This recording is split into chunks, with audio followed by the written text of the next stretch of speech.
Alrighty, we should be live for STAG number 50. Um, I guess I should start off by apologizing to everyone for being super late. Um, again, I worked last night, and I thought I was getting enough sleep today before the stream. But then I slept past all of my alarms, and I woke up around 3:30. It's like, oh god. Then I had to get food and set up the stream and everything, and yeah, here we are. Um, very late. Hope everyone's doing well today. We are professionals. Yes, Yeah. absolutely professional. Professionally late. Yes. I also didn't quite realize how much how much planning something like this would maybe require. So things are going to be pretty normal for today and Sunday, I believe. Next year I'll try to be more organized. Um Anyways, yes, hello everyone. Such Pagan, how are you doing today? Miserable. Ah, I'm somewhere in between. alrighty then. I'm at the stage of recovery where I just keep sneezing all the time. My nose feels like it's on fire. I hate it. Oh, fun. Oof. Yeah, Yeah. so I haven't gotten any sleep. I got a power nap, but then you slept in. I didn't know you were sleep in, so I fucking got up from that, and I've just been wired ever since. Fuck. My fucking hand still hurts, and I still can't work on anything. Rip. Uh, yeah, I definitely sprained my pinky, That's unfortunate. but it was worth it. So Cree, how are you doing? End of quote, repeat the line. Yeah, exactly. Oh god, it's a I'm clown world. It's a clown world, everybody. I'm doing well, I suppose. Besides being really tired. Does YouTube allow streamers to be drunk live? Because this requires some celebration, and I have my vodka ready. I don't actually drink, but yes, you can be drunk on YouTube streams. Yep, absolutely. As long as you don't violate their rules and guidelines, they don't give a shit. I mean, if your stream is already set up for mature audiences anyways, you should only have mature audiences following you. So, like, you have Nick Ricada, basically a lot of LawTube, they'll just drink on stream anyways. Yeah. Hmm? Someone asked, "Are we going to talk about the Resident Evil series?" And I mentioned before that we might watch it, like a little bit of it, just to see if it's worth covering. Because keep in mind, we don't even know. I've heard by episode 2, it's already a fucking disaster. Yeah, I saw that clip, and I'm just like, this alone makes me wonder, like, how bad does this get? So I haven't seen any clips. My knowledge of the Resident Evil show is this. As from Heel versus Babyface was tweeting a bunch about it, and he was flipping out the entire time because of how bad it was. Yeah. And I've heard people mentioning that a certain kind of porn is now canon in Resident Evil. Yeah. Yeah, that's the thing Pagan was talking about. Why? Why do we need that in Resident Evil? What about Resident Evil is like, you know what we should include? References to fucking Zootopia porn. Why? Yep. Like, Cree sounds different because he's got a pop filter now. I'm actually not using the pop filter right now. Oh, you're not using the pop filter right now? Well, apparently you sound different, so there you go. Probably because I'm tired, and Yeah. I was cringing through talking about fucking Resident Evil canonizing that. Yeah. Creetosis' soul just left his body? Oh, that happened years ago. Yep. Alright, I mean, so... I was gonna say, in other news, you remember the whole Alec Baldwin shooting and everything? Oh, yeah. Yeah. Yeah, God, that gets way deeper than I ever thought it would. Like, people thought, oh, he's an incompetent fuck up, and he is. He is an incompetent fuck up. The armor is an incompetent fuck up. Oh, it goes so much deeper than that. The to where I'm starting to understand why the police are building a case for a conspiracy against the union. I'm starting to understand why, because they used a lot of non-union workers, and everybody that was unionized, that was union workers, was complaining about safety hazards all the time, and then the shooting happened, which I think wasn't intended. They didn't care if somebody got killed. They just wanted an accident to happen on set to prove it, and it goes through like multiple levels of criminal negligence on so many different parts. The armor didn't know what the fuck she was doing. The prop master didn't know what the fuck she was doing. The assistant director didn't know what the fuck he was doing. They didn't know who locked up the weapons at night. They just said, someone from the Teamsters union, some Mexican guy, older, black hair. It's like, congratulations, you literally described everybody. Do you know his name? No? What the okay. So and they never stayed to watch if he actually locked up at the end of the night. It is fascinating. It is a rabbit hole. I am fully understanding why the police are looking at this like, hang on a second, this might be way deeper of a rabbit hole than we thought. Yeah, wow. it gets the interrogations are fucking gold mines of stupidity. It is crazy. Yeah, Ricada watched the Alec Baldwin interrogation right after shooting several weeks ago or a month or two ago, and I meant to watch that and haven't gotten around to it. You should check out Legal Vices. He's going through all the ones for the armorer, the prop master, the assistant director, and everything. It is fucking crazy. It is really like, oh my god. Like, this is the point where, like, multiple of these people, like, oh, well, I was trained how to do it by Steve. Who the fuck is Steve? Oh, yeah, Steve showed me. Steve showed me what the blanks were.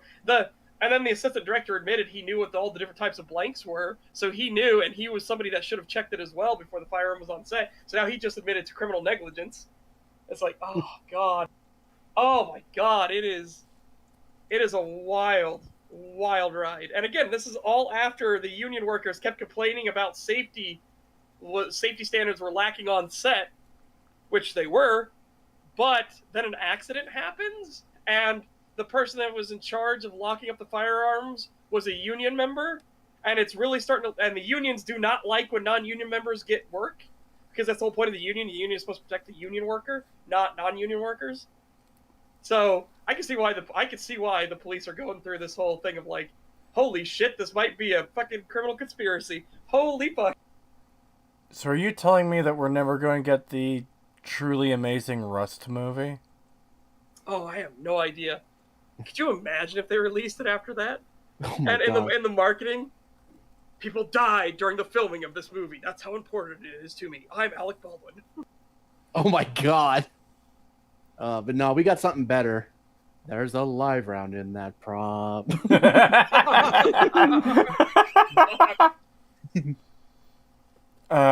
We should post that in the server after the stream again, because that is an amazing song. Yeah. Oh my god. Seriously though, like I said, highly recommend Legal Vices. He's going through all of the interrogations, and it is fascinating how deep this rabbit hole is going. It is crazy. Are you talking about... Sorry, Rust, the video game movie. No, it's not based on the video game. It's a Western movie, actually, where... I remember looking it up on Wikipedia. This young man is accused of a murder, I believe, and he's going to be executed or something. So Alec Baldwin's character, who's like his uncle or whatever, is an outlaw that's coming in to rescue him from the, I guess, the police or whatever. Yeah.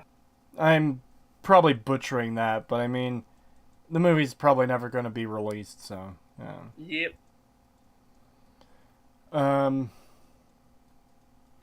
Hey, Seth, are you excited to play a Dracthyr in the new WoW expansion, Dragonflight? No, because I don't want to play WoW. They look interesting, but I also... why'd they make them all twinks? Why the fuck are they all skinny? It's just weird. Made him like, ugh. They just made him like twinks, all of them. I don't understand. Wow, racist.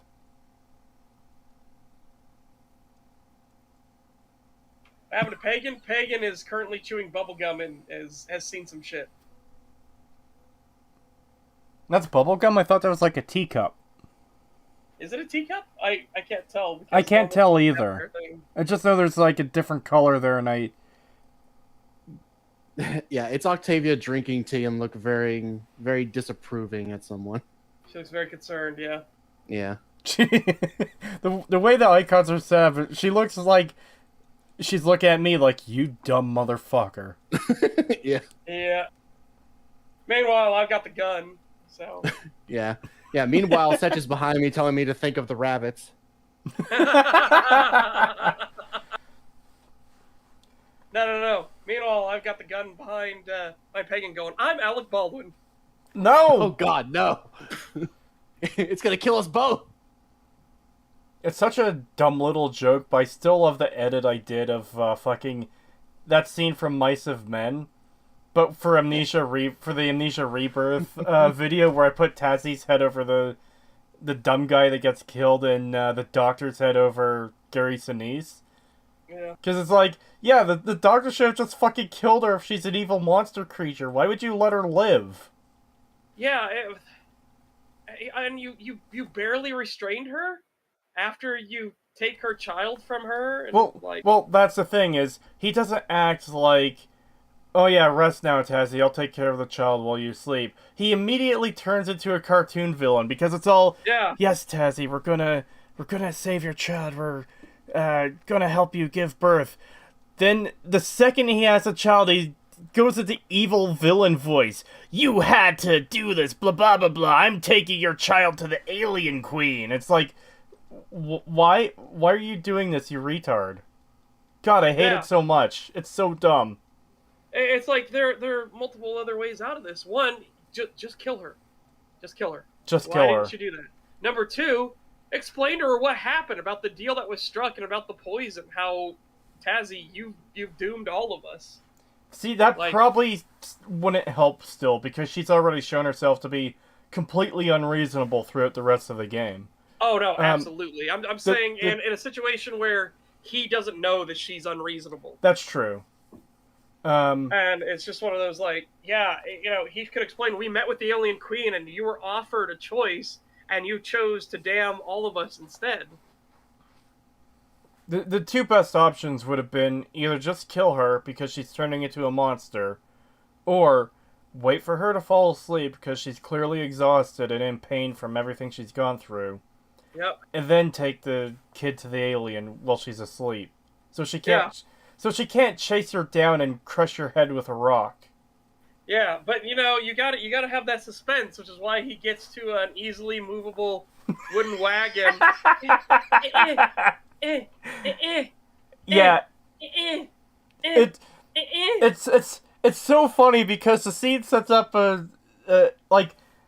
it sets up this tension. Oh, he's running away with the kid. You gotta catch him. Hurry, chase after him. But then, if you just like wander around the room, or if you just stand there, you can watch him pushing up against the cart repeatedly. And they cared so little about this part, you could see his animation reset. Yeah, because it's only a few seconds. Because they figured you'd be running up there. Nope. I don't know. $5 super chat from Zycos. Thank you very much. So are we bullying today, fellas? Multiple people. Including a tier list. Including a tier list. So technically, we're going to bully every single person we've ever covered. Yeah. At least the videos. Should we maybe get on with the tier list? Sure, we can get on with that. Alrighty then. So, I grabbed the thumbnails from every video we've covered, including a video that is no longer up.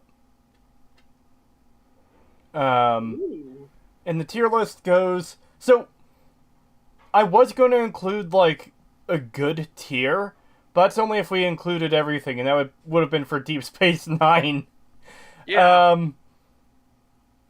everything else, we haven't covered any good videos. Let's just be honest. So I figured, okay, at least bad, not great, pretty bad, awful, abysmal, and the absolute worst. And my tier list has a lot of absolute worse and abysmal. Alright, well, I'll also link this for chat, I suppose. So chat can fill it out if you so wish. Yeah, so chat can do their own tier list if they feel like doing so. Anyways, I did have each of these thumbnails numbered in order, and they just decided to throw them in whatever order on the site, so I guess it doesn't really matter. They screamed, "Fuck it, we'll do it live," and then they just... Sort of, yeah. But anyways, some of these videos I've actually forgotten, like, some of what was covered in them. Yeah. So, yeah. The first one I see on your list is the Invincible one, and that one went straight to my abysmal category. Right, because this is the one where the guy was defending, her being a misandrous piece of shit. Can't... Amber. Her name was Yeah. Amber. Kind of fitting that she's a cunt. Amber turd. Yeah, that video was pretty fucking bad. God. See, that's the thing, is I do like Invincible, the show, but, God, I can't get over some of these issues it has. Amber being the fucking bitch that she is with the whole, yeah, I knew you were a superhero the whole time, so I just embarrassed you in front of your friends and in public by screeching at you like a retard. Like, God. Yeah. And then, like, way, like, homifying his best friend. Like, now, yeah, eventually he will admit his feelings towards men, but Jesus Christ, guys, come on. Like, every scene he's in, he's got to talk about how much he wants to sleep with a guy. It's like, what the fuck?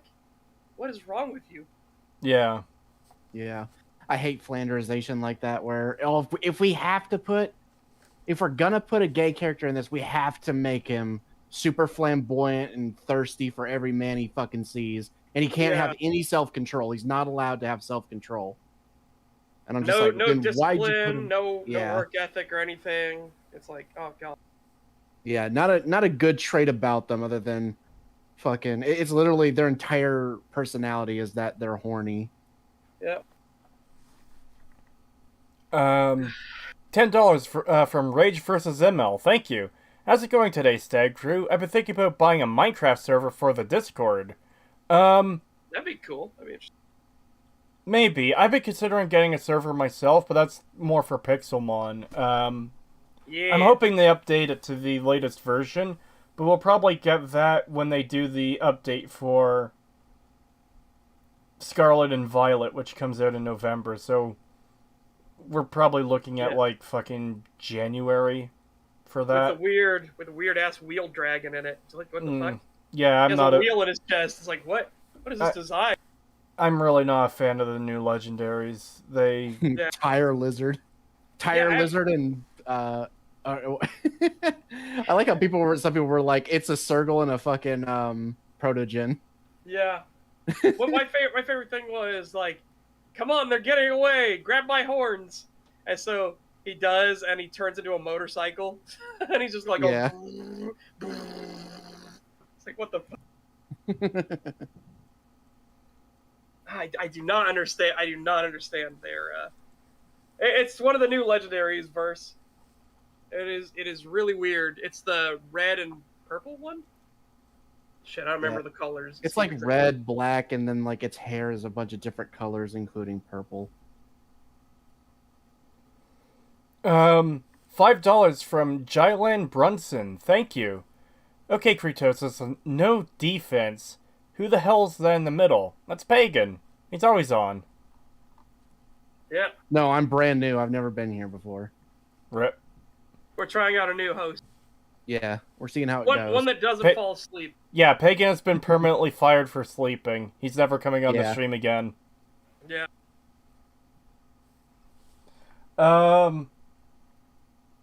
What's your next one? Oh, Yeah, that one. yeah,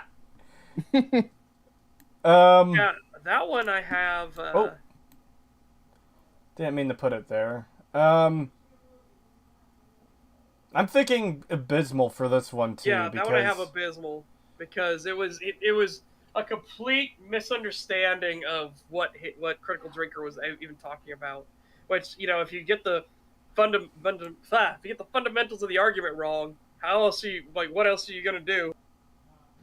Well, not just that. This is also someone who did the whole, oh yeah, he's just sexist and blah blah blah blah blah blah. Without okay, so Exactly. you realize, someone can be critical of a female fictional character without hating women, right?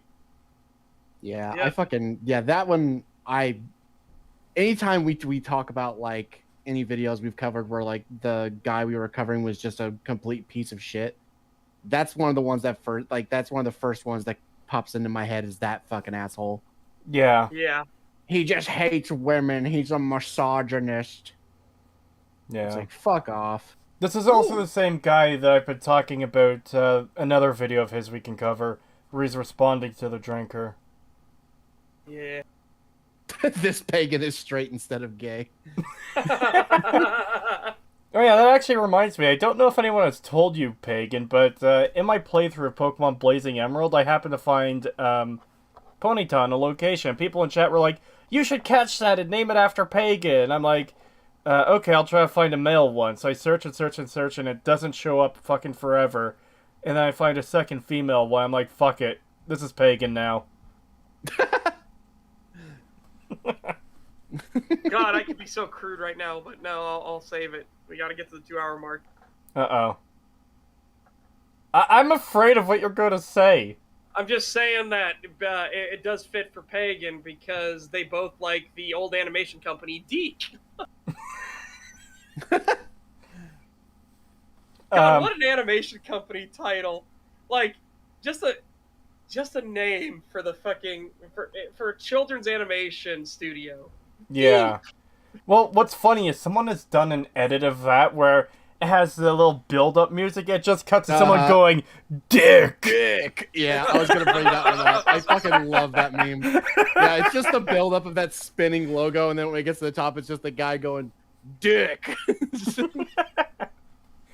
Dick, choke on it. Evil pagan be like, I'm straight. $5 super chat from Zykos. Thank you very much. Thank you. I think it's supposed to be based on a Harley Davis and the hover bike for the new legendaries. Wouldn't surprise me. They do weird shit like that all the time. That's kind of dumb, though. They look more like Digimon than Pokemon. Yeah.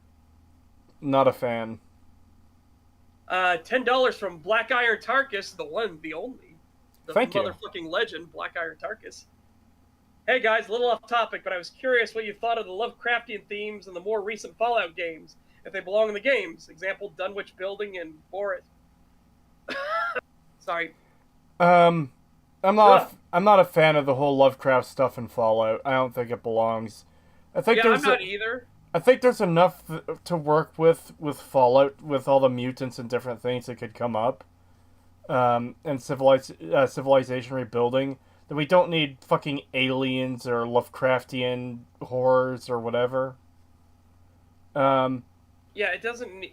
The Fallout universe is already rich enough, or was rich enough as it was. It didn't need any of that stuff. Yeah.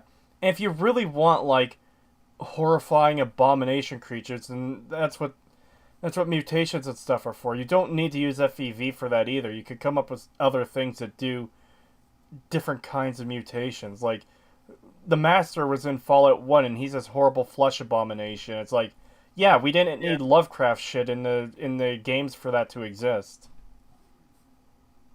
Not to say Lovecraft is shit. It's just, I say shit in general for, like, you know. Yeah. You're just saying this stuff in the game. Yeah, my main issue is just that it's not done very well. Yeah. In this game. It's just like, okay, if this had been done better, I wouldn't have minded, but as it was, it's like, this did not need to be here. Yeah, it comes across as more like a pop culture reference than an actual thing with any depth. Which makes sense because Bethesda Fallout has no depth. Yep. It's especially funny if you're going through the Dunwich building, you start getting all these flashbacks from the pre-war era, yet the building still looks like fucking garbage, like it's a ruin. Yeah. Who needs thought and care put into anything? $5 from Libby Tina. Thank you very much. Thank you. Happy 1 year of STAG. Hope you all are doing good and that we have half a year before Starfield comes out, so let's getting ready for that game. Umu. I don't think I'll ever be ready for that game. Are you ready for the shotgun with square bullet tube and round bullets? Yeah. That are bigger than the tube. And not just that, but the last group of space explorers. I can't get over that. Last group of space explorers. How? What? How did that ever happen? What the fuck? Yeah, that makes no fucking sense. It's so dumb. Oh my god, chat, I don't hate women. 99% of my fucking profile pictures on here have been of female characters. What the fuck? Yeah. Why do people think Pagan hates women? Because I'm gay. Well, it's because being yeah, it actually is, Cree, because there's been this weird thing with the leftoids where if you're gay, you have to hate women now, and that you consider fetuses to be the same as testicular cancer. And I shit you fucking not. Yeah, they are saying that now. What? Yeah, they're saying abortion is liberation. So. Yep. Well, let's not get into that topic. Yeah, exactly. Yeah, I don't blame you. $2 from Rage vs. ML. Thank you. What do y'all think about Project Zomboid? Never played it. I like it, but I'm terrible at it. I'm genuinely terrible at it. Never played it. $2 from Tony Soprano. Thank you. Baldwin 2, Electric Boogaloo. Oh god.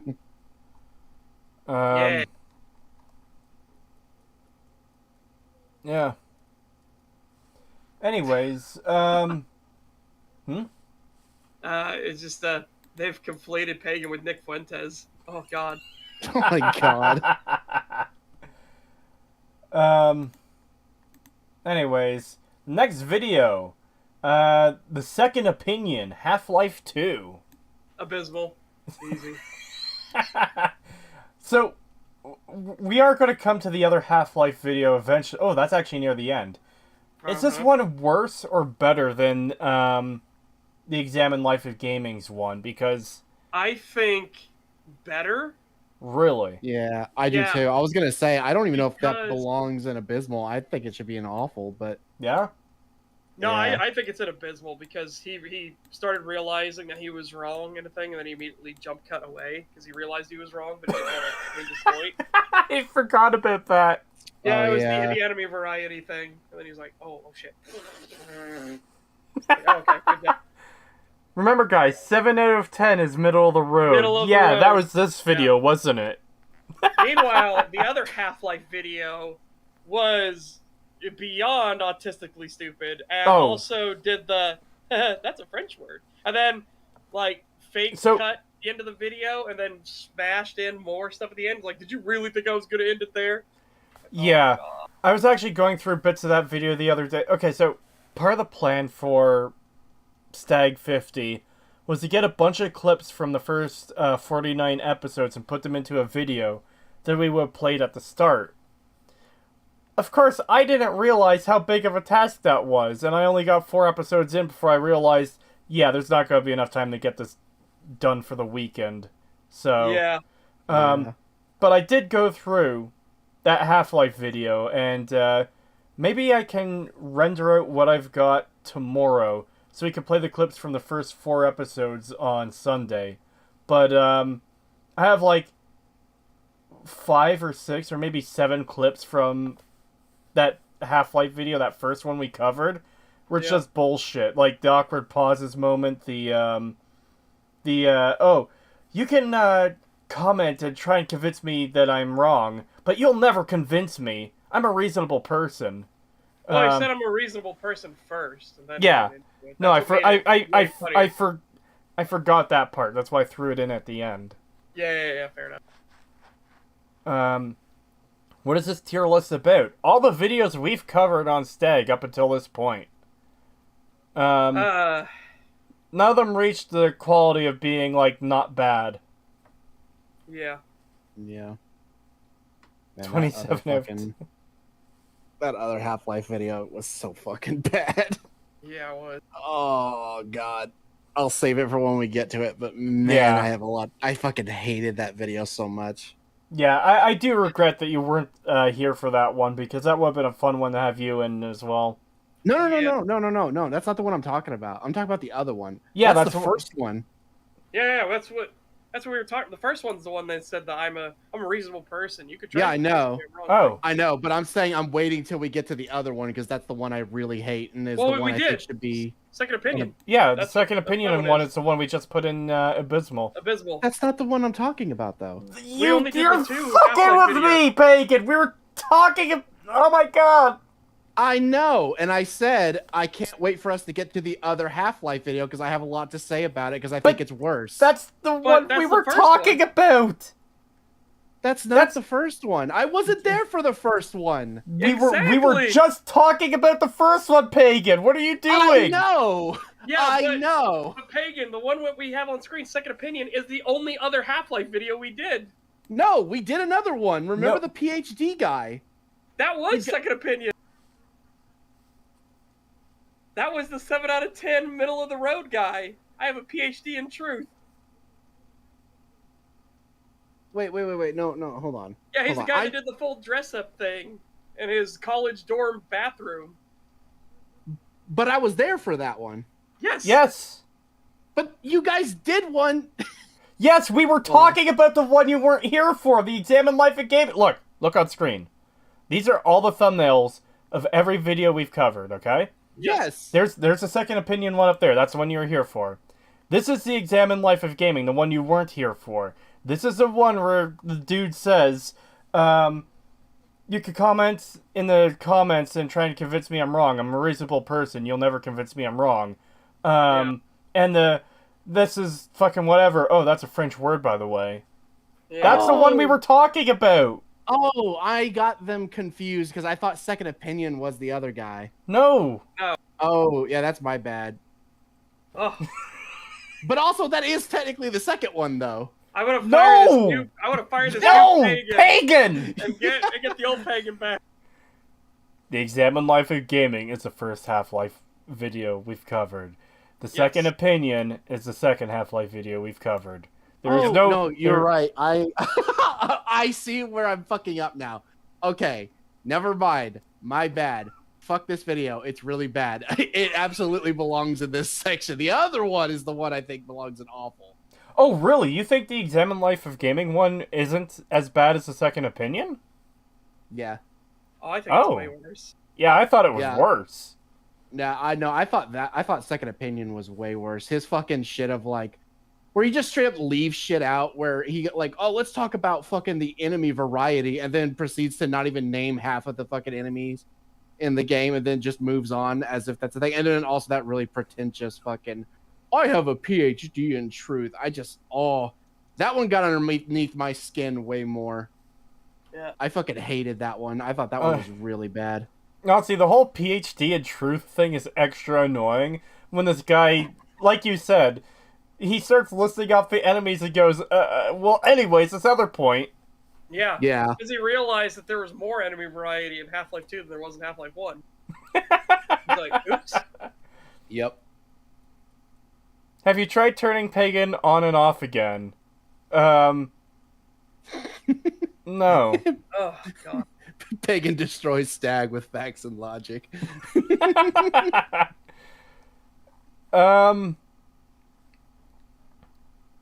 Alright, just making sure we... Yeah, $2 from Hugh G. Rection. Good name. Are you guys excited for Resident Evil 4 Remake? I can't wait. I am not, but I come from the crowd that's kind of counter to Rags. Rags loves Resident Evil 4 as the best of the series. I don't. I like Resident Evil 3 as the best of the series. Which is Oh. why Resident Evil 3 Remake pisses me off so much more, because it is a god-awful remake. $5 from Artemis Wolf. Thank you. I feel like Starfield will be Bethesda's attempt at Outer Worlds, but with worse writing. Probably. Anyways, happy 50th. Looking forward to joining y'all on Sunday. Well, thank you. Yeah. Oh, that reminds me. Yeah, JD was right. Such Drescar and his paper on cognitive flow was below the page count and word limit. Yeah. Oh, Yeah. I remember that now. Right, Yeah, it didn't wouldn't have he? even been accepted. I forgot about that. Wasn't he trying to bring up something about, like, something similar to how loot boxes work on this, like, on psychology, where it's like, God, it's been so long since I've seen that video, so I'm just trying to remember. But he did bring up the, like, something like that, right? Yeah, and because he was trying to talk about them and another thing, I'm like, they're just Skinner boxes. You just call them what they are. They're Skinner Right. boxes. Right, that's what he was calling them. It's like, how the fuck is Half-Life 2 a Skinner box? Yeah, and then he started going into this weird cognitive flow thing because there are vehicle sections that break up the flow to try to keep you from getting fatigued from just shooting all the time. It was fucking weird. Yeah. Anyways, the next video up is, the best thing Fallout New Vegas 2 could do is not exist. Yeah, that one was absolute worst. That is clown logic in every sense of the word. Yeah, that one was really fucking bad. He just kept getting shit fucking wrong. He just couldn't even do basic research. Didn't he call, like... Oh, what did he say? He got the companies wrong. He said Bethesda bought out Microsoft, I believe. Yeah, there was that. There was other, like, big mistakes like that in that video. Isn't this... I know it's the same guy, but isn't this also the same video where he's going on about New Vegas being memed, and he's like, something about wishing for a nuclear winter? Because he couldn't even look up the quote. Yeah, he fucked up the quote. But he acts like that's, like, one of the big parts of the game when it's just, like, a random line that plays sometimes. Yep. $2 from Dry Complimentary. Thank you very much. Thank you. Dark Souls sucks. Fallout 3 is way better, to be honest. Easy. Yeah. What's the next one on your list, Creed? Oh, are they in a different order for you? Yeah. Oh. Well, the next one on my list is a little video by a guy you may have heard of. He's a little bit mad, maybe. Maybe a bit perturbed. An unhappy video game reviewer. Angry Joe's Skyrim video. That one, I am torn on abysmal or awful. I'm thinking awful. Yeah. Because the worst parts, like, he does get stuff wrong, obviously, but this was just after release. So I'm willing to give a bit of leeway there. It's not like an in-depth analysis 3 years after the fact. This is like 2 weeks after it released. I kind of want to shift it towards abysmal, though, because I was there telling him all this shit was wrong. That's understandable, too. But again, I'm torn because, like, there's obviously really stupid stuff about how, like, the dynamic quest, look, I ran into this dog and it's a full quest. That's going to be unique to me. And stuff like that. It's like, no. I just can't believe the score he gave it. Yeah. Oh, 10 out of 10, yeah. Badass seal of approval. That's insane. Yep. And Chad is already going off with the names. Miffed Joseph, Annoyed Pedro, Riled Rico, Furious Fernando, Perturbed Pedro cometh. Perturbed Pedro has always been my favorite. Yeah, Horrible Jose, Raging Rory. My favorite has always been Ass Blasted Alejandro. Yeah. Oh yeah, that one's really good too. Angry Alexandro, Frustrated Frederick, Spicy Fernando, Miffed Miguel. I don't know how to pronounce that name, actually. Sorry to anyone who does have that name. Miffed Miguel. Miguel. Jolsold Jose. Enraged Escobar Hernandez II. Coping Cody. I forgot Rampaging Ramirez. Oh yeah, Rampaging Ramirez. It's hard to get all of them. Russell Rodriguez. Yeah, there's some good ones in there. Yeah. Seething Steven. Yep. Or Stefan. Sorry. God. Yeah, I'm leaning towards awful for a Skyrim video. Like I said, I am willing to give a bit of leeway because it was so early on. Yeah, it's just fair. And like I was starting to say, the worst parts of it is mainly being blinded by hype, which obviously that's not a good thing, but it's not the worst thing either, I suppose. Okay. Next is Then we've got Arlo's Skyrim review, and I'm actually leaning pretty bad to not great. I don't think this is near the worst of the videos we've covered. It's I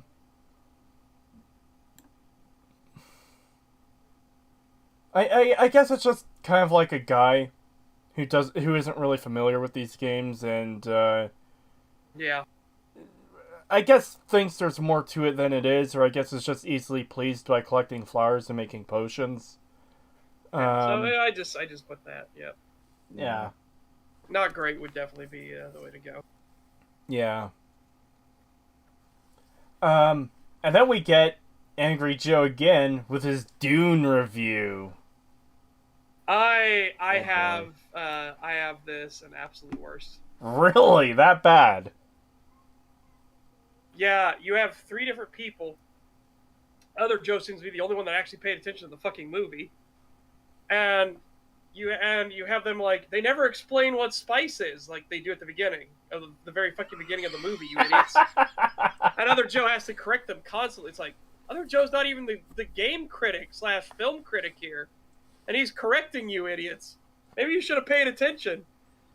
It also was annoying how much they brought up the original Dune movie when it's completely irrelevant to this one.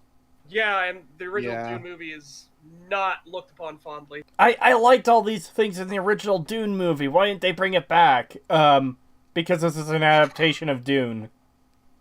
Yeah, yeah, it's not a clown remake, circus. Not a remake of the original Dune movie. I'm not sure I would go as far to put it in absolute worst, though. I mean, I think it's safe and abysmal. You think abysmal? Yeah.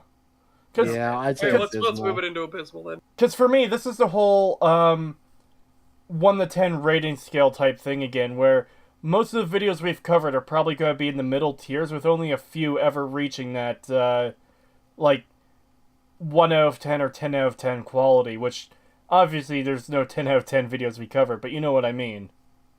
Yeah, fair. Yeah.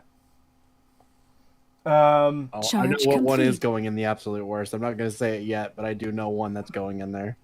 I have a lot in absolute worst, because there are some that are just mind-bogglingly awful. Yeah. A certain poop eater is going to be going in the absolute worst. Oh yeah, all 3 of those.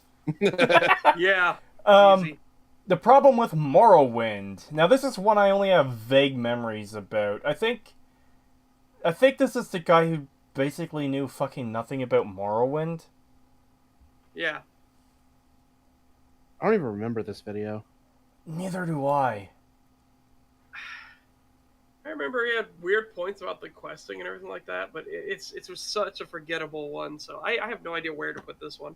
I'm leaning towards abysmal because I remember feeling pain. Well, to be fair, I remember feeling pain throughout watching most of these. Yeah. That said, I do think this is probably one of the more not-so-great ones we've covered. I think just because of how forgettable it is, we can move it to awful. How about that? Alright, I'm fine with because that. it was so forgettable that nothing stuck with us.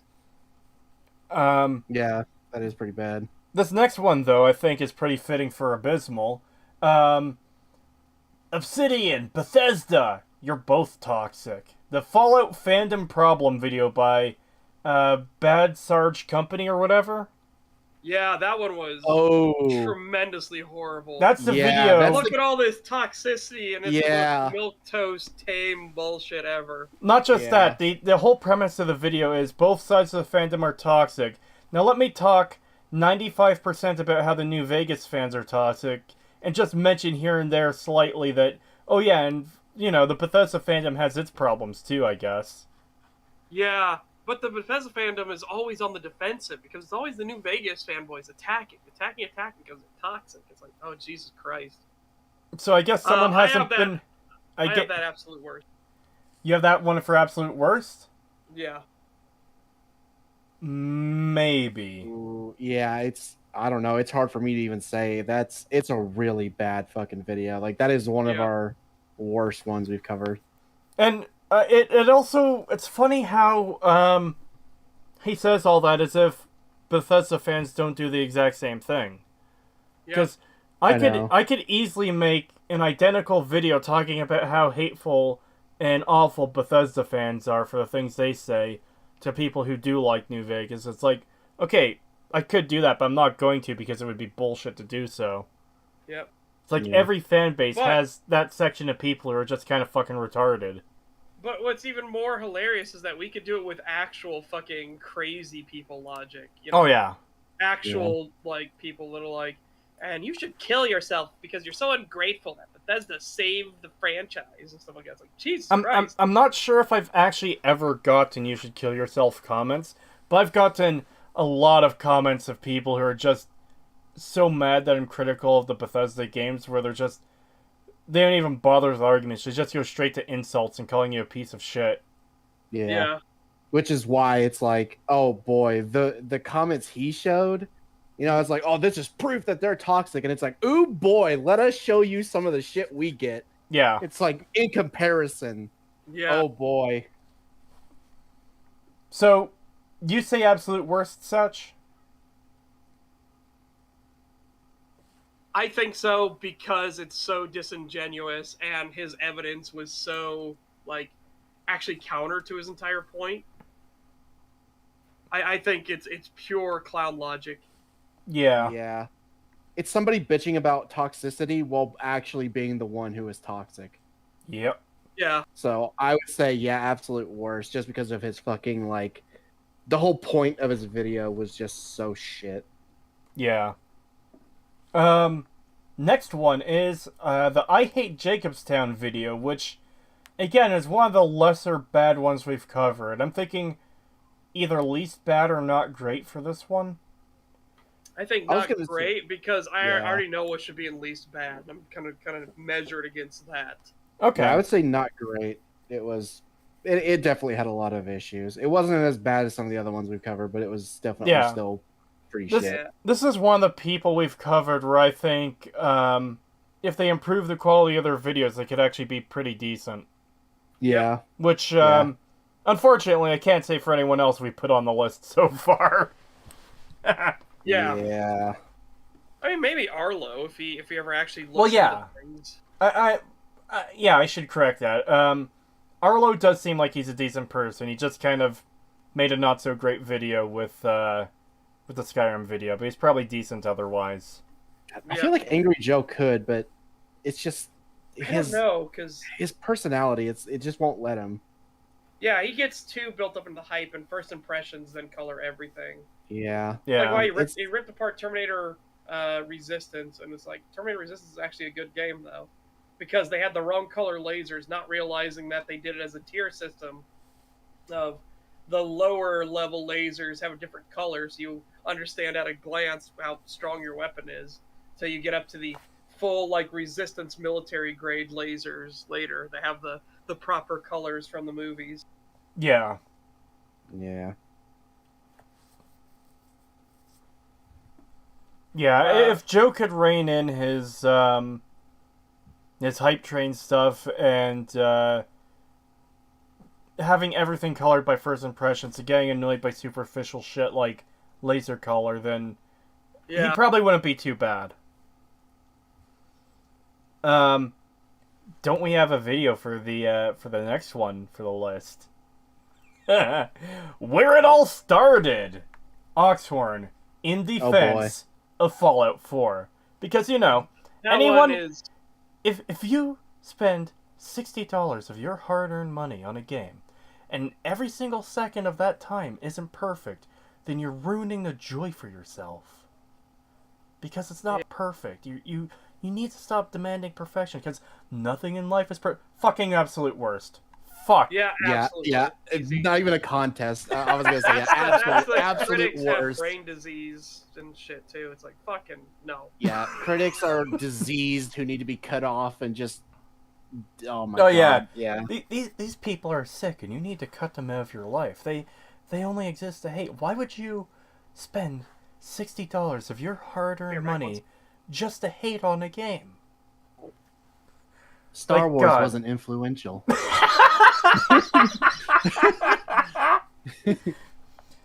It's funny, too, because he talks about how, you know, a sequel comes out and people aren't so happy with the sequel as the original. But Empire Strikes Back is widely regarded as one of the best sequels ever made. Yeah, it's.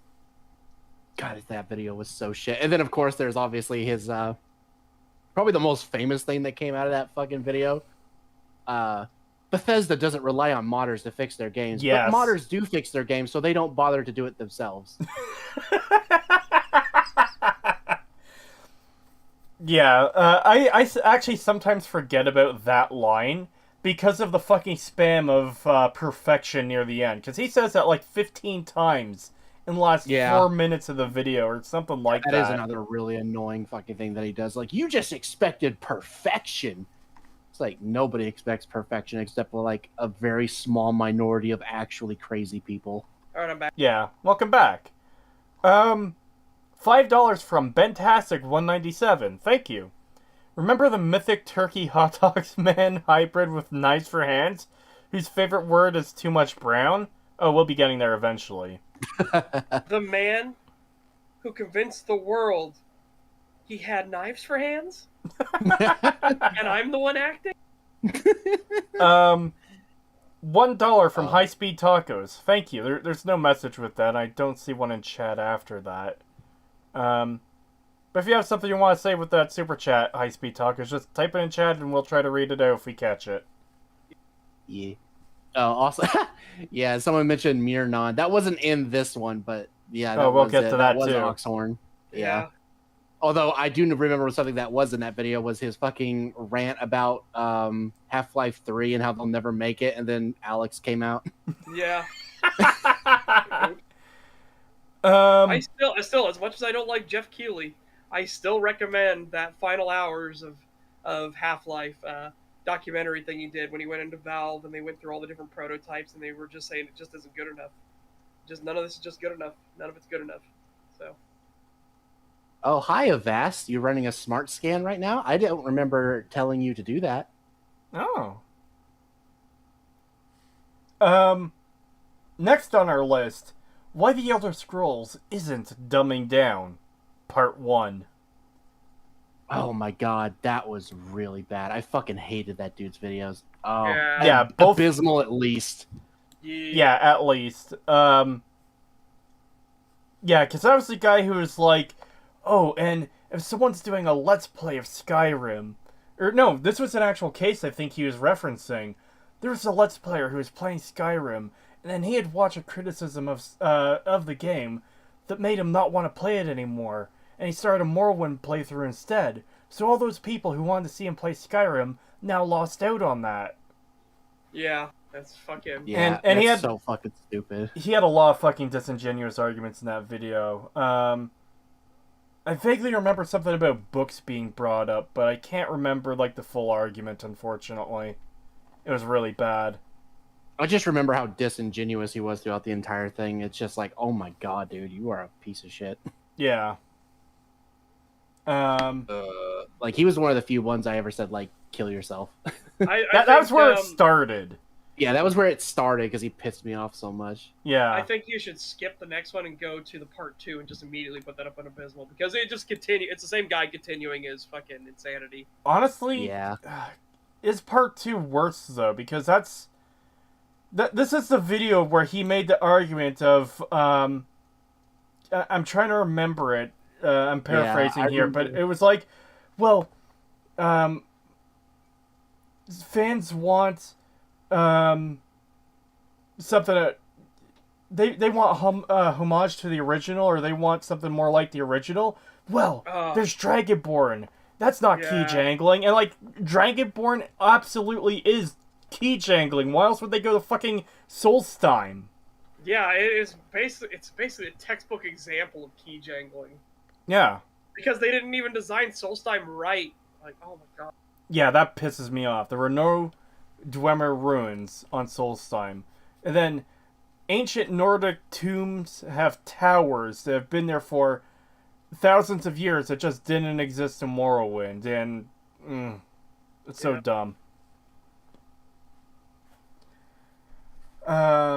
Anyways, the next up is Vitalik Puma Gamer, however his name is pronounced.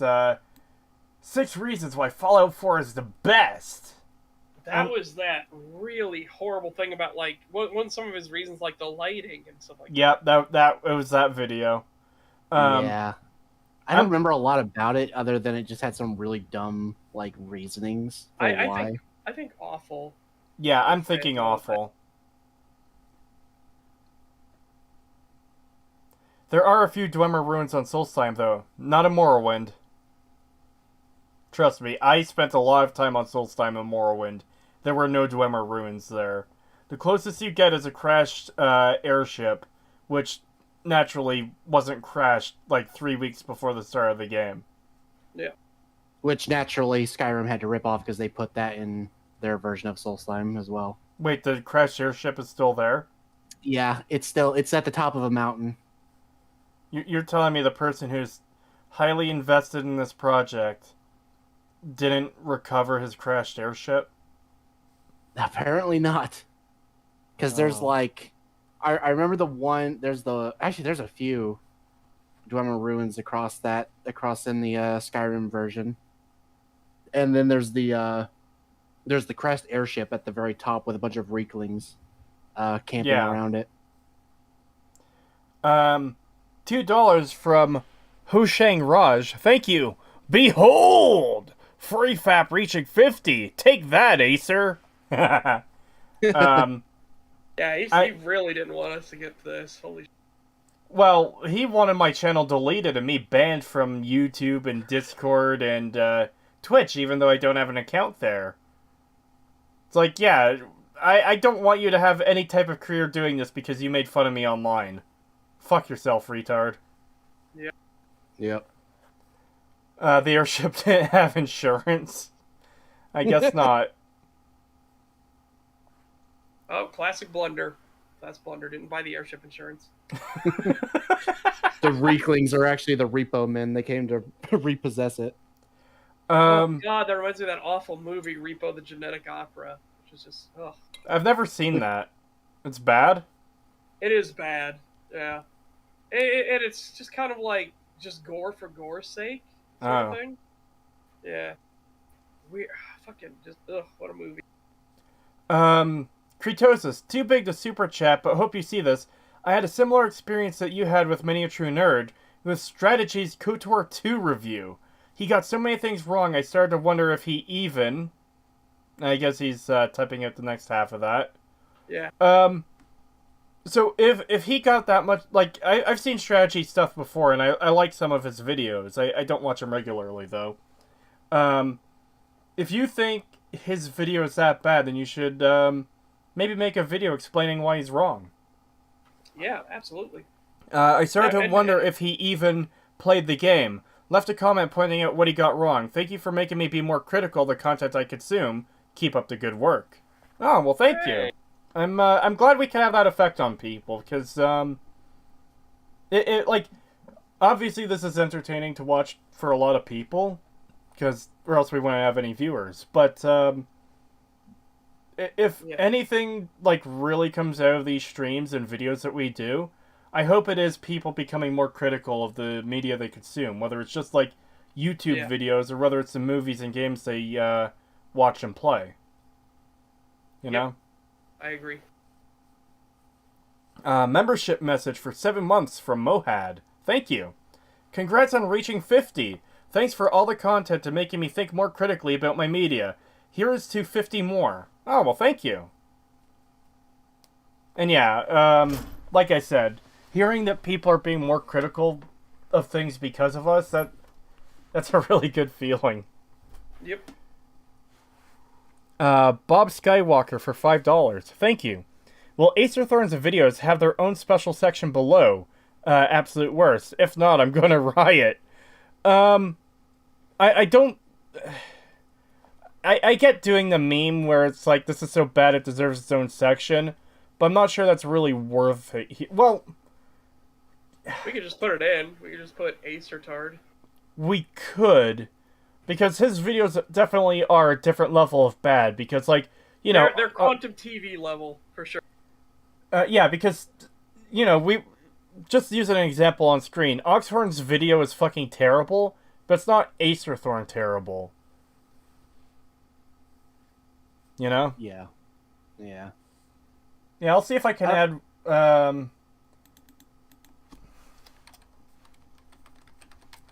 Yeah, I added a new one. I'm just gonna put Ace or Tard for this Yeah. one. I put it in green. Oh, shit. I fucked that up. I thought I was adding a new thing when I was just changing the one I had to add, do a thing to add it. Rip. So let's turn that gray and... There we go. The Acertard tier. Yeah.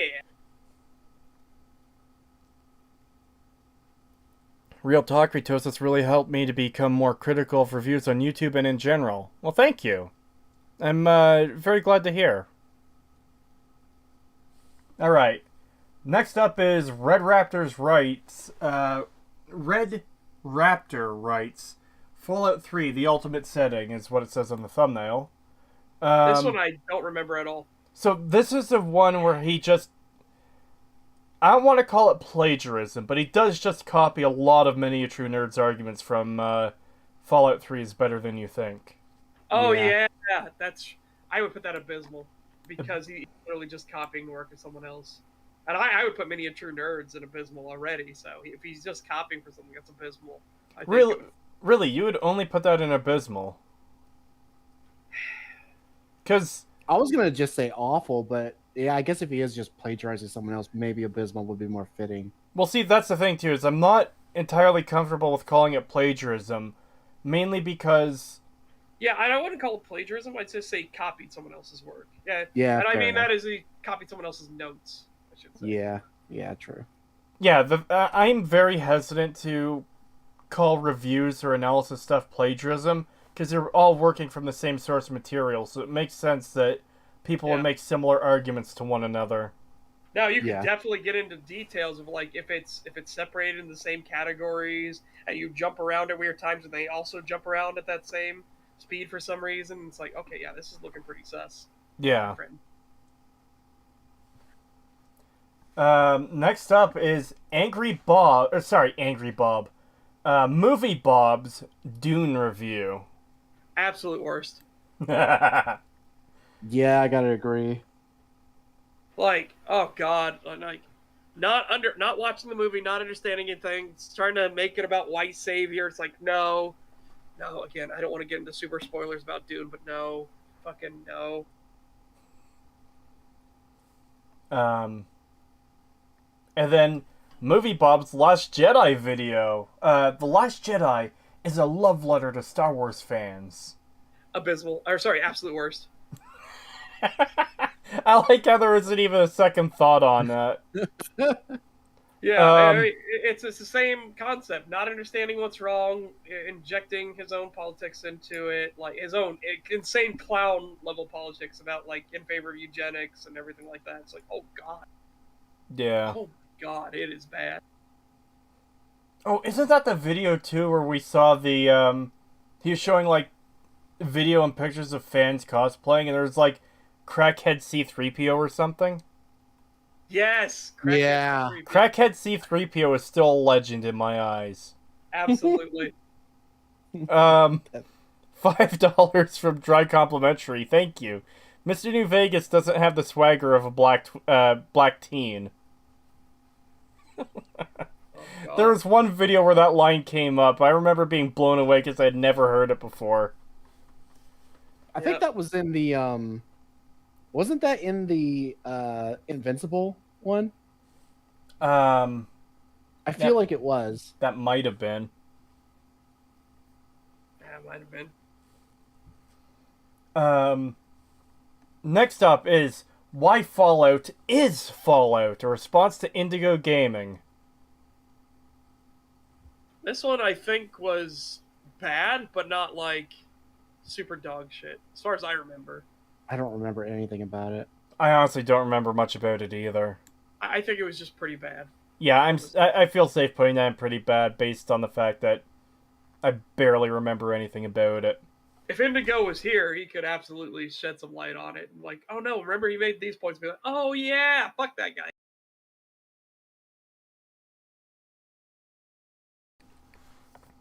$10 from Tatters. Thank you. Hello and Pinecones PB&J to the chat and well, thank you. Not sure what that means. Epic super chat fail. Well, I'm kidding. I'm kidding. It might have been intended. Tatters, if you meant to finish that message and I have a feeling I'm gonna psychically predict this. RRU is gonna be the next line. Tatters, if your message didn't fully get in before you sent it, just type it in chat and we'll try to read it out. Yeah. $2 from Dry Complimentary. Thank you. You guys sound like peak Reddit. Oh God, I've never heard a worse insult. Yeah, I don't like Reddit. I don't use Reddit. Yeah. Yeah, I don't think I've ever touched Reddit. They're pretty big cesspools because they unfortunately they can start off good, but then it just devolves and they start getting the groupthink ideology stuff going. And I'm not saying that is in terms of politics or anything. I mean, groupthink. This game is the perfectest of all time, sort of deal. Yeah, I know a lot of people there hate me because I'm critical of Bethesda Fallout. Yeah. Tatters just put smiley faces in chat, so I'm assuming his super chat was supposed to end with "Retards rise up." Yeah. Retards rise up. $2 from Dry Complimentary. Thank you. Defending Redditors, Keck. Yeah, I don't like Reddit at all. Yeah, trust me. I'm not defending Redditors. I'm saying this is a constant pattern that happens every fucking time to the point where it's like, guys, come on, it happens every time. Stop using Reddit. I also just find it irritating that anytime I'm trying to look up like a solution to any kind of problem, Reddit is usually among the first results. Oh my God, I fucking hate that shit. Yeah, every time I'm trying to figure out a solution to an issue I have, it's always fucking Reddit that comes up and they never have an answer because they're all fucking stupid. Not just, like, sometimes they do have an answer, but it's navigating the fucking site to find it. So it's like, there's the main post and then there's a couple comments and it's like, click here to read the rest of this comment chain and then, yeah. Yeah, that's so annoying. And then you have to go through a whole comment chain and hope to God one of them actually has the answer, which for me, they usually don't. Yeah, it's usually a waste of time to even fucking go there. I stopped. I don't even click on the Reddit links anymore because I know there's not going to be anything worth fucking looking at. Thank you, Stag. Finally someone else complains about this. Yeah, it's fucking annoying. Especially when I was getting screenshots of Acertard's comments for the Acertard video. It's like, okay, so I need the original post he's...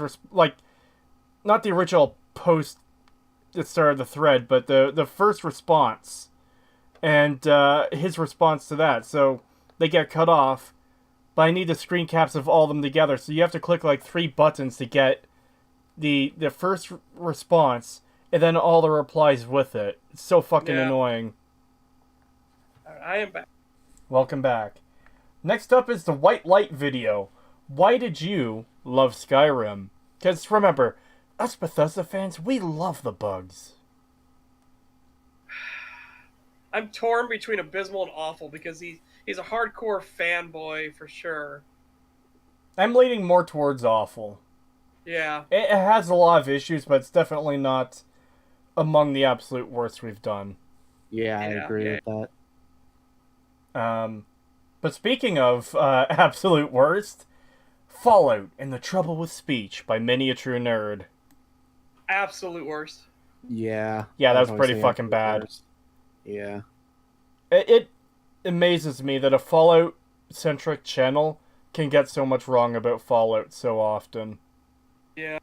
Mm-hmm. Kind of reminds me of a certain Halo video where someone was like, "Oh yeah, and we've never seen the Covenant act like this before." It's like, what? Yeah.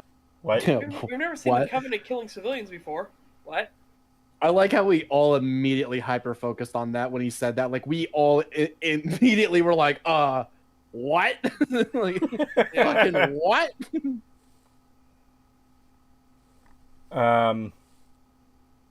Yeah, and he starts off with the shitty Lanius. Like, I don't think I've ever seen someone misunderstand the character of Lanius this bad before. Yeah, absolutely. Because he does this well, I should say frequently. In 2 of the 3 videos of his that I've watched, he's made the same arguments about Lanius, just completely not understanding him or the character or the conflict at all. Like, how does a Fallout channel do that? Yep. Next up is the Nth Review, Fallout 4.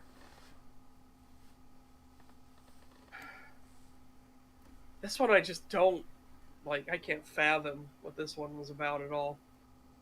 The name sounds familiar. There's something okay. about the Nth Review that I remember, but... Yeah. Okay, I can help jog your memory, Pagan. Man, the twist in Fallout 4... I know what this is now. Oh yeah. The twist in Fallout 4 was so fucking dog shit, man. The twist in Fallout 4 was amazing. Fucking kill yourself! Yeah. Yeah, that that one was so fucking genuine too. My brain just turned off when he fucking said that. My body responded. I didn't even catch that in the moment. I had to go back and watch it, and I could tell from just hearing your reaction that it was nothing more than a gut reaction to the absolute most stupid thing you've ever fucking heard. Oh man, it was so perfect because I was like, it didn't even occur to me that he could possibly defend it because it's such a shit thing. Like, even people who like the game agree that it's shit. Yeah. And so I just didn't even think that he was going to defend it. And I'm just like, I'm like, oh, I'm getting ahead of myself, but I'm going to say it for him. Like, God, that twist was so shit and everyone knows it. And then it was so amazing. It was such a good twist. And I'm just like, fucking kill yourself. No, it was even better than that because you were going along normal, like, wow, what a shit twist. That twist was so amazing. Fucking kill yourself. Hey, it wasn't that.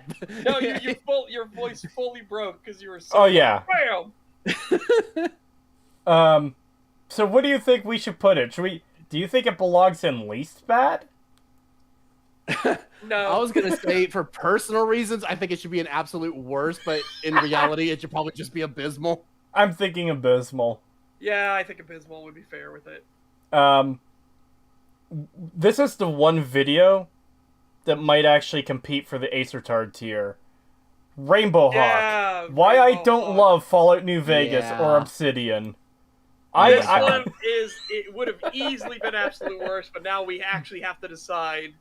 Yeah, because is it Acertard level? I think it is. I think it's Acertard level. I think it really is because it's easily one of the worst we've ever covered. I think it is too because he said that the CD Prosidian fans forced him to buy those awful games. It's their fault. It's like what the fuck? This entire video is like one of the worst schizo rants we've ever covered. Yeah. I was happy that Cyberpunk 2077 failed because it allowed me to have revenge on Obsidian. It's like, my dude, those are 2 different... What? Yeah. What the fuck are you talking about? Actual schizo logic. Yep. Yeah, we got that awful fucking cameo from DJ Peach Cobbler in there, too. Yep. Yeah. Who might be appearing on several of the absolute worst list as well. So yeah, are you guys fine putting Rainbow Hawk in Acertard tier? I am. Yeah. I am. Yeah, I Well- am. I'm totally. Well, look at that, Acerthorn. You've got a friend. You're not alone in Acertard tier. Yeah, and fucking Quantum TV would be right there too if we got them. So Yeah. If we ever covered Honestly- them, he would be there. I did want to cover his Elden Ring video, but it was gone before I could get it. yeah, Obsidian, God, I you thought... know what? Hold on. Obsidian, I thought Cyberpunk was CD Projekt Red. Yeah, it was. That's why we're so confused. Because this guy, this Rainbow Hawk, he was so fucked on his video that he had to combine Bethesda and BioWare into Biothesda and CD Projekt Red into and Obsidian into CD Pro Obsidian. It's like, Yeah. What the fuck are you even doing? These are four Yeah. different game companies, and you're randomly just combining the two you like with the two you dislike because reasons? Like, this is still something that fucking confounds me to this day. How does Cyberpunk failing allow you to have revenge on Obsidian? That makes no sense in any fucking way. This guy Yep. has to be, like, legit crazy. Not an And insult. keep in mind, Not an and keep in insult. mind, Like, he wants actually revenge. medically crazy. Yeah. And keep in mind, he wants revenge on fucking New Vegas because they made a good game with gray morality, which he doesn't like. Yeah. yeah, him and DJ Dick Gobbler. Yeah. God. There is another video that we covered that could potentially... It's either going to go in Absolute Worst or Acertard. I can't remember exactly what it was or even what the channel name was, but I think when we get to it, I can be like, this is the one I was talking about. All right. Yep. $50 from Feeds and Speeds. Thank you. Happy 50th Stag Crew. Here's to many more. Well, thank you very Yeah. much. It's much appreciated. Shame they had to rename from Chuck's. Yeah. But speaking of dick gobbling, DJ Peach Cobbler's Skyrim video. Absolute worst. for me. Absolute worst. I I don't know if it reaches absolute worst tier. I actually don't was remember. gonna say, You were thinking abysmal? yeah, I was gonna say abysmal. I was thinking abysmal or awful because I do remember it being pretty bad, but I don't remember much about it. Yeah, it wasn't the worst we've ever covered. I could say that. Yeah. Okay, let's move it into abysmal then. Alrighty. Yeah, I can agree with that. Next up is scientists retcon reality all the time. Every my- day. Every day. Yeah, no, Yeah, absolute worst. Absolute worst. That was such a Um, bad fucking video. Oh my god. Also, Mirnon. Mirnon. You're not. Mirnon.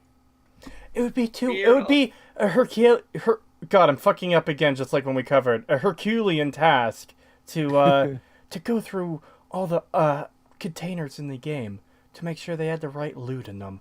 What do you think they fucking did when they made the game? Yeah. They had to put them there in the first place. Yep, and Pagan was the one that pointed out they do actually have two separate loot tables. No, I pointed that out. Oh, I thought it was Pagan that pointed out they had I pointed that out more. because I used that in my Fallout 4 analysis video. It's like, okay, for containers, you could just make a leveled loot list for pre-war What do you mean they already fucking have one? And Jet is Yeah. in there! Yeah. Yeah, no, Yep. Kreese said it, and then I followed up with, because I've used the GEC and have had to, do stuff with that, Yeah. I can confirm that there are separate loot lists. Yep. Well, I fucked around with Bethesda's world editor since at least Morrowind, so I knew how the level... Like, I don't know completely how the leveled loot items list works. Like, I don't know the intricacies of it. But I know you can put the list together and put items on that list to randomly spawn in a chest. So it's possible XYZ items will spawn in there. Yep. Yeah, that was the Dr. Fauci is a wizard episode. Yeah. Damn Isaac Newton for nailing us to the ground was another quote. Yep.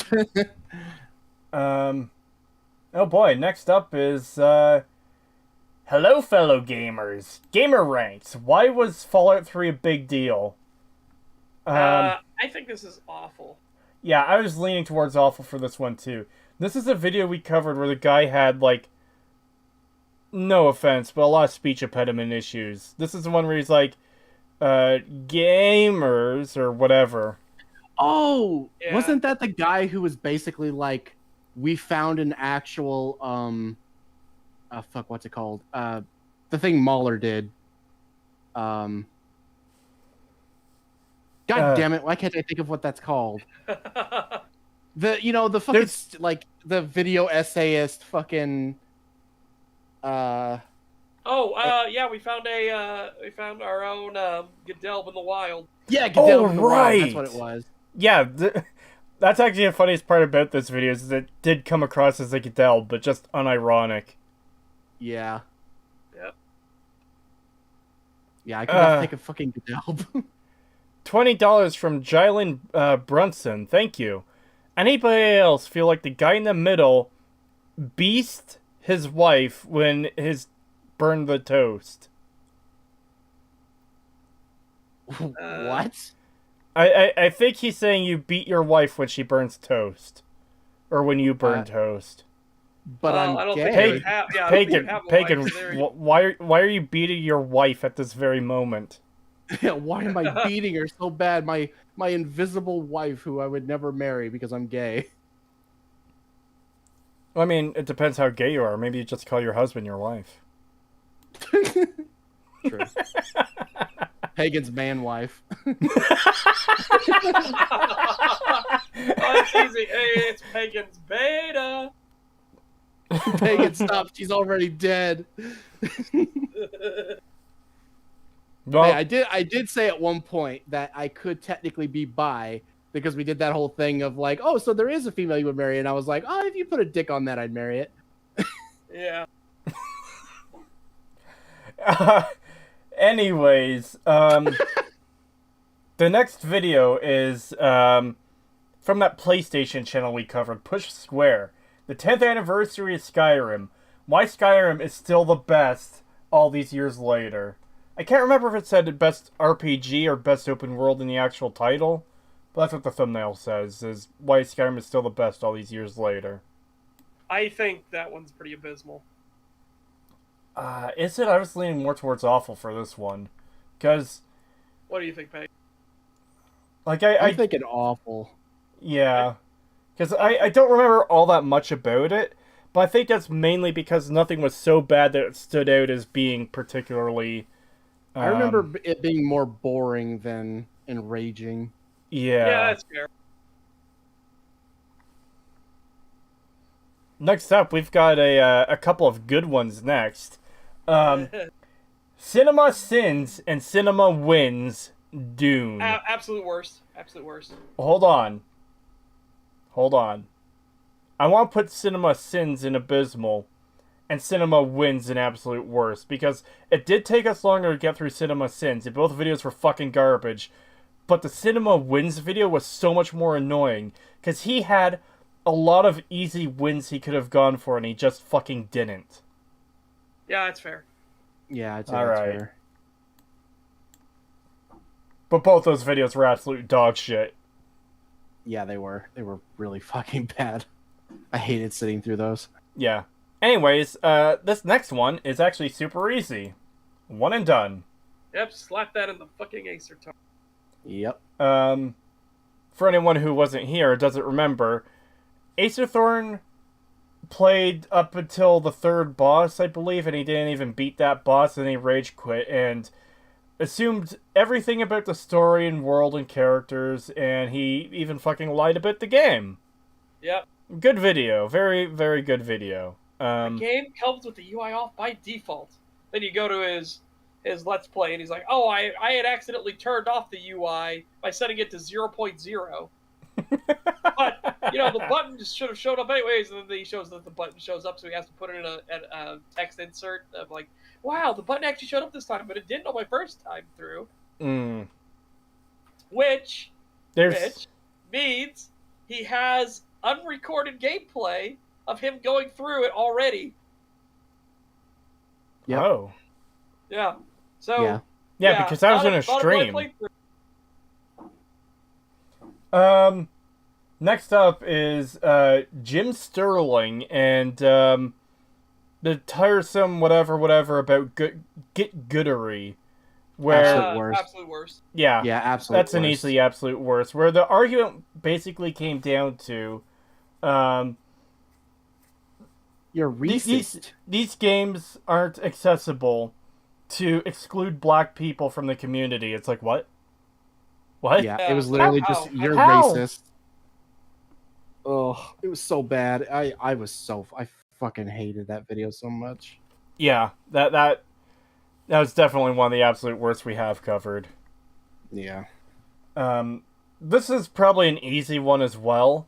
In defense of Hassan Piker, I think that's an easy absolute worst. Yeah. I Literally agree. defending stealing people's content. I don't even remember us covering that. What? This Who is was that? This is the It guy. was, Well, yeah, he was defending Hassan Piker stealing content and talking about the whole situation with JXC and everything. yeah. And saying that JXC and LM should be grateful and stuff like that. It's like not understanding how any of the revenue systems work, how AdSense works, how click-throughs work, nothing. Yeah. It literally didn't understand how anything worked.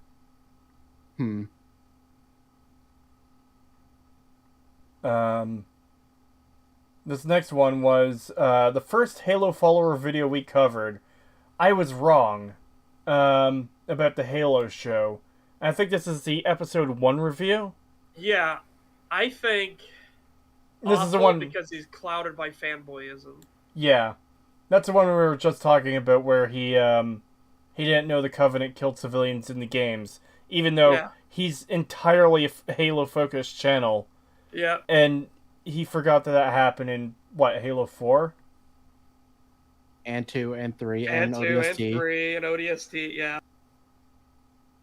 Um and Halo Wars. yeah. Next up is his other Halo video we covered, which I forget the name of. I'm willing to put it in Abysmal too. Sorry, did you say the previous one should be Abysmal or Awful? I said awful because Oh. he's clearly fanboyish. Okay, but yeah. I could listen to an argument for going to business. No, Awful's fine. Same for the other one? Yeah, Yeah, I 'cause- think it's a pretty good spot for it too. Yeah, the other one wasn't actually as bad as the first one. It was still bad, but not as bad. What if we Yeah. did pretty bad then for it? $5 from Jylan Brunson. Thank you. Pagan, horse emote. I was joking around, but your icon looks like he is okay. Now you're just pissing me off. Yeah, the horse and Pagan's icon does look pretty pissed. Yes, Yeah. that is that is why I have it. Yeah, I think the second Halo follower video should be pretty bad. Pretty bad, okay. Yeah, I can agree with that. Yeah, that's fair. Next up is Disney Star Wars Retrospective.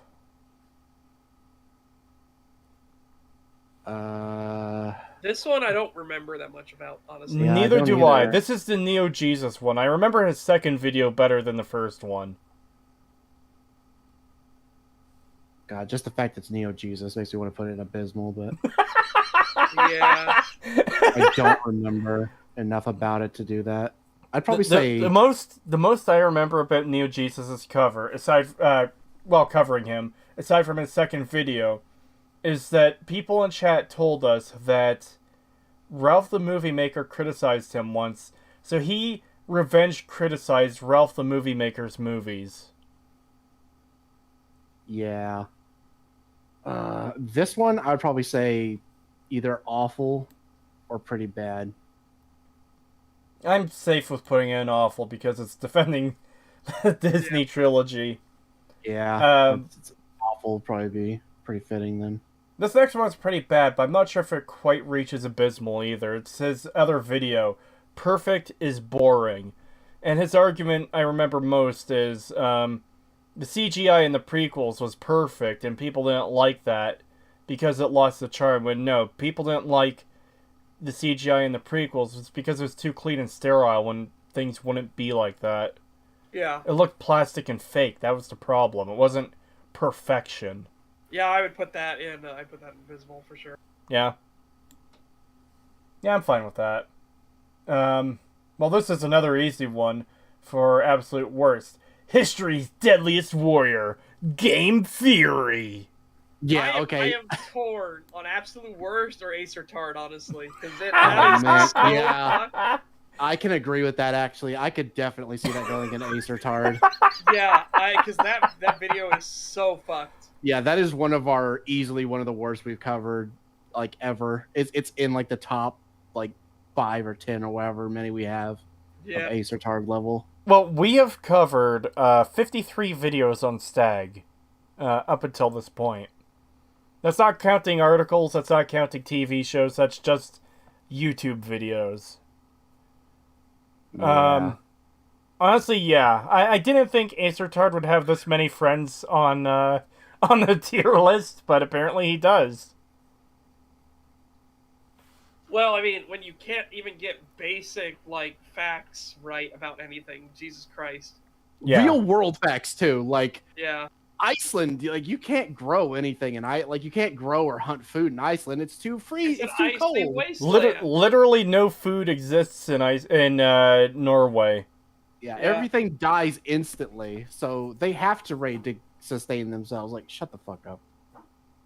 You Now, fucking idiot. I'm biased on this next one. I almost want to do Acer Tard because Emil is such a fuck up. I think absolute worst is where it should go. I've got my problems with ML. I don't think he should be the lead writer. I think he's someone who needs a lot of oversight to keep in check to prevent from writing garbage. I don't think he's Acer Tard levels, as much as he pisses me off. Exactly, that's what I mean. I'm thinking absolute worst, honestly. That entire speech is a gold mine for how fucked Bethesda's development processes are as well. Yeah. Yeah. I'm not sure we have much else to say on that one. But next up is a video that no longer exists. Yeah, Installation 00. I would probably say pretty bad or awful. I'm leaning towards pretty bad because there were definitely a lot of issues with that video, but at the same time, it was among the least bad ones we've covered. I'm not putting it in least bad tier, but I think pretty bad because it did get worse the longer we got into it. Yeah. But I don't necessarily think it's awful. Least bad, then it just got worse and worse near the Yeah, very that end. ending was so fucking terrible. Yeah, if we cut it off at like the 15-minute mark, it probably like 15 to 20 minutes. It probably would have been not great or least bad. Yeah. Easy least bad. But no, now it's pretty bad. Yeah. Next up we have Movie Bob Building a Better Gamer, which what the fuck Absolute even was worst this or Acer video? Tard are my thinking. I'm not. Look, we can't overuse Acer Tard, and there's another video I think maybe should go in there. That isn't by Acer. I was gonna say Abysmal because it was more funny than anything. Like, yeah. Well, no, it was, but he was injecting his identity things and everything about how like stop doing this, gamers, and everything. You need to go get out and get healthy, stuff like that. And is like, and only later is like, I recognize the hypocrisy of a land whale telling you to get healthy. Yeah. Okay. I don't know. There's just something about it being comedic where it's like I don't think anyone's gonna actually take it seriously. That kind of makes it feel a little bit less. It takes the sting out of it. It does almost come across as a parody, but I don't think Bob is smart enough to make such a video. Yeah. I'm fine with Abysmal. Yeah, Abysmal. Yeah, I think Abysmal. So obviously the other two Acer Throne videos are going in the Acer Tard territory or tier. Absolutely. But I think maybe this next one should go in there too. Yeah, DJ Peach Cobbler again with why are fandoms ruining the things I like? This song made by a dumb kid that's ruining Minecraft for me. This animation, this pony animation for some reason, it's ruining Minecraft for me. Oh my god, yeah, I forgot about Th- that. this- That this- was Yeah, I so think that bad. is pretty ace retard level. This Yeah. person who's cosplaying and making what looks like a pretty fucking cringe video, to be honest. It's ruining Undertale for me. People saying Cake is a lie. It's ruining Portal for me. Gamers are racist, sexist, horrible. Like, what a shit fucking video through and through. Yeah, the whole thing was bad. Yeah, this is also the video that made me stop giving Peach Cobbler any kind of fucking benefit of the doubt. Yeah, Because I didn't know he was this much of a piece of shit. Yeah, same. Because I was kind of holding out there a little bit because I was starting to see some stuff where I'm like, oh, maybe he's not so bad. Then we covered that video and I'm just like, oh, maybe not.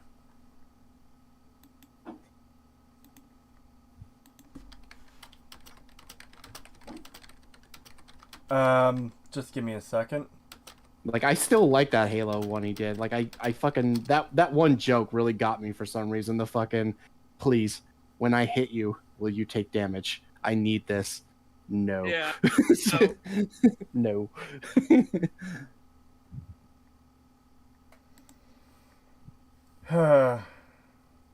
Alright, this next one we actually covered fairly recently. And I can't for the life of me fucking remember what it was. This is, STAG 40... This was covered with, the Peach Cobbler video. And it's about why the Fallout fandom is so divided. And I can't for the life of me remember what the fuck it was, like, what was in Yeah, I this can't video. either. I can't remember anything about this video. Why so divided? Like, it had to have been bad enough to cover, but... Yeah. What? Yeah, I just can't remember anything about this one. Neither can I. It was the one where he fundamentally didn't understand that there are differences between New Vegas and Fallout 3. Oh. Like, in terms of writing and everything like that. There- Just did not understand any of it. There's surprisingly a lot of people who are like, New Vegas and Fallout 3 are just the same game. It's like, my god, what the fuck did you play? Yeah. I think it's pretty abysmal. Abysmal? Yeah. Alright. 6 Malaysian ringgit from Pendikar Mando. Thank you. Happy 50th. Thanks for all the content and advice. No problem. Glad you enjoy it. And $50 from Jylan Brunson. Thank you. Okay, Creetosis, this is my last time super chat. I forgot to say the magic words every time you guys do a stag. So I say now, Creetosis, you are a furry. No. And yes, I know he's not a furry, but you must say it every time. That's the law of stag. Oh, the unwritten rule book of Stag is coming out. No. Don't do it. Oh, man. Creetosis. No. Anyways, next up is Starfield will be a masterpiece. We did like 3 of these videos, and I slept through one, so I can't even really fucking give my opinion on the whichever one I slept through. Yeah, I can't remember, because they kind of intermixed. I can't remember which was the one where he was going through the team and explaining why he got so excited. I can't remember if it's that one or why it's going to be great. You know what? This one I'm tempted to move to absolute worst, because this is the guy who did all the fucking sports analogies. Oh, yeah, that one was really, really bad. Yeah.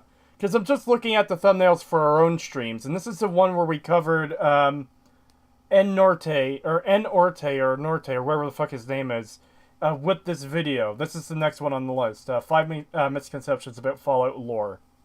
Yeah, that one is absolute worst, for sure. For fucking sure. The misunderstandings one or the Starfield one? The misconceptions one is absolutely an absolute worst. See, I was leaning more towards abysmal for that one because his points were awful and like he had easy wins he could go to and he just didn't. Yeah, that's what I mean though. Yeah. It's like that's what made it so bad. 20 Norwegian crowns from QR18. Thank you very much. Thank you. Merry 50th, Stag. Thanks for all the laugh and cringe. Yeah. Glad to have helped. Yeah, so maybe both of those in absolute worst. Yeah, I think that's fair. Yeah. And the next two we've got are another Starfield video, why it's going to be great, and Game of the Decade. Now, one of these was by Turf Nation, the guy who did the Drinker video. Yeah. And the other one... Which I think it was Game of the Decade, right? Okay, so, yeah, Game of the Decade was Turf Nation, and what's going to be great was Abraham Sandwich. Yeah.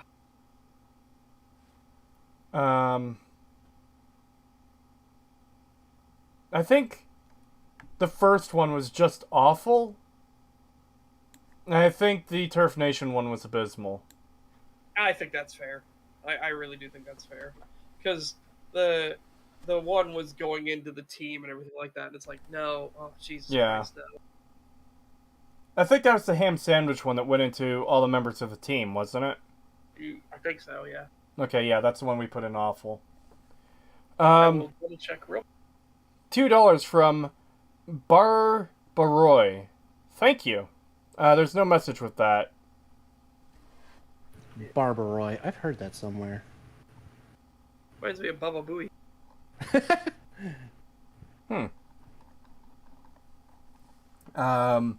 Next up is the last video we covered. Stop saying, despite its flaws. I'd say absolute worst, because it did show him to be a hypocrite, but not for the reasons he thought he'd be a hypocrite. Yeah, that one was pretty bad. And like I said during covering that video, it's the same fucking shit as Oxford's defensive Fallout video, where it's just like, you can't demand perfection. Why are you expecting perfection? Perfection. It's like, Jesus Christ, shut the fuck up. People I like how at first when we were doing that, and like I brought up the perfect thing, and you were like, oh well, he hasn't actually said it's perfect, or like that we expected perfection yet, and then right after you said that, like the rest of the video was literally just him fucking spouting the perfect thing over and over. Yeah. There's a lot more absolute worsts than I thought there was. Yep. Yeah, I didn't expect there to be this many absolute worsts. I think I'm gonna downgrade this next Half-Life video to abysmal with the second opinion video. Oh, you had that up as awful before? No, I had that as absolute worst. I should say upgrade, I guess. Yeah. I don't know, because I feel like this might be absolute worst territory. I mean, that ending was pretty fucked. The whole thing was fucked, man. Yeah. I thought it was funny as hell. Yeah, we talked about this a bit earlier, but this is the guy who's like, that's a French word, by the way, and... Yeah, absolute worst. We can do. You could convince me I'm wrong, I'm a reasonable person, but you'll never convince me I'm wrong. True, he did say that. Yeah, that would put an absolute worst. And the awkward pauses thing. Hey, Gordon, awkward pause. It's me, Barney, awkward pause. Like, the gaps are so small. Awkward pause. The gaps are so small that he has to put it up on screen, and the words fucking awkward pause are only there for, like, the briefest of seconds. Yeah. Again, he doesn't understand natural speaking cadence or anything. It was like, fucking hell, man. Yeah. He also complained about characters mugging for the camera. It's like, what the fuck are you even talking about? Oh boy. Fuck. Was this Charlatan Wonder or was this someone else? Fixing Interplay's mistakes. Fallout New Vegas and Fallout 3. I think God. I remember hating this one. Yeah.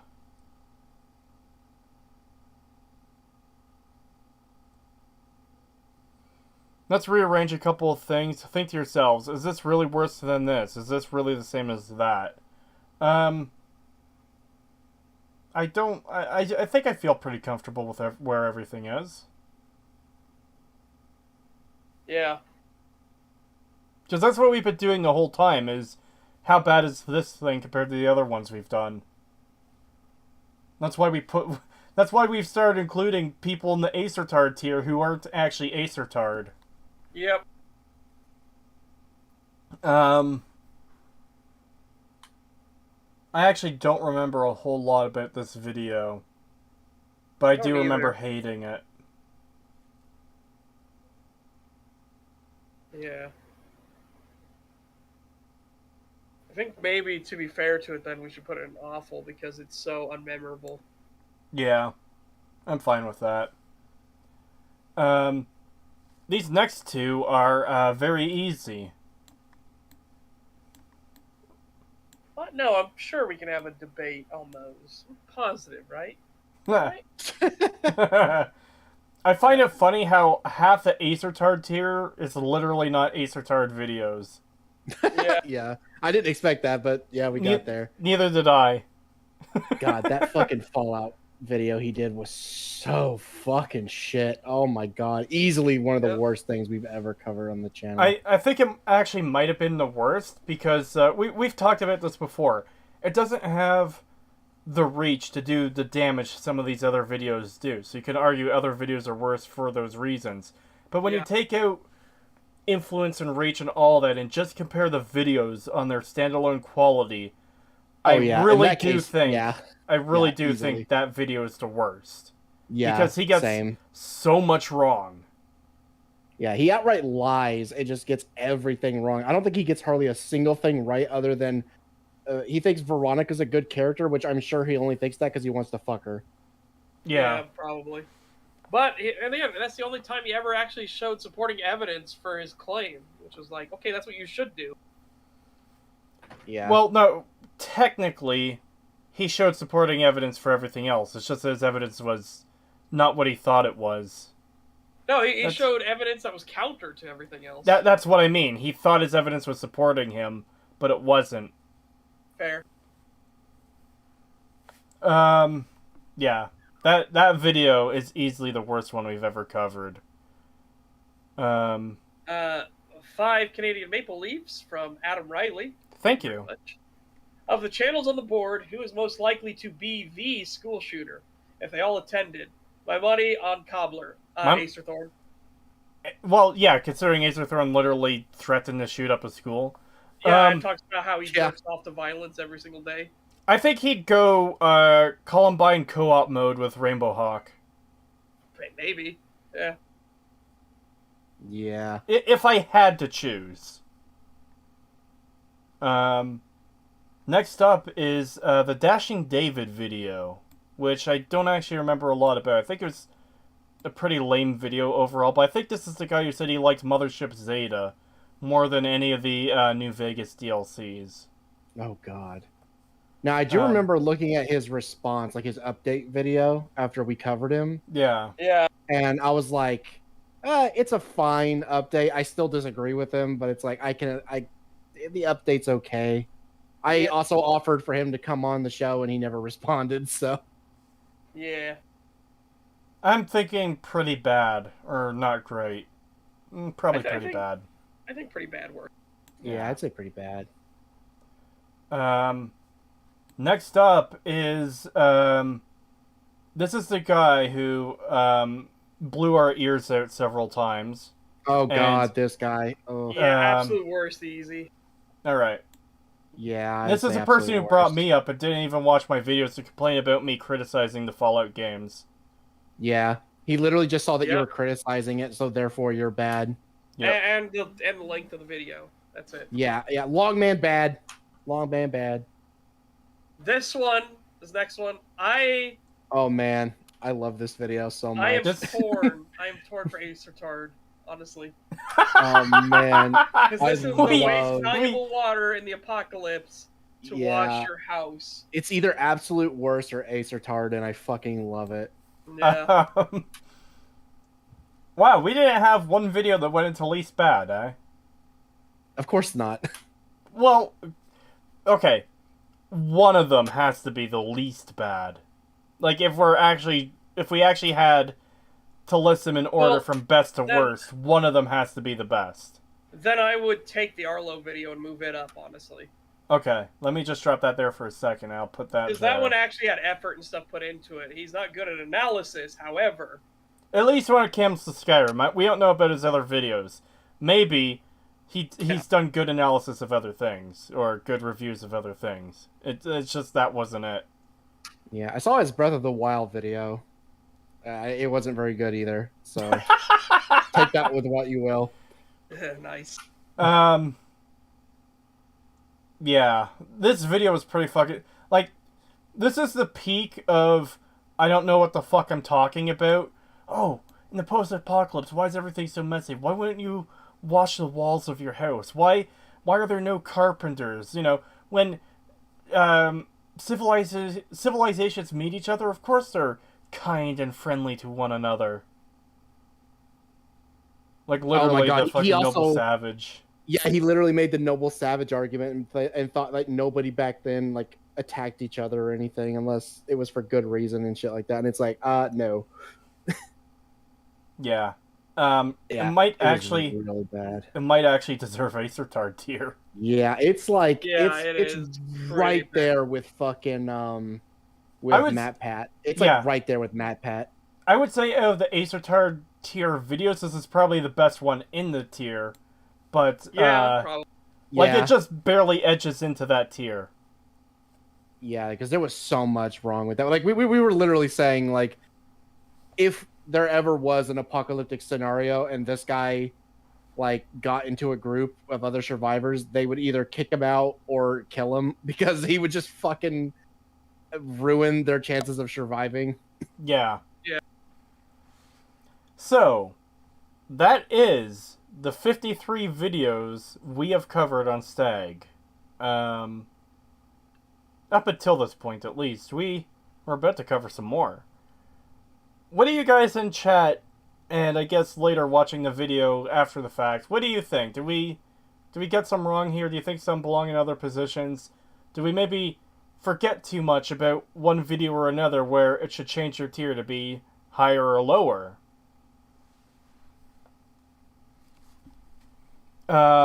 $20 from King of the Gutter. Thank you. One season down. What an arc, huh? Acer got blown the fuck out, and that was foreshadowed. Hope the second is better. Gotta lower the stakes. I mean, suing a guy over YouTube videos? Unbelievable. And Black Bolt Lives Matter. Oh god, yeah.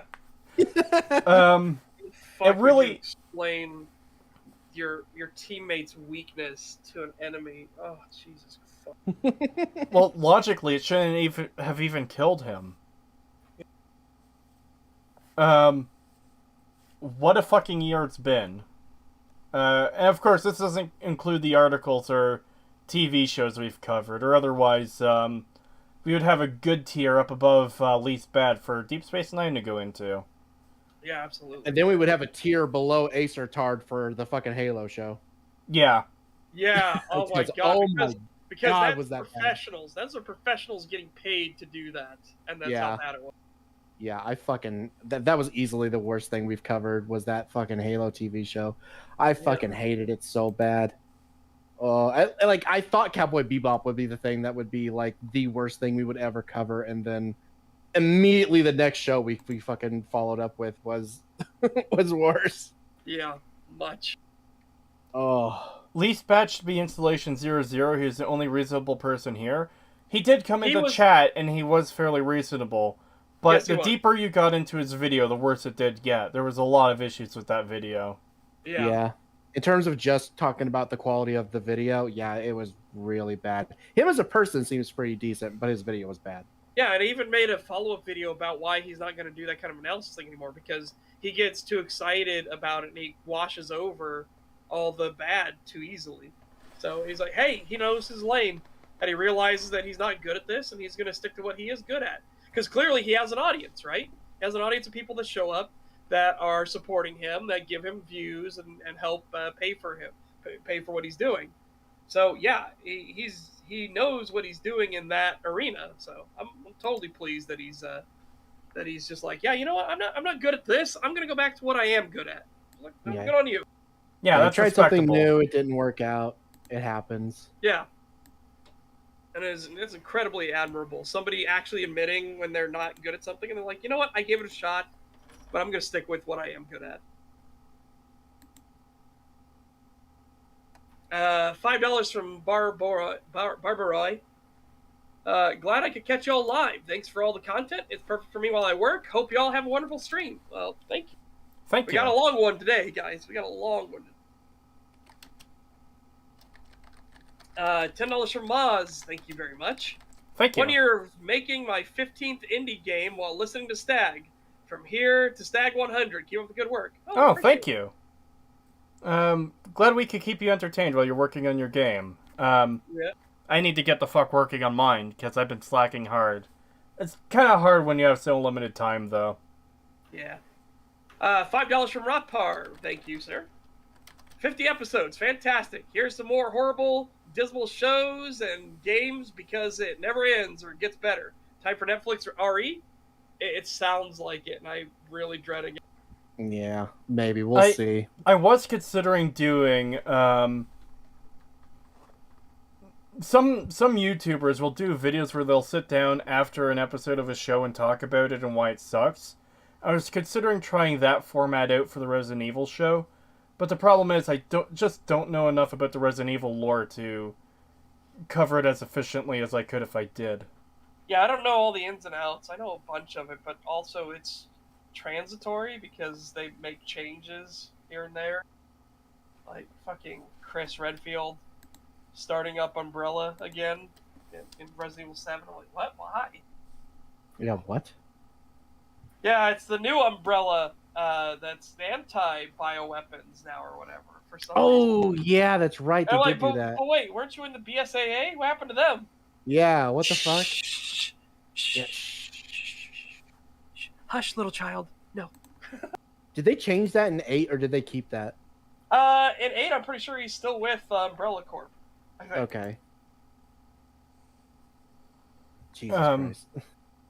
Creetosis, have you guys watched The Boys TV series? I've seen season 1. I heard season 2 was god awful, and I've heard season 3 is worse, so I haven't checked in on that. If it made Mahler want to make like a 4 or 5 hour video on it that he hasn't completed and might not complete, I don't. Give you a heads up.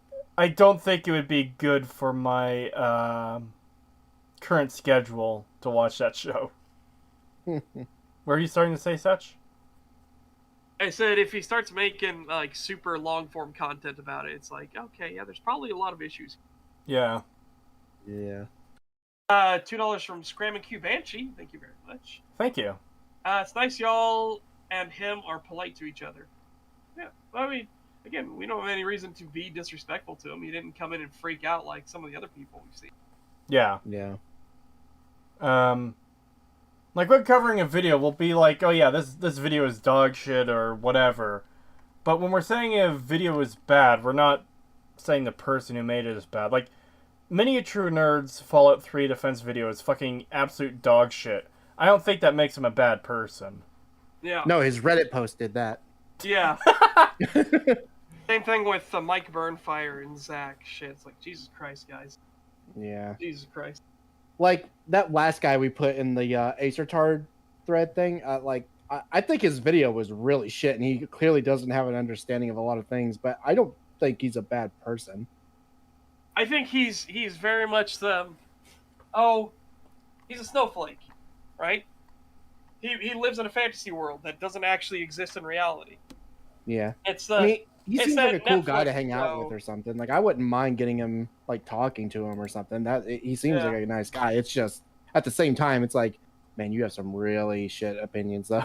Yeah, apparently Netflix is doing a show called Snowflake Mountain, and they have to try to serve these people that are genuine, like, snowflake safe space people have to try to survive in the mountains. And I'm like, oh, I kind of want to watch it, but I have this horrible feeling that they're gonna like do the let's hug sort of thing. Yeah, it's like, damn, Netflix based. Creetosis, you missed Stag 12. No, he didn't. That was Second Opinion Half-Life. Yeah. The Wayfarer, members for 6 months. Thank you.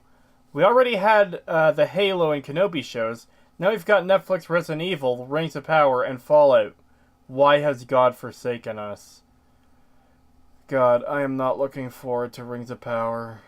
Yeah, shit's only gonna get worse. Yeah, me either. Well, remember as I want to keep calling him Rageaholic, as he said, Razor Fist. There. Yeah. As Razor Fist said, be the culture. Don't ask for permission, just be the culture. Yeah. Fuck them. Just do it and do it better. You already got a leg up on them. Just do it better. Yep, there's people out there making their own stuff that fucking BTFOs the entire industry out of the water, and these are like solo projects. Like Jesus Christ. Yeah. Um, 3 Australian kangaroos from Get Out Here, Yo. Thank you very much. Hard to believe it's 50 now. P.S. Where's Man Blast? I think he's still busy with stuff. I talked to him the other day. Let me just double check here. I don't think it's very likely, but if I do, it would be on the Sunday stream. Yeah, I'd love to have him come back because he's fantastic to talk to. Oh yeah, he's great. I understand, you know, he's got a life to live and school, college, and all that. I do think the show is missing something without him, though. No, Yeah. I know. Get Out Here, Yo. I know. Creed missed your $3. That's why I was waiting for him to finish the. No, it's not that we missed it. It's that we were talking about something. Oh wait, I did miss it. You did miss it, yeah. Okay, my bad. I was just waiting for him to finish his point. But again, just so everyone knows, starting on the next STAG, we will be reading super chats at the end of the stream. Stag 51, not Stag 50 Part 2.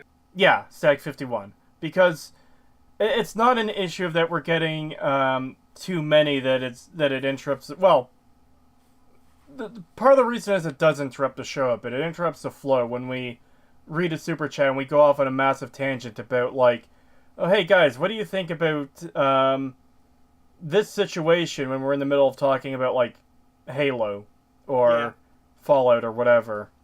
It's understandable that people would want to know what we think about different things. That's why we're still gonna, I guess, address those questions. It's just become a bit too interrupting to the flow of the show. Yeah. So That'll we'll just do be them at the end now. Yeah. And again, that will be on 51. So 50, we're going to keep the same thing we're doing now, but that, again, we wanted to give people lots of heads up to know that the change is coming. Yeah. $5 from the legend, Black Iron Tarkus. Thank you very much. Thank you. You would think these guys never wrote a research paper before with the lack of evidence to back their claims in all of these analysis videos. Well, the one dude allegedly did write a research paper, and then he showed it on screen, and it was really abysmal. Yeah. Like, Didn't even meet the requirements to be accepted as a fucking paper. Yeah. I've never wrote a research paper, but I could still find fucking evidence to back up my claims. Yep. Yeah. Yeah, it really helps to, not jump away from a point you're making because you realize you're fucking wrong and not edit it out. Yeah. Fucking idiot. Now, someone in chat said Ripaverse broke 1 million. It's probably going to break 2 million before the end of the week. And last I heard, it was at like 1.7, 1.8 million. Which, Nice. That's really good for an indie comic that's just been released for crowdfunding, like less than a week. And this is a 75-day campaign. Oh my god, it's at 1.95 million. There's 70 days to go. Yeah, I think It's definitely we're clearly going over 2 million. Yeah, it's definitely breaking 2 million before the end of the week, and possibly even before the end of the day. If not today, definitely tomorrow. And once again, I'm very happy to see success stories like that. I like seeing people do well.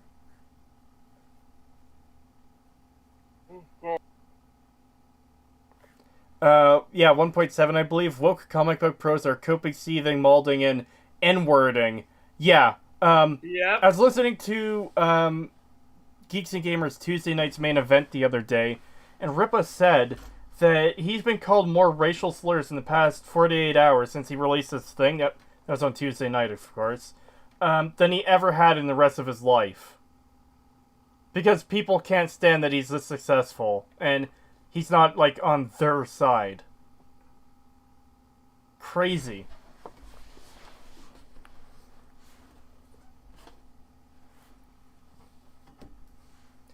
My favorite thing on the channel so far has been Cree trying out Dark Souls, and Buddy's getting all giddy about it. Will there be a continuation to that ever? Yes. I just haven't streamed it because for the past couple months I haven't really felt like streaming in general. And I have to be like in the right mood to stream Dark Souls, but I do really want to return to that. Yeah. Well, shall we get to the next main event? I suppose we should. Now, we've got 3 potential videos here to cover. Where do your votes fall?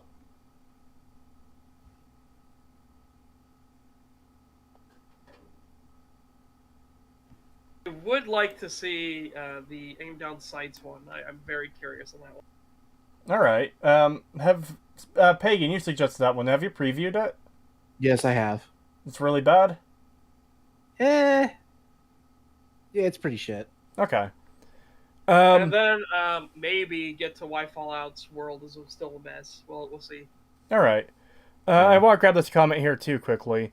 Any new topics or areas that STAG will pivot into? We do want to cover more and more stuff because we can't cover Elder Scrolls and Fallout forever. Yeah.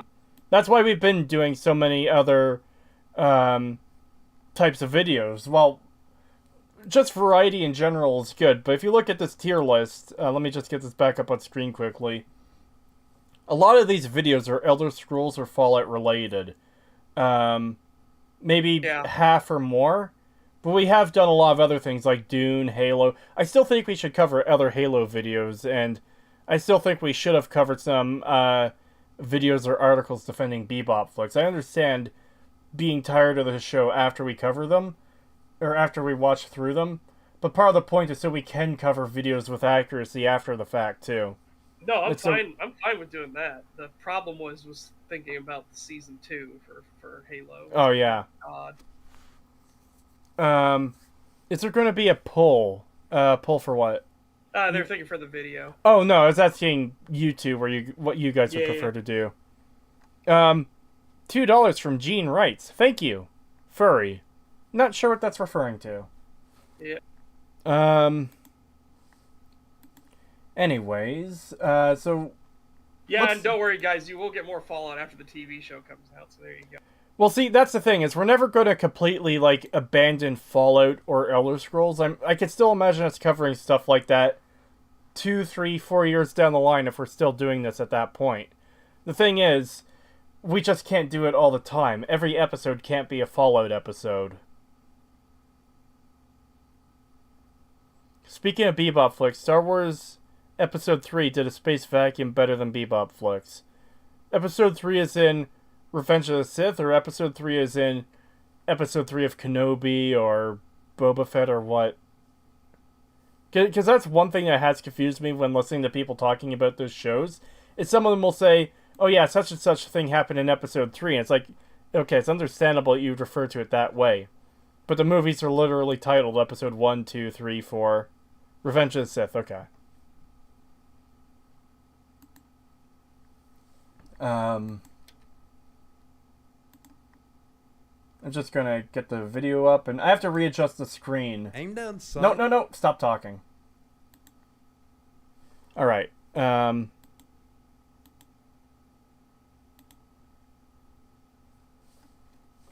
have to readjust this, because I just used the same watch together window for the tier list. Alright, you guys ready? Yeah. Pagan? Yeah. Alright. Aim down sights is a bad feature in first-person shooters. It's now, and I think that's certainly for the worse. Let me explain why. First of all, let us define what aim down sights means. This is also known as scoping, iron sights, or zoom. Basically, it's the feature common. I mean, scoping, sure. Iron sights, yes. Zoom? No, that's not aiming down the sights. Yeah. That's just zooming your view. Yeah, because Fallout 3 has a zoom, but that's not aiming down sights. It just kind of zooms in the camera slightly. Yeah. Yeah. Just say ADS.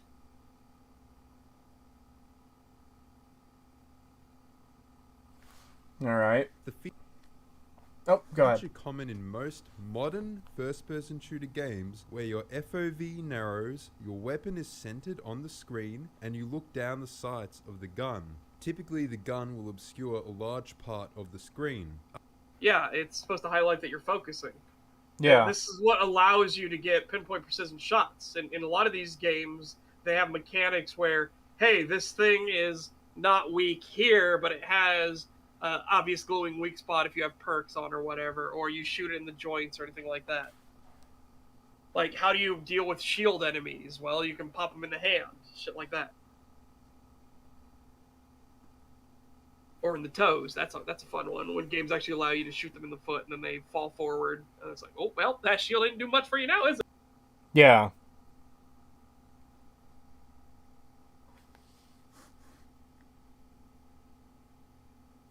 Other ADS typically include increased accuracy, which consequently results in decreased accuracy when not using ADS. Which makes sense to an extent. Yeah, that's right? natural. Because if you're in ADS, you've got it pulled up into your shoulder and you're looking down the sight, right? So you've got it securely in your shoulder. Like, if you're holding it at chest level and you're just spraying, of course you're not going to be super accurate. Now, there are games that actually have 3 layers of this, where you have at the hip, shouldered, and then aim down the sights. Games like Red Orchestra would do that, where you have at the hip, shouldered, and aim down the sights. And so shouldered would let you remove the penalty for recoil, like, because you have it against your shoulder. Your shoulder is supporting it, so it removes the recoil penalty you have from firing from the hip. But it's not linked to your camera. So you can actually, Red Orchestra is definitely a game when people first play it, they're like, what the fuck? Because they try to move their gun, and the gun moves before the camera moves. And it takes a bit to get used to.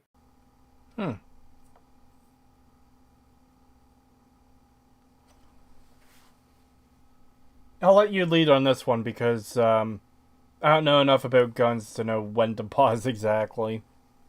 Fair enough. Let me get this real quick. ADS pros, increased accuracy, lower recoil. ADS cons, lower movement speed, reduced peripheral. That's my ideal. I don't even know about lower movement speed, because if you practice with ADS, in real life, you practice with ADS, you can get some movement speed. You can keep up a real good pace. Watch Delta Force go through their tactical videos. They are fucking, well, it's scary watching these guys being able to sprint in full military kit with weapons shouldered the entire time, and they're just going like,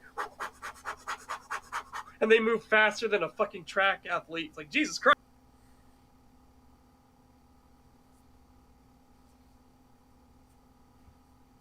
It can often decreased recoil and can include reduced bullet spread. It can often trigger a stronger aim assist, like your sights are snapping to a target. I hate that, by the way. I hate aim assist. It's done for consoles, because consoles can't be as precise as mouse and keyboard. Mouse and keyboard, you literally have pixel perfection. You can increase the DPI of your mouse or decrease it however you want. Highly recommend decreasing DPI of mouse if you actually want to pull off more accurate shots, by the way. But, yeah, a joystick doesn't have that. There's going to be where it's imprecise. So the vast majority of console games will give you an aim assist. Some of them are pretty extreme, like in Metroid, and others are pretty tame, pretty light. Damn, didn't get a car with a gun tangent? Well, there you go. Rapper says, I don't understand hip fire. How do you make bullets go where you want when you have no idea where the barrel is other than forward, I guess? There are people that get, again, depends on how much you practice with it. There are people that have legendary barrel awareness. There was a fantastic series on History Channel called Sharpshooters. And they would go through legendary people that they just knew.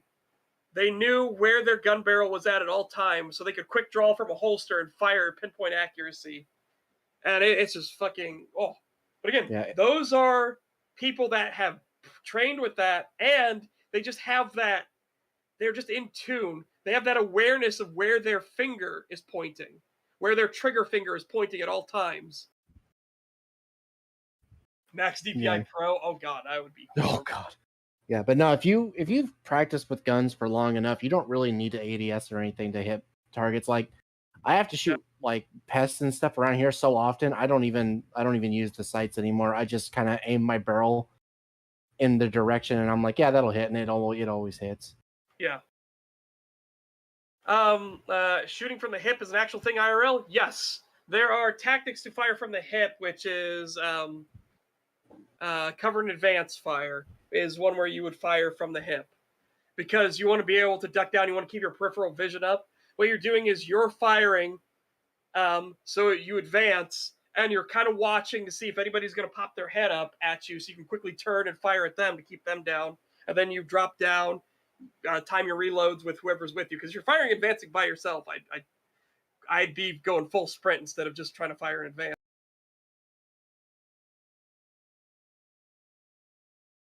Yeah, there are people that are really good at it, and then of course there are people that keep their fucking finger on the trigger as they're reholstering it, as they shoot their fucking leg. Oh my god, I hate them. Yeah, it's so annoying when people do that. The trigger discipline, people, come on, take your booger hook off the trigger. Yeah, it ain't that hard. Take the booger hook off the bang button. Yeah, it's like, god damn. I hate when people do that. It always bugs me. I'm like, anytime I see someone do that, I'm like, no, stop, take your hand off that shit right now. Yeah. So that's another thing Rob Parr is bringing up right now. Ah, cool. Also, thanks for explaining in a recent video about how kneeling increases accuracy. It's a long-established game tactics, but I wasn't sure why it worked. Didn't know you braced it on the bone. So there are different types of kneeling, just as like there's different types of standing accuracy. You have kneeling supported, kneeling unsupported, low kneel, all different kinds. Obviously, if you can support your weapon against something, that will improve the accuracy dramatically. If you could go prone and also support your weapon against something, that's the best accuracy you're ever going to get. Because then any little random shakes or anything won't be in there because you're not using any of your muscle groups at all to support your weapon. When you have low kneel, which is what you try to do if you want to stay mobile, you want to be able to get up and run, easy peasy, but you want that accuracy. Low kneel, you kneel on the heel of your foot, right? So you want your butt on the heel of your foot, and then you want whatever your supporting arm to push into the kneecap of your other knee, the knee that comes forward. That's going to have bone-on-bone contact, and you're no longer supporting it with your muscles. Because, again, just try holding up something that seems light. Fill up a water bottle and hold that water bottle out in front of you by the tip. Just hold it out there. And you're going to realize this water bottle is really light. I can heft this around. I can throw it. I can juggle this shit. This shit is light. Your body, on the other hand, is going to be like, oh, God, release the lactic acid. Burn all the acid. Ah! As you're slowly watching that water bottle get lower and lower and lower, and the pain goes up and up and up. It's the same concept with firearms. The firearm, it is a bit of weight, and it will slowly start working away at your muscle groups. It'll start releasing more and more lactic acid. So the better you can support and brace the firearm so you don't use your muscle groups, your muscles can relax, the more stable of a platform you have.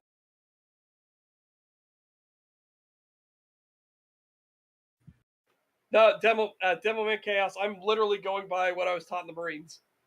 You want your elbow to go right on to your knee, because you want it to be as stable as possible.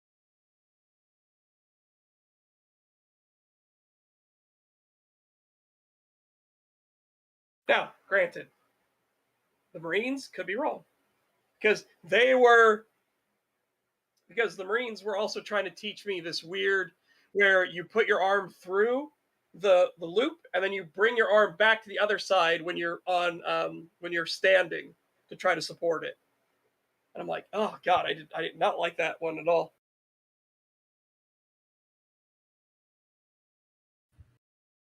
Yeah, but the Army also shoots at 100 yards and 200 yards. The Marine Corps fires at 500 yards. So you do 1, 2, and 500. That was always the thing I found funny about the Army. It was like, why would you not do 500 yards?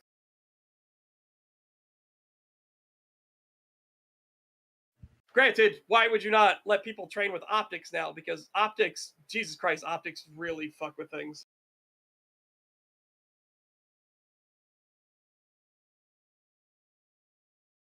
Oh, that must be new, because Army did not do 500 yards anything when I was going through. Which crayon is the best? It's the red ones, because they taste like cherry.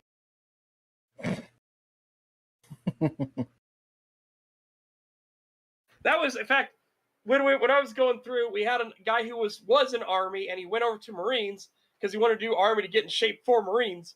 He came over from Marines, and the drill instructors would relentlessly rip him to shreds. And one of the things they always made fun of him for was the fact that the Army didn't fire at 500-yard targets. Again, that's totally new. If they do fire 500-yard targets now, thank God, they're learning.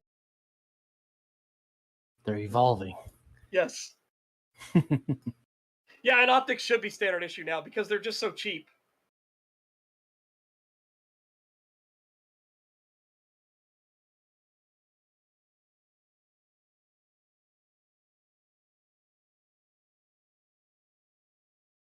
Yeah, you weren't kidding about the being in the sneezing phase. I can tell just by your voice. Yeah, it's my nose. My nose starts like burning, and then it gets that tingling sensation, and then it doesn't actually sneeze, and it drives me insane. Yeah, I hate that. Yeah, Oh, again, man. like I said, Devil in Chaos. They didn't even do 300 yards when I was in. They did 100 and 200, and that was it for Army. And then Marines, that is not a massive target. It looks massive when you're up close. When you are 500 yards away, that is not a massive target.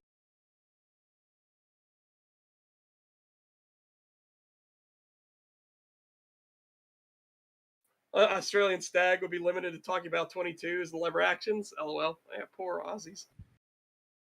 But at least you're a fake country, so, you know. Yeah, literally just a giant prison.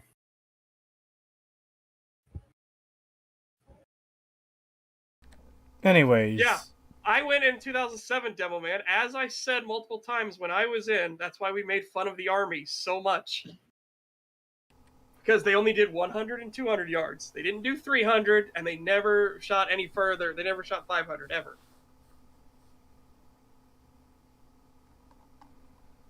$2 super chat from the Wayfarer. Thank you.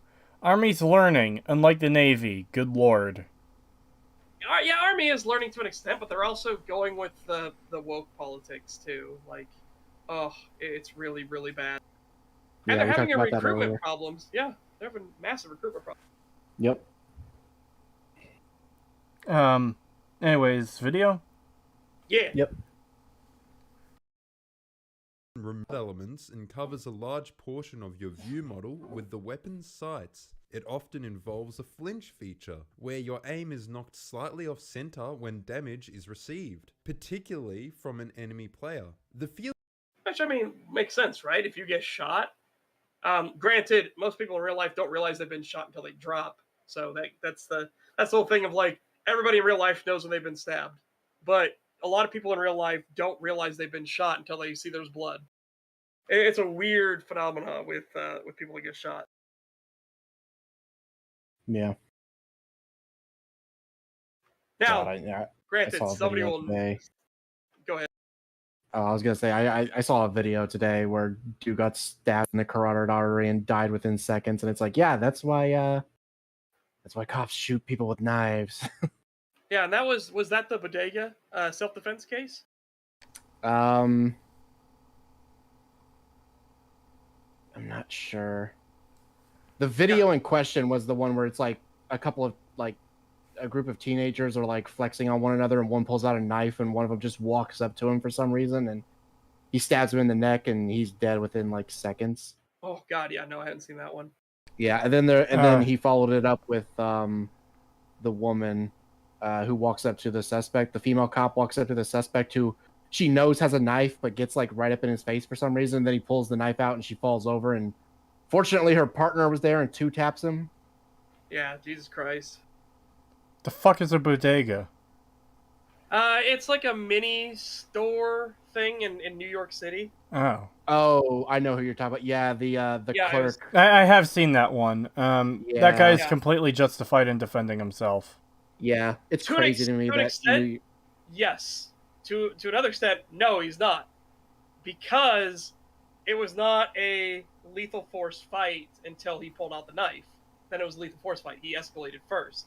This is where self-defense law gets really messy, and why you can have a rogue prosecutor go after you, because in the letter of the law, he was not justified in what he did. to every single person that's a normal, rational human being, he was entirely justified in what he did. Yeah, because okay, An old Buddy. man versus a giant guy. Like, yeah, no, there's no way he's gonna be able to defend himself. So the other guy Yeah. doesn't necessarily need a knife or a gun for it to be a potentially fatal situation. Like, people have been Yeah. pushed over and died. A solid blow to an old man's head, yeah, it'll kill you. It could definitely kill. So, Well, yeah, there's a 73-year-old man, I believe, who was just recently killed with a fucking traffic cone. yeah, Glad they're rounding up the little bastards who did that. Hopefully they put them in jail for fucking ever. Yep. yep. Because guess what, guys? Here's the thing. Anything you pick up, if you have your fists, those are technically not lethal. So it's a not lethal fight. But if you do multiple blows, it can be argued it is now a lethal fight.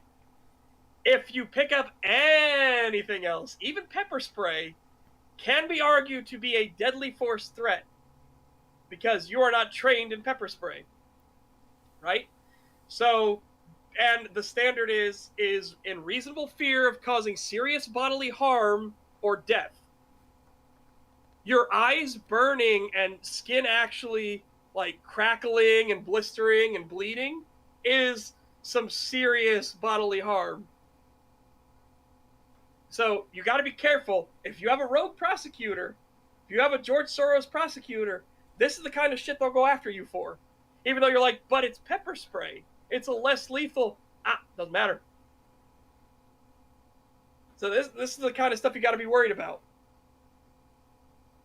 Yeah, I fucking hate New York law and all that shit. It's ridiculous. You are obligated to always flee. Even if you're in your own home, you must flee first. No. That's a mistaken. It's not that stupid. It is pretty stupid still. I think all duty to retreat laws are stupid. I think we have that here in Canada. However, it is actually duty to retreat when safe. Right? So if you see your only way to retreat is past the axe-wielding psychopath, you don't have a duty to retreat.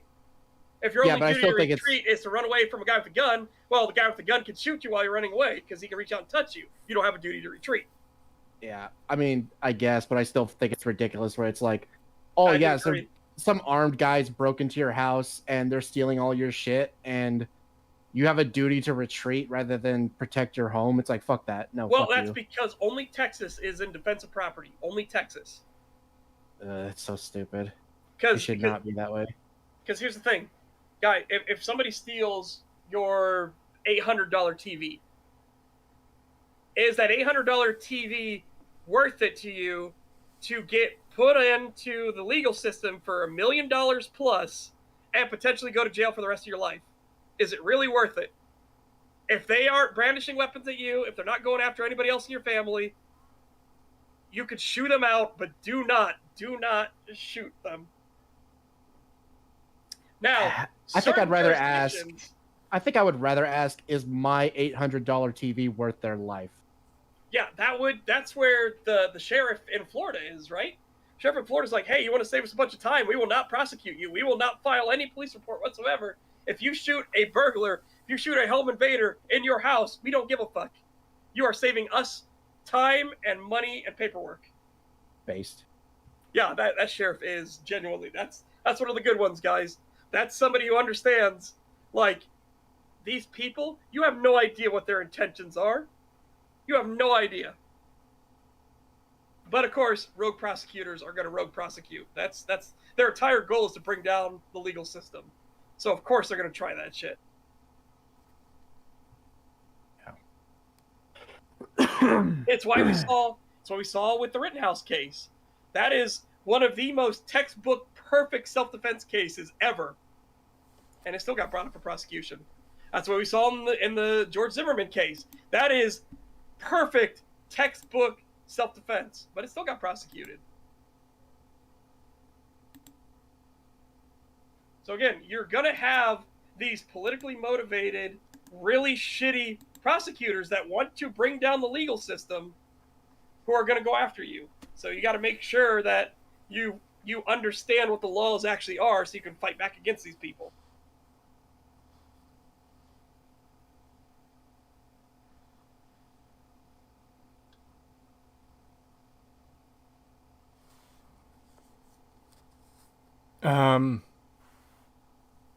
We should probably go on with the video, but M9 sent me that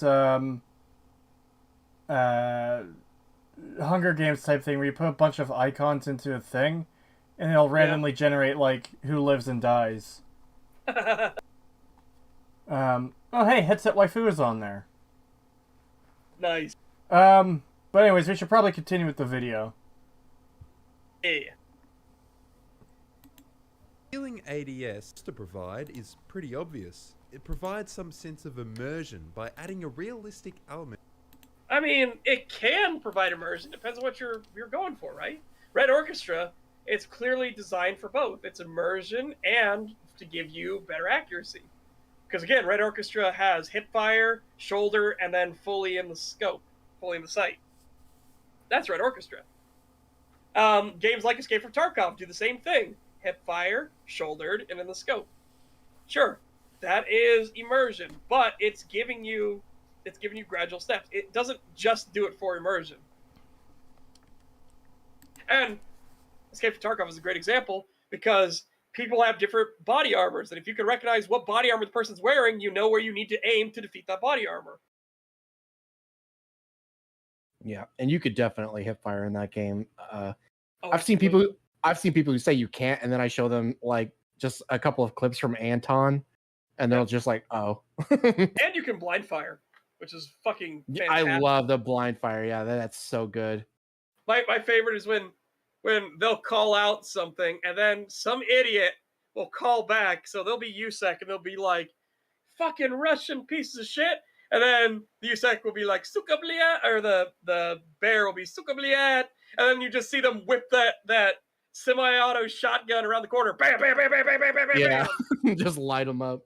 And then they come around the corner and they're like, "Oh, yep, well, you're dead. You shouldn't have answered me back." Bareka Barigum.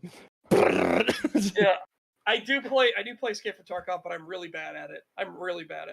Yeah, I've played it a few times, and then I just stuck to watching videos. I get gear fear too bad, and it's just like, God damn, I gotta break that habit. I get gear fear way too bad. I don't really have gear fear. I bite off more than I can chew sometimes. Where I'm like, I could take these guys, step outside, die. For anyone that doesn't know Escape from Tarkov, gear fear is the fear of losing everything you've accumulated. Oh. Because Escape from Tarkov is a full loot system, so. Yeah. Okay, so it's similar to like how in Minecraft or 7 Days to Die, when you die, you drop all your items. Yeah, and if you drop it into lava in Minecraft, it's like, well, break out the world's smallest violin. Yep. Yeah, you can literally lose all of your gear if you're not careful, and then you're going to be stuck doing hatchet runs. Oh, hatchlings and moslings are hilarious. Yeah. So hatchlings are literally people that just use a tactical hatchet to smack you in the face and kill you instantly. Moslings are hatchlings, but they decided to use a cut down Mosin Nagant rifle that's super dirt cheap. Yep. God, and the Mosins in that game, dude, they are heat-seeking missiles that just obliterate you. Oh, you got shot like in the side? Well, half your body's fucking gone because it's a Mosin. Well, it's a full battle rifle. So, it's a full rifle cartridge instead of the intermediate cartridges of like the AKs and everything. I know, but it's just they have toned it down in the earlier in the earlier versions of the game. That thing was basically a tank shell and a gun. It was crazy. It just obliterated you. It didn't matter where it hit you in the foot. Oh well, your fucking head's gone, dude. I'm sorry. It's a melon that got shot with a 50 cal. It's gone. I'm sorry. Yeah. Your foot just fucking exploded, and the rest of your body went with it. Yeah, I would absolutely say, oh fuck, good job, brain. Oh, let me get this one, JD. I'm looking to buy an SMG for fun shooting. I was looking at a Sterling or a Bullpup. What would you recommend for pure fun shooting? If you can get your hands on an MP5 or a P90, like if money is no object, get a P90. Have a blast. P90s are the bullet hose of SMG. Yeah, P90s are great. But again, that's if money's no object. An SMG, a budget SMG.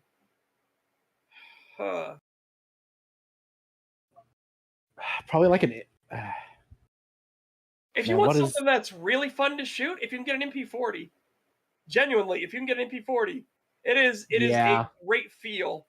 Yeah, it's very soft recoil, has a nice like tempo to it. It just feels good. It feels good. Yeah, I'm trying to remember what the other SMG I really like is called.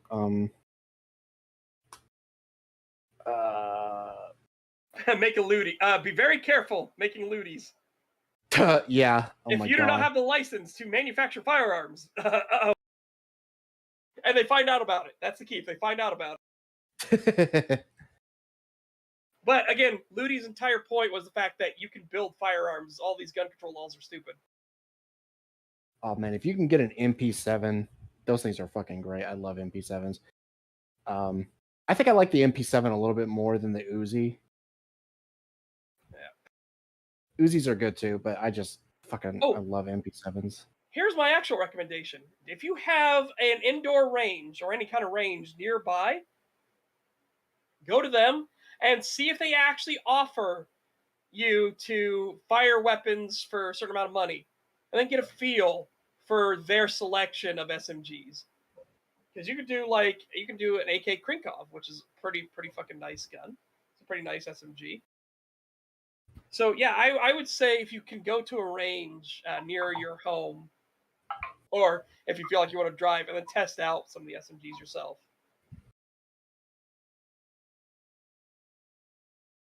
Let's see. OWL membership from Peace Never an Option for 9 months. Thank you very much, sir.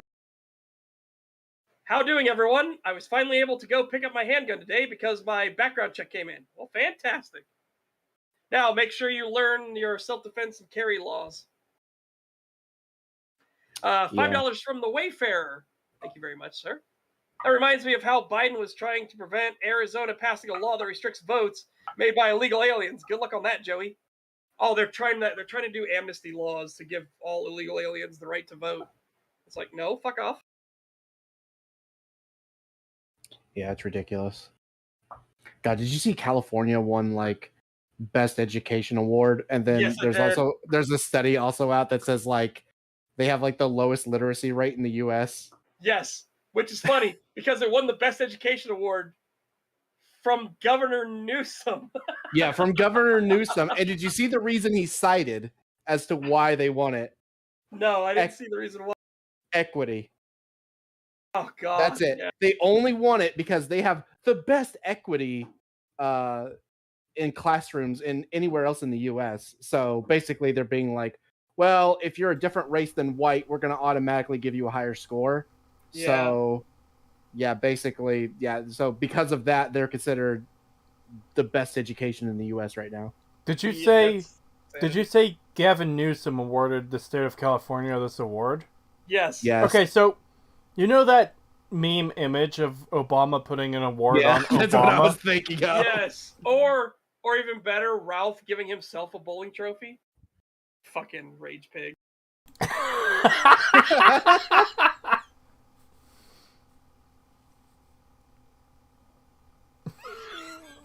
Yeah, it's good God, these people. I fucking hate California so much. Yeah. What a shit state. What sucks is that it's not most of the people. It's the people in the cities in California. I know it's the cities, but it's like, oh man, it's what. I feel super bad. Okay, for everybody that's actually in California and is stuck in California, I understand. It's not you personally. It's your cities, and your cities are so stupid and uneducated. They keep voting in these fucking Democrats that actually want to increase crime and destroy your life. I understand. It's not your fault personally.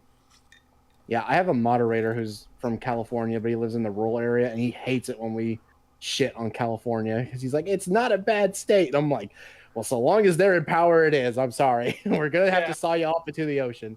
No.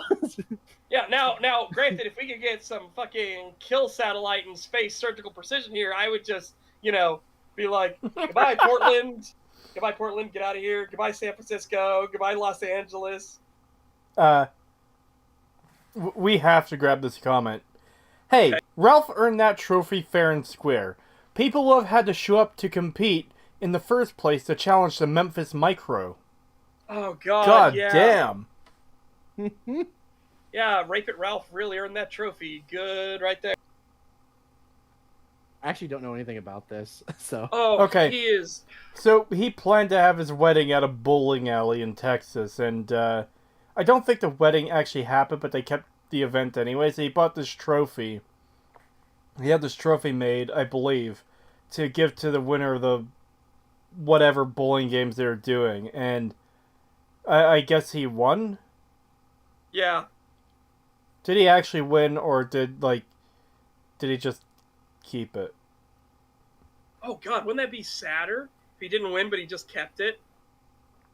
Jesus Christ. I I have don't no. know. Okay, where's the I thought for trophy? sure. I thought for sure he won because he shows it. You I know, don't he's actually done it. know. I know Yeah, people meme now the I'm fuck. like, oh my God, what if he There's- didn't win? There's this one image of him holding the trophy that's been edited to hell and back to make fun of him.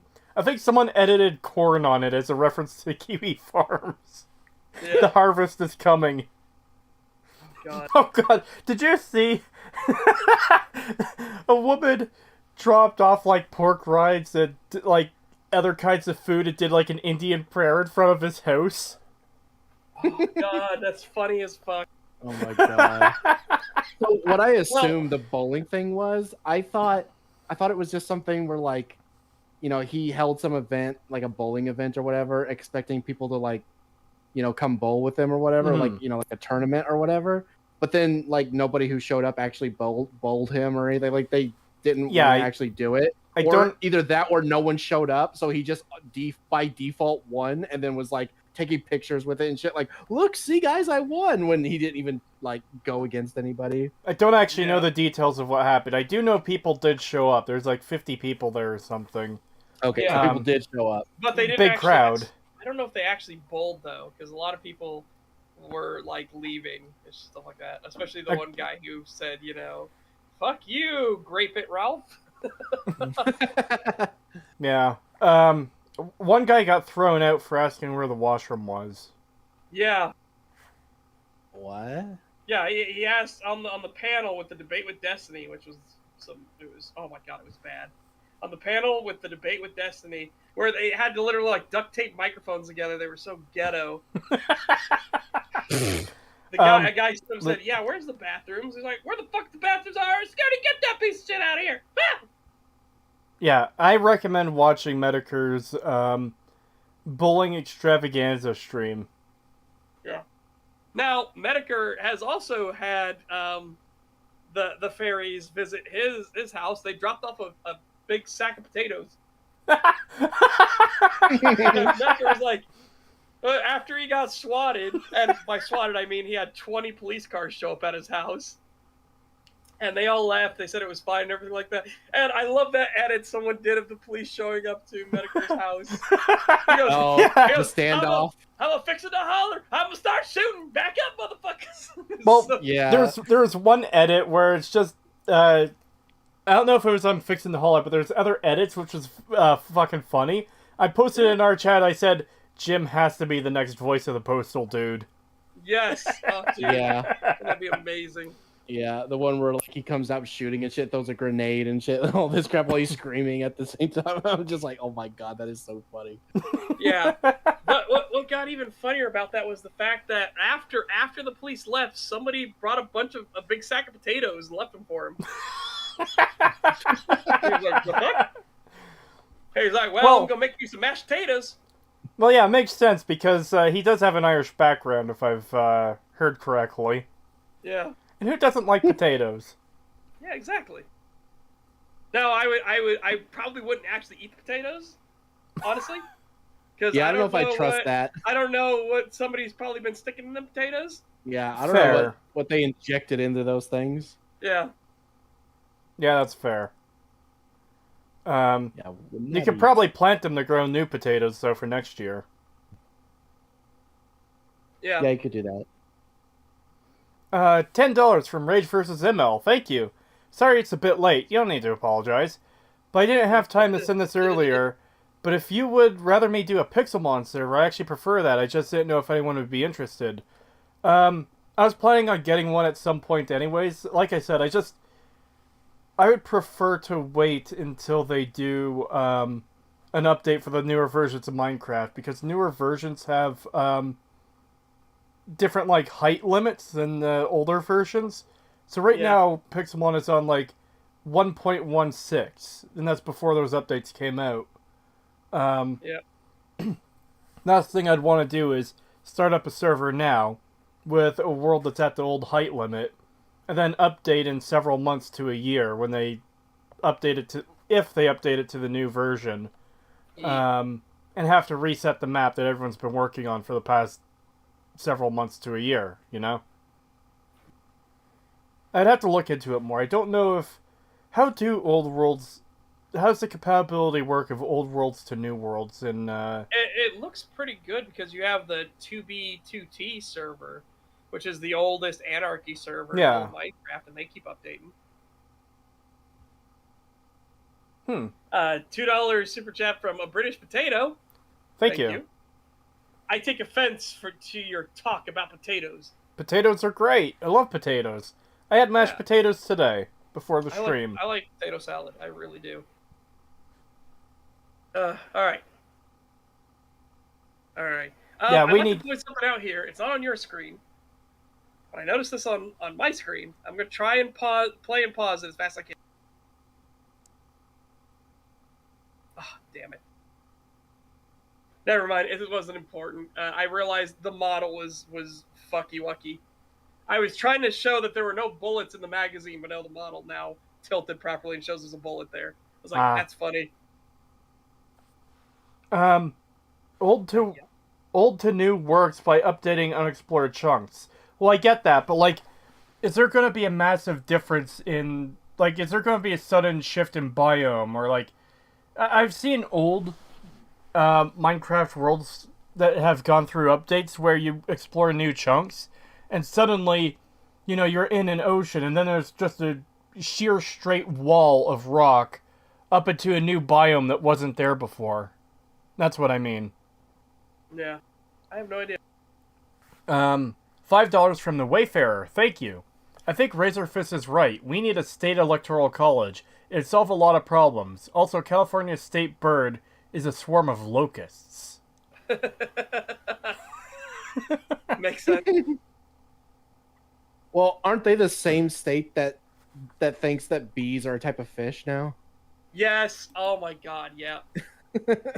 I just think it's really dumb that you need to classify bees as fish in order to protect them. Yeah. It's really fucking stupid. It is incredibly dumb. When damage received, particularly from an enemy player.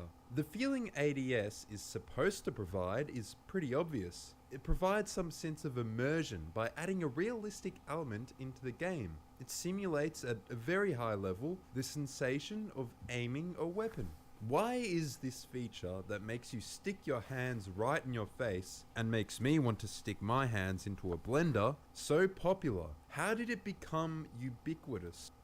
Because it increases your accuracy, and when you watch people who can actually aim really, really fucking well, like watch Counter-Strike Global Offensive Pros, okay, and you will understand why that shit became so popular. I know, and don't worry, guys. I know Counter-Strike Global Offensive mostly doesn't have aimed down sights or anything. I know. I'm saying, when you see them able to actually flick shot and hit these like pixel perfect shots, you'll understand why.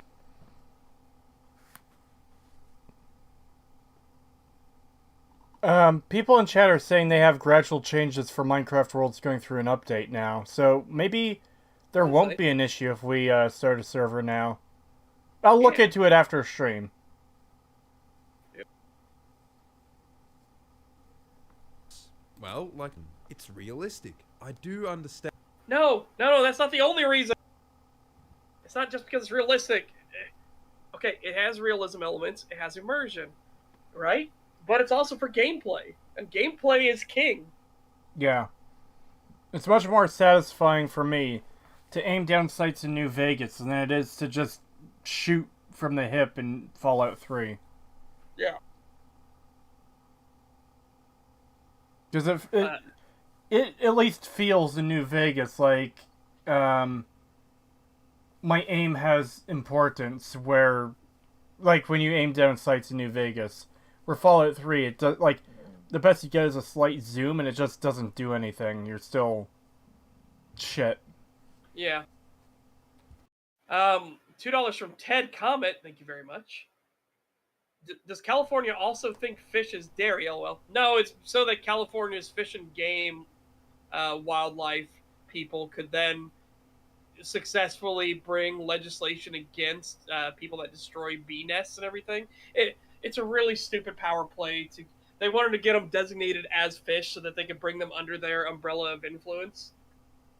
It's really stupid, like slimy shit that the Democrats always do. They expand their power out slowly, incrementally, and take more and more of it.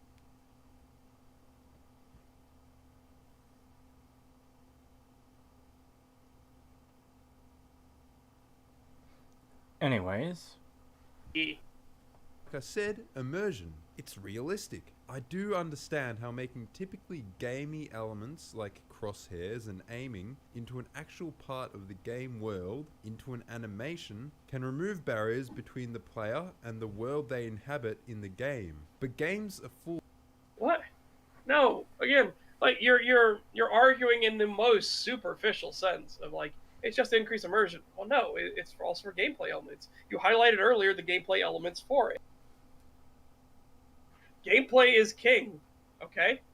If they don't want that level, guess what? You don't aim down sights. That's why you have boomer shooters. Yeah, I was gonna bring up stuff like Dusk and whatnot.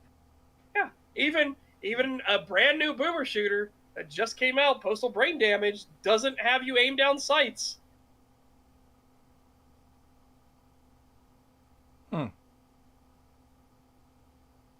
It was a King Cobra reference? Oh boy.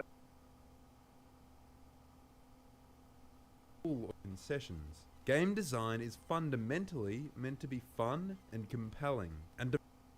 Okay, and the developers are going to weigh that option, right? And if they think aim down sights for its tactical capabilities of hitting pinpoint targets and everything adds to the gameplay loop, then there's no reason not to add it. Is this someone who's saying aim down sights isn't fun, therefore it's bad? It's what it feels like. I hope we're not going in that direction, because fun is like one of the most subjective things ever. Yeah. Just because you don't find it fun doesn't mean it's not going to be fun. Yep. Like, what the fuck? $5 from Bob Skywalker. Thank you very much, sir. Thank you.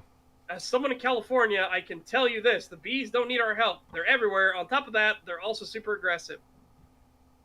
Yeah, I don't know what they're getting at. I think it's because they're Africanized bees, and they want to get rid of the killer bees and protect, like, the bumblebees and everything. Hmm. But yeah, it's really dumb. People are asking, sorry, but what is a boomer shooter technically? It's built in the old style of shooters, back when Doom and everything like that, where it was more about speed, momentum, movement. It wasn't so much about like you're not slow, you're not like a tactical shooter where you're carefully checking each corner and slicing the pie and everything like that. No. It's usually about speed and style. Dusk is an example of a boomer shooter.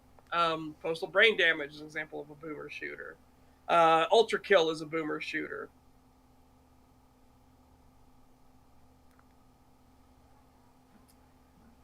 It's basically it's the old style of shooter. Like it's more like your Quakes and everything like that, where it was all about speed.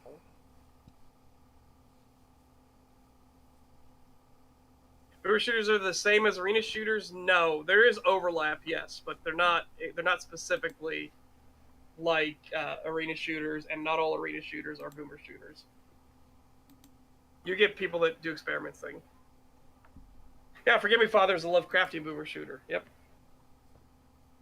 Is H-Doom a Coomer shooter? Yes. Oh, poor Creed does. God, I almost want to like rip the blindfold off of Creed and like look at it. Look at what? H-Doom. Oh, what's H-Doom? It's a hentai mod for Doom. I was about to say, yeah, I don't know what H2 is. So. It's a what mod? A hentai mod for Doom. Oh, Yep, exactly. why? Nightmare Reaper is a fantastic boomer shooter with roguelite elements. Question, what are your problems with Doom Eternal? Is it just a subjective opinion or something objective? I hate enemy spam as a method of difficulty. I really fucking do. And I don't like that they were so much more about the platforming challenges instead of original. Like, what was wrong with Doom 2016? What was wrong with that game? Doom 2016 was fantastic. Why do you need all these platform elements? Why do you need all of these like shitty enemy designs? The Marauder is a fucking dog shit enemy design. Holy shit. For anyone that doesn't know, the Marauder is an axe wielding mini boss. If you are too far away, it will throw ethereal axes at you. If you are too close, it will fire a double barrel shotgun at you. If you're in the sweet spot, he will charge up to do an attack, which is your only way to do damage to him. If you don't get them fast enough, they'll summon a dog that'll also bite you constantly. Marauder is so fucked. How do you make a hentai version of Doom? Like, what? Lots of sprite work and everything. Holy fuck. The sheer amount of work that went into it is like, my god, holy fuck. But it's Doom. All the demons are big busty babes. Yep. What? Yeah, the Marauder breaks pace, especially if the Marauder is paired with other enemies, or, as they keep fucking doing, when it's 2 Marauders and 4 fucking Cyber Demons at once. Like, fuck off! Oh, I hate that shit so much.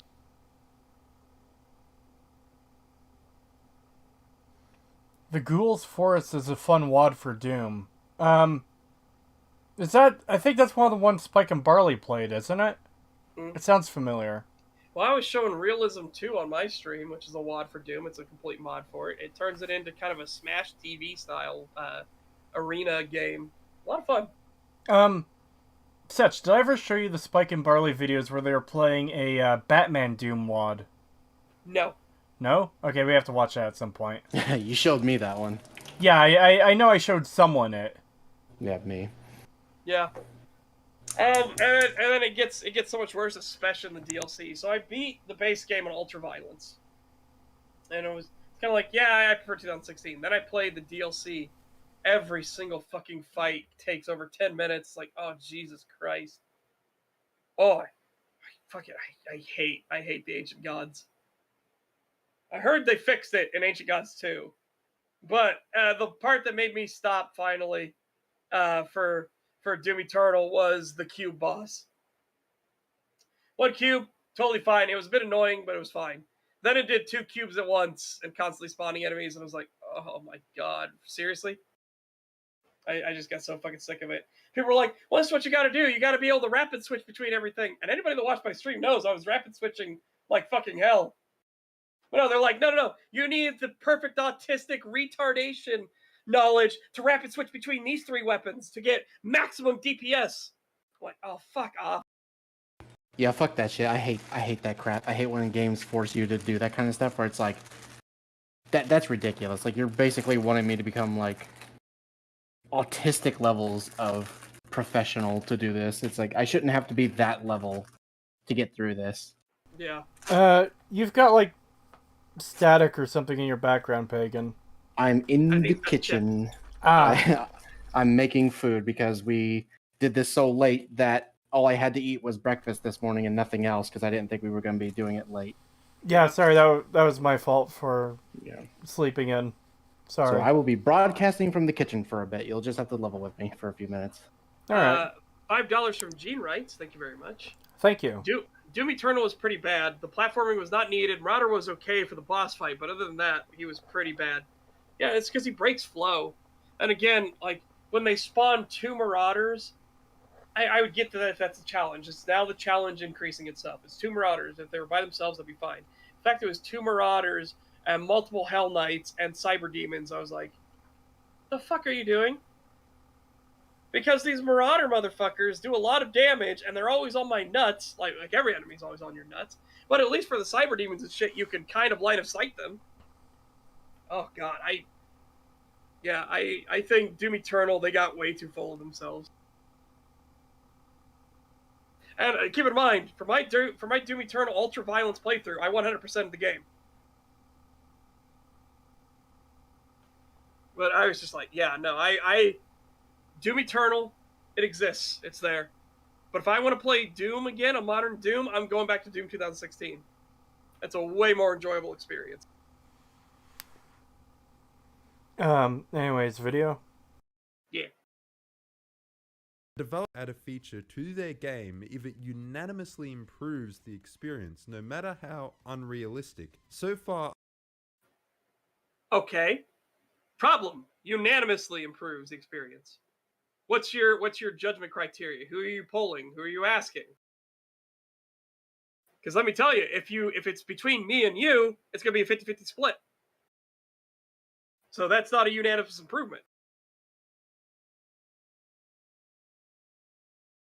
Such would you say Doom Eternal is still objectively a good game despite your gripes with it? I'd say it's fine. Like I said, I think Doom 2016 is just better in basically every way. But yeah, Doom Eternal's fine. I just personally hate it.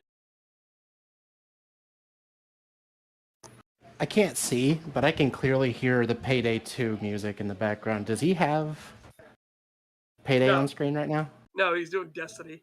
Oh, okay, weird. Yeah. But he is doing the stuff. Yeah.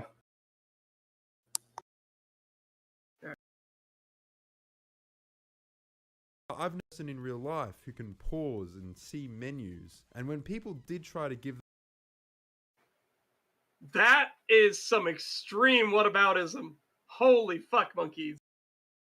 I don't know a person in real life who can pause to see menus. Yeah, you know what the person in real life does? They bring the firearm to their side, they pull the backpack off their back, they open their backpack, and they start rifling through it. Like, Jesus Christ, my dude. Your argument is so shit, you had to bring up menus. Fucking hell, man. Yeah, I'd say 2016 is better in terms of maneuverability. Absolutely. I think because they went way too hard on the platforming, the maneuverability, it feels so fucking clunky in Doom Eternal.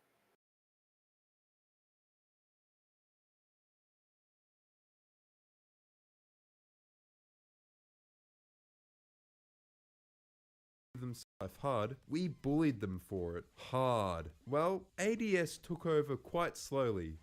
Technically, the first FPS games had a perspective similar to what we know as ADS, where you're looking... No, okay, you're not actually looking down the sight, for God's sakes. You're clearly hip firing it. Even the model showcases Doom guy is hip firing and everything. It's just, oh god, what a weird take. Yeah, that is weird because it's more of like the what is it? That weird like crotch blasting stance that you see in movies and stuff. That's it. It looks closer to that than any kind of ADS. Yeah.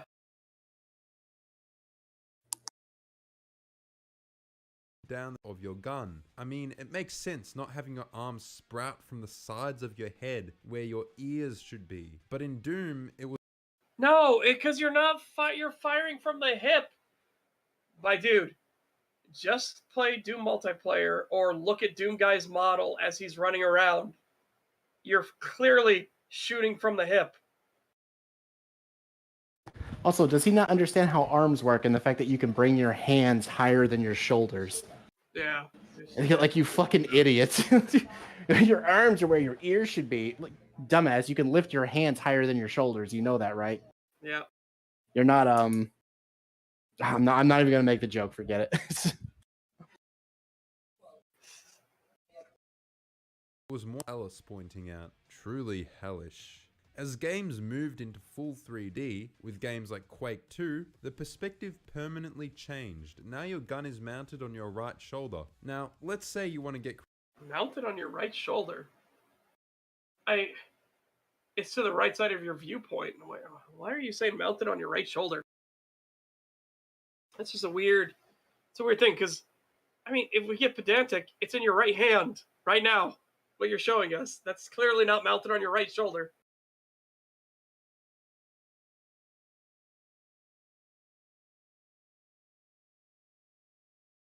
That's how you aim, idiot. You bring your gun to your eye level, not your head down to it.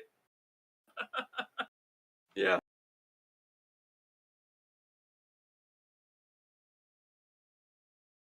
Quake was 3D. What are you talking about?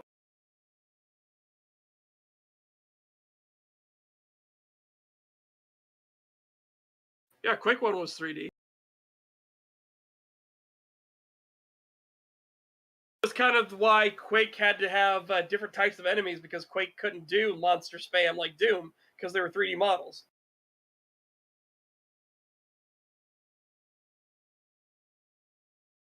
Hey, Arrogant Media, good to see you.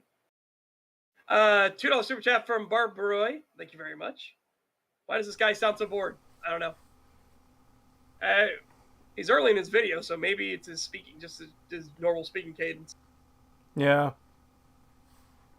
He just skipped straight to Quake 2. I just think it's odd. Yeah, he did, but, you know. In Doom, He hasn't it was built up to it. Never mind, forget it. like Phallus pointing out, truly hellish. As games moved into full 3D, with games like Quake 2, the perspective permanently changed. Now your gun is mounted on your right shoulder. Now, let's say you want to get creative and introduce new features to this burgeoning genre of game. What's the best place to draw ideas from? Well, real life, of course. And many real-life guns have scopes and iron sights. Games began to introduce scopes. The Team Fortress Quake mod introduced the sniper rifle, a real-life weapon noticeably lacking from earlier shooters. GoldenEye 64 and Half-Life were notable for including a zoom feature for certain weapons to allow you to engage enemies from a distance. LucasArts... Well, the Half-Life one's clearly supposed to indicate you're aiming down the scope, right? But they didn't have, like, they couldn't, Valve couldn't figure out how to get picture-in-picture working in Gold Source. Like, you can notice that if you ever look at monitors and everything like that, that monitors will have some generic GIF that'll play, and then if you actually interact with it, then you zip your view to the where the camera's supposed to be. Now, this was cool. They actually figured out how to do this in a mod. Or not a mod, a game called Outlaws. It was Outlaws something, but it was a fantastic Doom-based game. Has a really good story and everything to it. It's a pretty good game.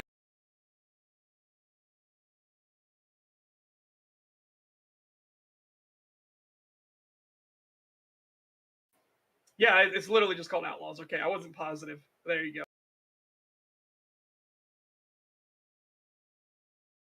Yeah, Outlaws is still fantastic. Absolutely agree. Yeah, rest in peace, LucasArts. You will be missed. Am I the only one talking? I kind of, but it's because Cree says I should take the lead on this because he doesn't know much about guns, and Pagan's getting food. Yeah, I'm also kind of falling asleep. You slept longer than any of them. I'm a spec.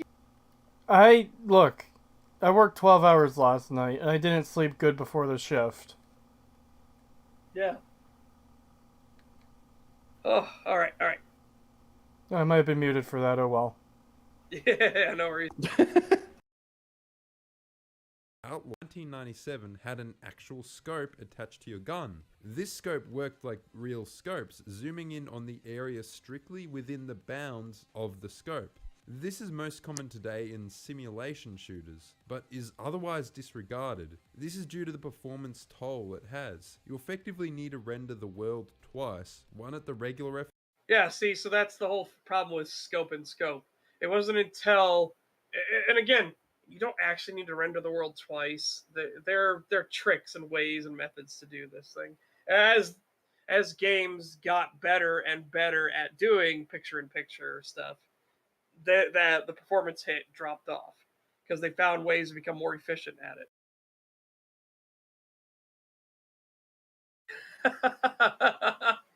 Does that graffiti say Creetosis is a furry? No. I think it does. No! Wow. God damn it!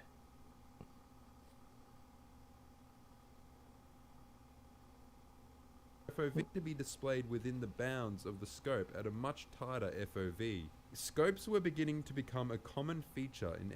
Oh, it's actually, you know what? This actually reminds me. It was a problem in Red Orchestra 2. So, Red Orchestra 2, you would have to use your weapons long enough to level up to get new attachments and everything for them. The problem with that was, if you had the Kar 98K and you wanted to get the better sniper scope for it, you had to use the ZF41 sniper scope, which was not a sniper scope, it was a designated marksman scope.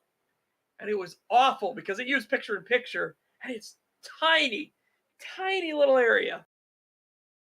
Oh god, using it would drive people insane. I wonder if there's a good picture we can show real quick. I'm just going to type Red Orchestra ZF42. Z40. All right, I got my food.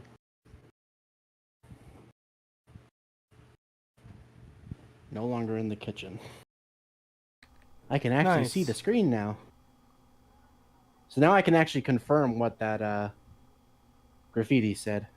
No. Yeah. Oh, it looks like it does confirm. No! 3! Well, here's videos talking about ZF41, Germany's worst sniper scope from Gun Jesus. Thank you, Forgotten Weapons. But no, I was trying to find a picture of the ZF41 in it because it is genuinely dog shit.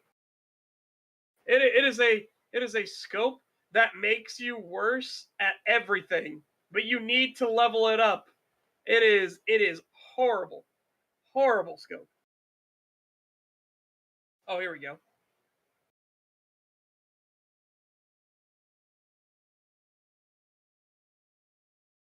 Because chat asked, I made ramen.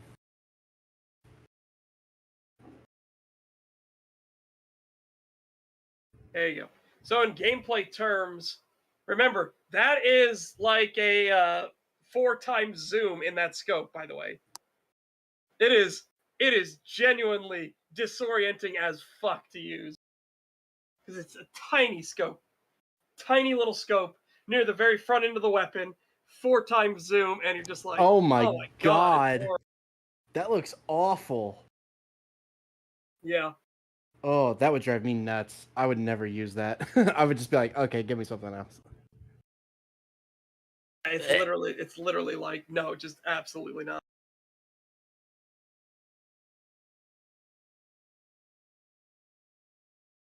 Yeah, like I said, there is a reason why it is widely accepted as the worst sniper scope ever created by Germany. Ever. It is truly awful.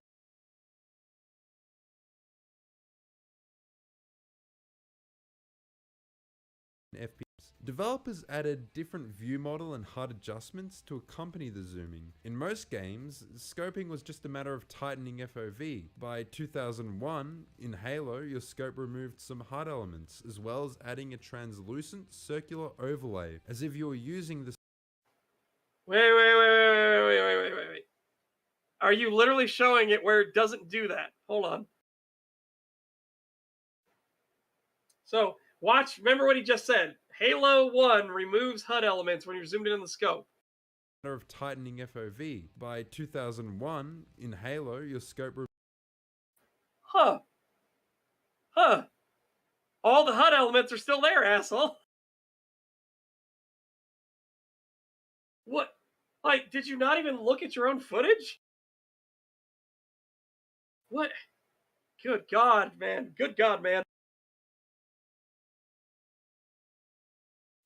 Galaxy brain. Yeah. Why not raw woman? Misogynist confirmed. Oh my god, I just got that. What the fuck? Yeah. What the fuck? Oh god. Jesus Christ. Yeah, the weapon model itself does not count as a HUD element. It's just fucking weird. It's just weird. Removes as well as adding a translucent circular overlay as if you were using the scope of the pistol. This obscured parts of your field of vision. ADS. I mean, barely, vaguely, kind of. Like you said it removed parts of the HUD, but it doesn't. Oh god. This video is definitely going near the absolute worst one. Like his argumentation was like, but people don't look at menus in real life. Yeah, we'll have to save this for the next year's tier list. Oh yeah, this video is absolute worst. Yeah. Yeah. Again, if I correct me if I'm wrong, chat, in Halo Canon, I don't think the pistol actually has a scope. I think the scope is built into Master Chief's visor with the pistol. I think.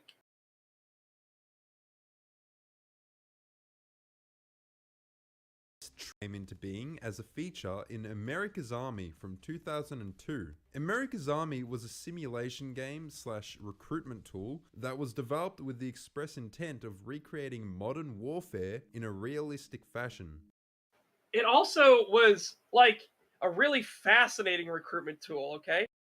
One, you always played for the Americans, no matter what side you were on. The bad guys were always model swapped to be terrorists all the time. No matter what team you were on, you were always playing the Americans. But number two, they actually had you sit through classes to unlock different classes. So you actually had to sit through a medical class and learn battlefield medicine and shit like that. It was utterly fascinating to play. Really, really weird. That's the kind of autism I can get behind, okay? Like learning how to treat sucking chest wounds and how to leave proper markings for tourniquets so the medics know and the doctors know what time the tourniquet was applied so they know how much damage that the limb has suffered while having its blood supply cut off. Oh. So Operation Anchorage if it wasn't shit. Yeah. But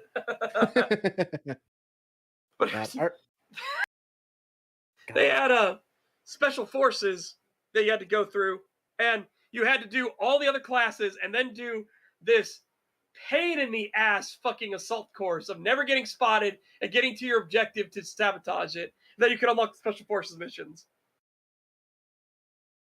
And we're talking about some insane autistic detail here, guys. We're talking about having to actually go up the jump tower and properly know how to adjust the parachute on military parachutes. Oh, whew. It was incredible-tism for sure. And I loved every second of it. Because you knew that the person on your team that was a medic actually sat through the medic classes. So they gave a shit enough to sit through the medic classes to be the medic. God, this reminds me. So I used to play a lot of Rainbow Six Vegas 2 when I was younger. And I remember that game being fucking advertised as like, oh, SWAT teams actually use this game to train, to do simulations and stuff for actual SWAT teams and stuff. And I was like, I don't believe that. But was that true? Was any of that true? I don't think it was, but was that actually any of that? As a publicity stunt, yes, because all you need is one SWAT team to use it as a training, and then you can say that, right? Oh my god, yeah. Well, but America's Army, the game, actually did get used by the military. They created an entire peripheral about it, which was an M16 that was directly tied into the game, or an M249 saw that was directly tied into the game, and then you would put on VR goggles, and you had a 360-degree treadmill that you could use. Fascinating systems. These were actually used on an old show on G4 TV called Arena. It was amazing to watch people because these were average players who were competing to be the best on this show to get prizes, and they would actually fight each other, and they would bring out these military grade VR units back before people didn't even think VR existed. It's like, no, VR has existed for a long time. But these military grade VR systems where they actually have to use their rifle and everything like that and kneel and stuff. It was great fun to watch. Great fun to watch. That was back when Call of Duty United Offensive was a new game on the horizon. What game are you talking about? America's Army? I don't know about the new versions of America's Army. I think they're up to America's Army 4. I don't know about the new versions.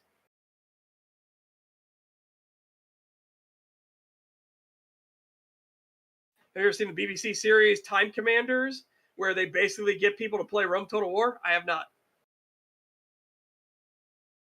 Yeah, SWAT 4, I would say, would be more accurate as a SWAT simulator for sure. I could see SWAT teams actually playing SWAT 4 to practice.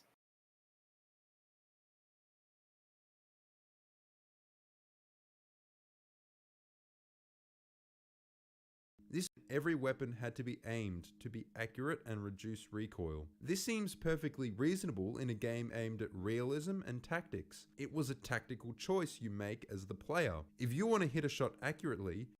Alright, I'm about to blow your mind here. In all other games that have aim down sight or aim in scope, it is a tactical choice you make as a player. It doesn't need to be a simulator or a tactical game to have tactical choices in the heat of the moment. Using a grenade is a tactical choice. Using a bubble shield is a tactical choice. Using a vehicle is a tactical choice. Like, again, what a weird designation for this. Yeah, because especially when you don't have to do it with a lot of these guns he's talking about, you don't have to ADS. You can hip fire with a lot of these guns and do just fine. So it's really weird that he's making that argument. Yeah, such throat torture stream. His body is giving out way sooner than his will. Well, I'm also trying not to drink as much water. I'm drinking sips of water here and there because I already went to the bathroom 4 times during this stream. So, but you got to keep your fluids up when you're sick, right? So that's what I've been trying. I've been trying to balance it. Yeah, for anyone that doesn't know, I was very, very sick. 2 days ago, or 3 days ago now, I missed out on the Wednesday stream because I couldn't even speak. I was so sick. I couldn't even get out of bed. So I had to just crawl over and tell my Discord server, I'm not streaming today. I can't do it. And then on Thursday, I streamed. But anybody that watched the Thursday stream could tell you it was brutal. Brutal. And then, of course, today, where we now have this, which is a lot better. It's a huge improvement for what it was Thursday. But, yeah, I'm at that stage of being sick where my nose feels like it's on fire, it itches, and I sneeze really badly. And they're really painful sneezes.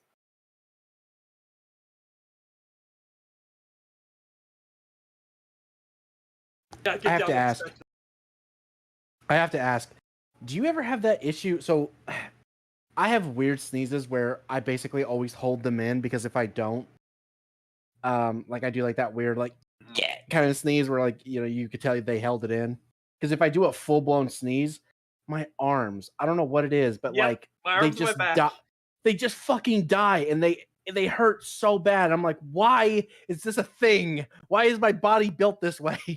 Yep. Absolutely. Oh, it's so bad.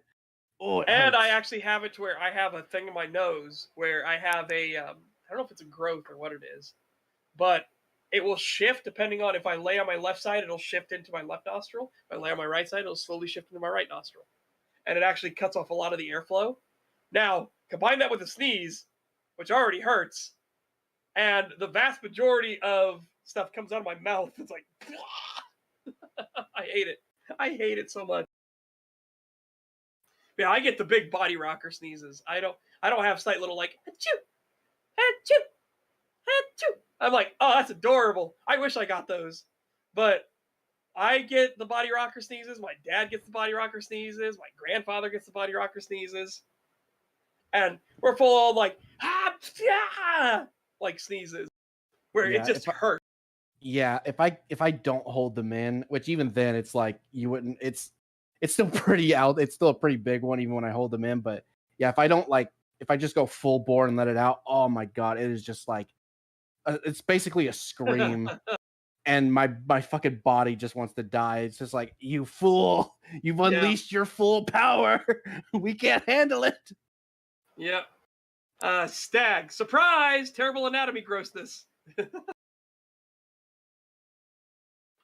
just yell when you sneeze. Again, I do too. I get the full body rockers where it's like, Achoo! It's like, fuck, that hurt.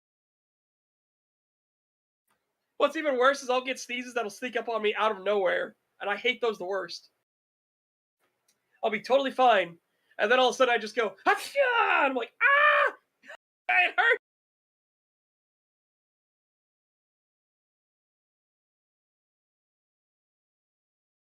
Such, it would be extremely ironic if it turns out this guy is British living next to the knife bin talking about guns. Yeah, maybe.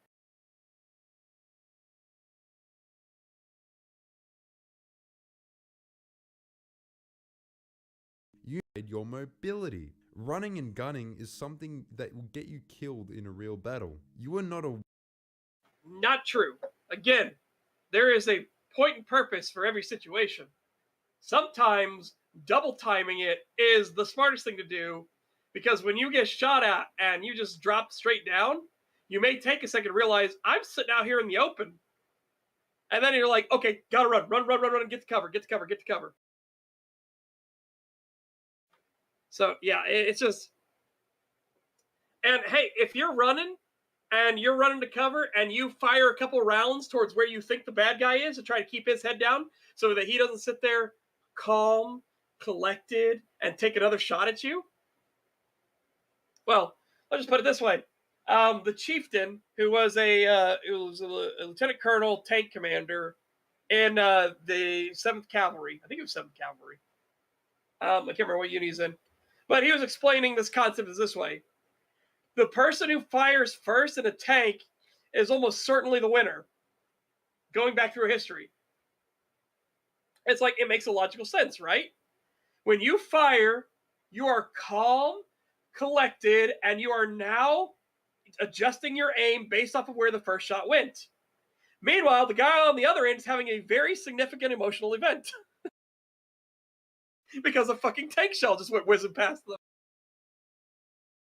Same concept with bullets, right? You just had a bullet whiz past you. You are no longer calm, centered, and at peace. Whereas the guy on the other end who took a pot shot at you is calm, centered, and at peace, and adjusting to fire at you again.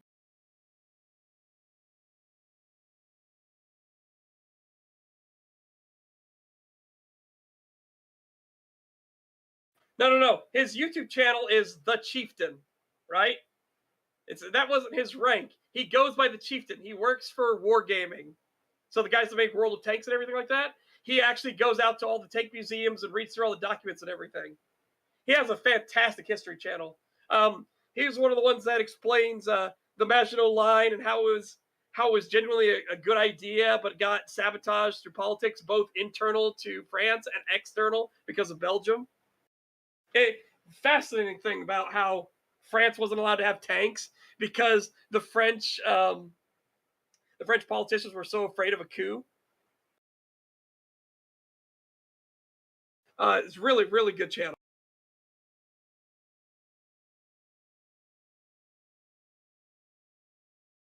Yeah. As Rappar says, get a shot off fast. This upsets him long enough to let you make your second shot perfect.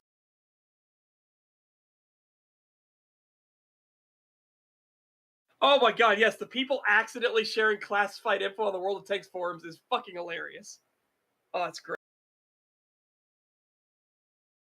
If you want your YouTube channel to be called Private Sergeant, you absolutely can. There's nothing stopping you, King.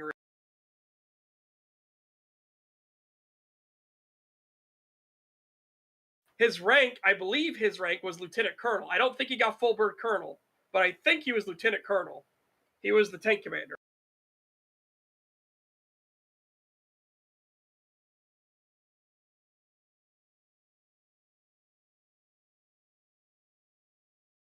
Yes, a Russian did in fact leak top secret military documents because Wargaming got stuff wrong about one of the T-Series tanks. It's like, oops.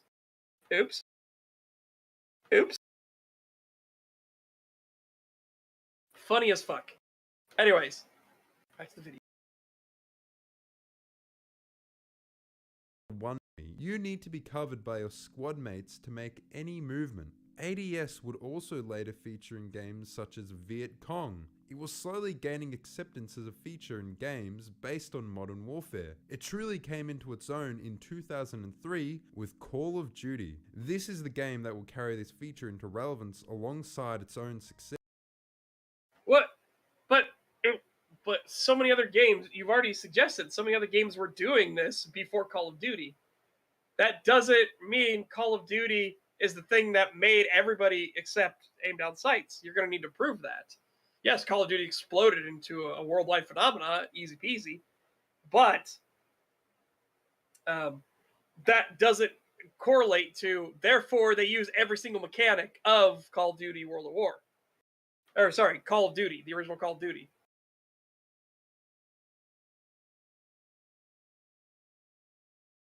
The Wayfarer, calm, centered, and at peace. Sounds like Jerome Davison packing heat for the Democrats. Man, does it feel good to be Arizonian. Yeah, you should absolutely vote for Jerome Davison. Holy shit, that ad is spicy as fuck. That is based right there. And of course, the attacks are that he is the blackface of white supremacy. It's like, oh God. How long do you think that's going to work, guys? Saying that everybody that's black and supports the Republicans is an internalized racist. It's like, what the fuck is wrong with you people? Ugh. Well, apparently, a lot of them think it's going to go very far. So, yeah, Medal of Honor did Iron Sights. Medal of Honor actually had a funny gimmick with the Iron Sights. So you had missions in Medal of Honor where you were undercover, so you had a camera and a silenced well-rod pistol. So you would go up to the Germans and be like, may I take a picture? And they'd be like, oh, yeah. And they would pose, and you would immediately switch to the roll rod, aim down the sights, boom, right in the head. May I take your picture? Sure. Oh, God.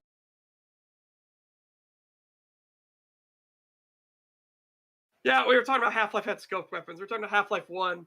He's saying he said it was just a zoom in for the crossbow. It's like, no, it's obvious that they meant that as you looking down the scope. They just didn't get picture-in-picture working for Gold Source Engine.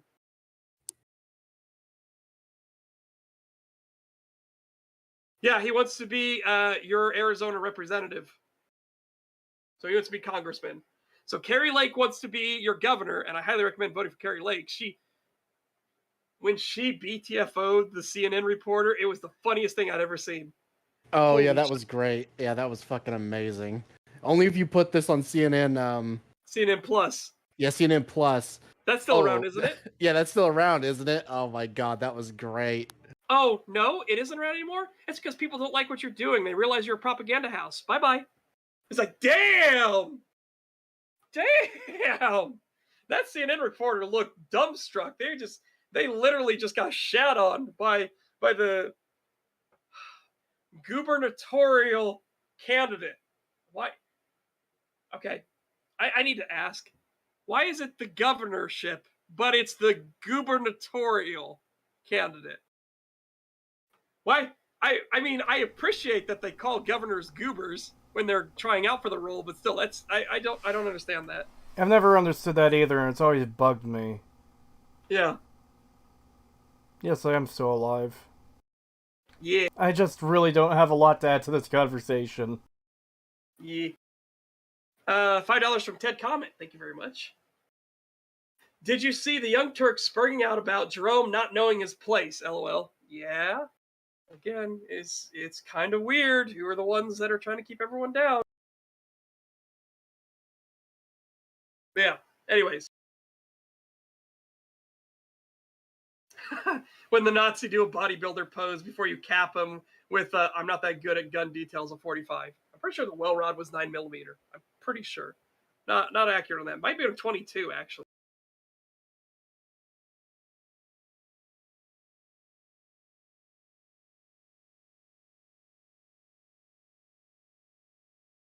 It was 32 ACP. Ah, interesting. There you go. Here's the easy answer for it. Square bullets. Oh, God. Call games such as America's Army was not primarily intended as a tactical simulation. It was a... Okay, however, some of the largest communities for Call of Duty were the realism and reenactment groups. How do I know this? Because I was in one of those groups. I was in the 5th SS Viking for Call of Duty, the original. And we continued into, was it Viking or was it Hohenstaufen? Shit. Or was 9th SS Hohenstaufen? Fuck, I'm going to get those confused. Anyways, I was in 5th SS. We went over and Call of Duty United Offensive, which then had the German front mod, which added in all kinds of new mechanics, like medics and everything like that, and bandaging wounds. Oh, glory days. Glory days of being in a realism unit. And then this little game called Red Orchestra, which was a mod for Unreal Tournament, came along, and I joined the 9th SS Hohenstaufen. That was a blast. Oh my god, it was a blast.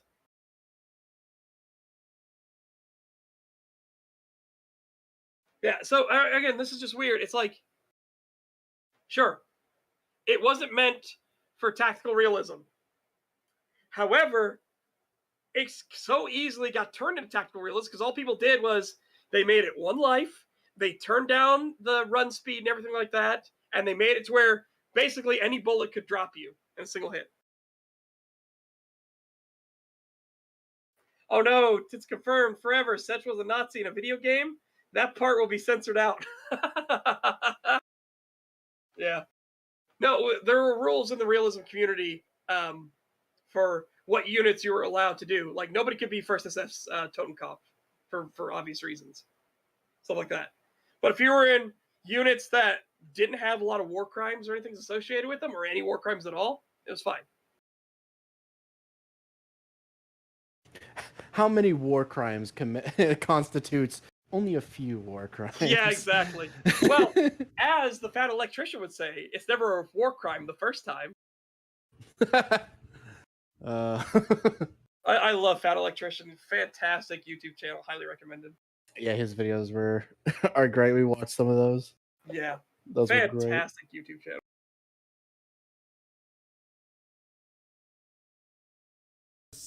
Inspired by movies such as Saving Private Ryan, providing a gritty, Oh, absolutely. And inspired by Enemy at the Gates.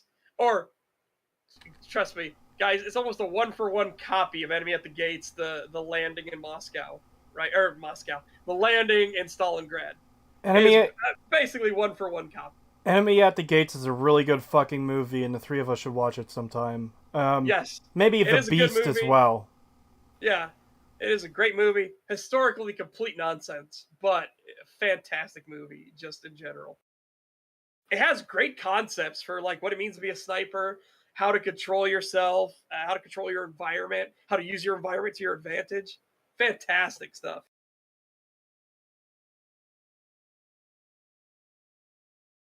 Yeah, Fat Electrician is fucking amazing. It's how I learned about sinking a train. That's a video that we should watch at some point. The only submarine that sank a train, and you're like, what? And yeah, no, it did. It actually sank a train. It is literally the only submarine that actually has on its unit flag a train icon.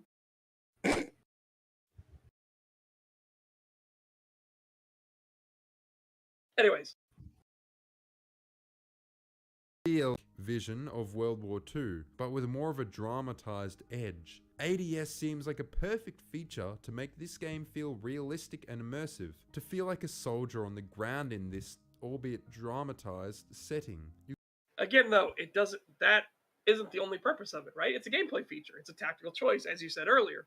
And as I said earlier, everything's a tactical choice. Do you throw a grenade? Do you find cover? Do you open that door? Do you close that door? Do you take that vehicle? All those are tactical choices.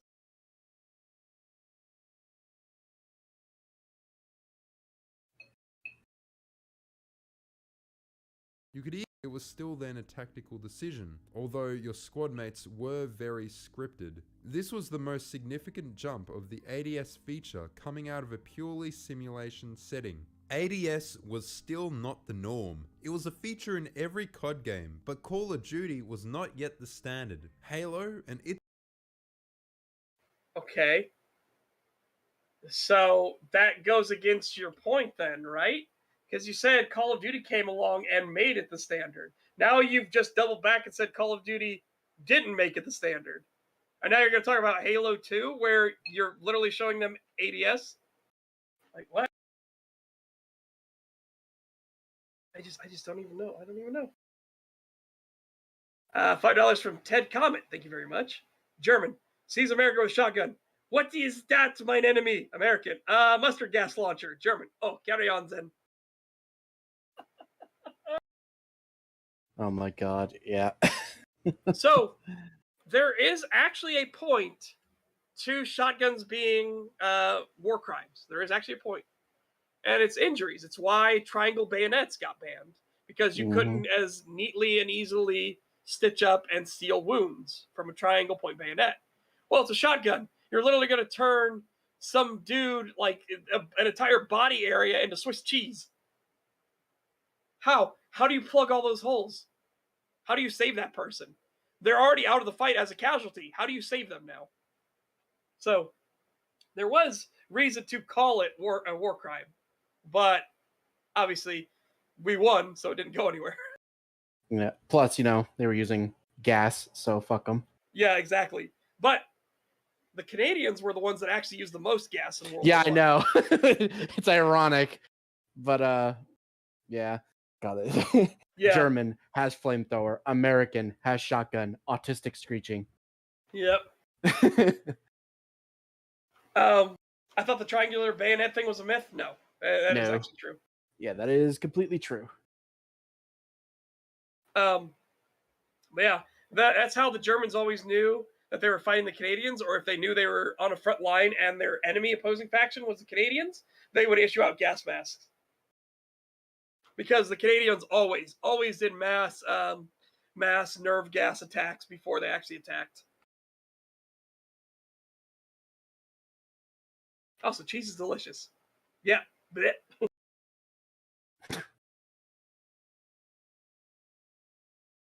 Well, again, as Fast Electrician says, it's never a war crime the first time. So there you go.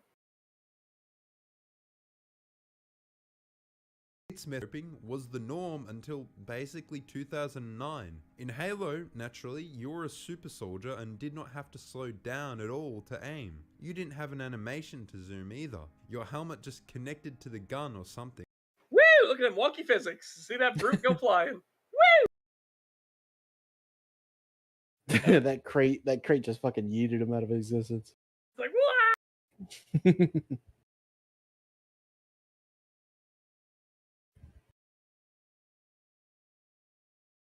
Canadians let out all their anger in World War One. That's why they're so peaceful now. Wait until they had enough. Oh, did you not see? Actually, apparently, there was a study that shows Canadians are actually not considered like nice anymore. Like apparently, I think it was either the U.S. or the U.K. has like nicer people per capita. And there was a meme made out of this, like, oh no, the one thing we had, like Canada's one thing they had, now they don't have it anymore. Yeah, oh, I think one of the only things we had, and then you see them looking over at the maple syrup, and they jump around it, and they go as people look at it. No, sorry. I think it was related to passengers on airlines, and the Canadian passengers were the least like nice. Yeah, that's what it was. Yeah, Canadians were like the most rude. Yeah, you can stitch a triangular bayonet wound. Again, it's just harder. But as then, by extension, then try to stitch up somebody who just got turned into Swiss cheese. Like, it's just like, yeah, what are you going to do?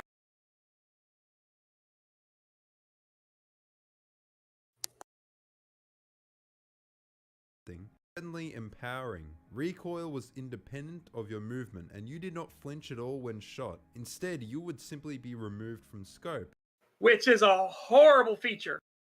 I talked about this when I was playing through the Halo franchise on hard difficulty. I despise the fact that Master Chief flinches so bad he removes himself from the scope. Because I will always be shooting at the person that is currently shooting me, and then I'll be out of the scope, and I will flinch, and my gun will be firing a couple rounds straight, and I'll have to get back on target. It's like, God damn it. Yeah, I find that way more annoying than just flinching up a little bit and coming back down on target. Yeah. I would much prefer that than literally getting kicked out of the scope. Yeah, absolutely. I fucking hate it. But again, as this guy doesn't understand, what he's talking about is flinching. You're literally getting flinched out of the scope. What are you on, sir? The thing you say it doesn't do is literally what it does.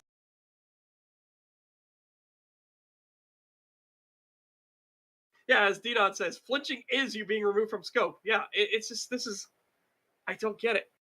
I don't get it, dude. Like, every time you do something, you sabotage your own point, like, on screen at the same time. It's fucking Acerthorn levels again. But again, I guess, let's see if he actually makes the distinction of why that's a good thing. Because he's saying it feels so much better, so why is it better?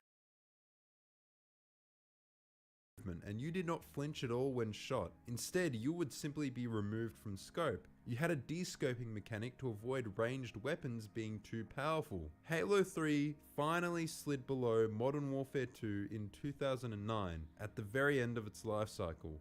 Okay, so you're not going to explain why that's different, why that isn't flinching out of the scope? Because I'm going to tell you this right now. It's literally the same exact thing. Oh, they do it so it's not too powerful. Well, hey, guess what? Why do you think they do it when you're in a scope in the other games and they don't de-scope you? Because it'd be too powerful if they didn't have some kind of reaction. Oh, God. Yeah, this is shit. Oh my god. We're at fucking clown logic levels here. Jesus Christ. Yeah.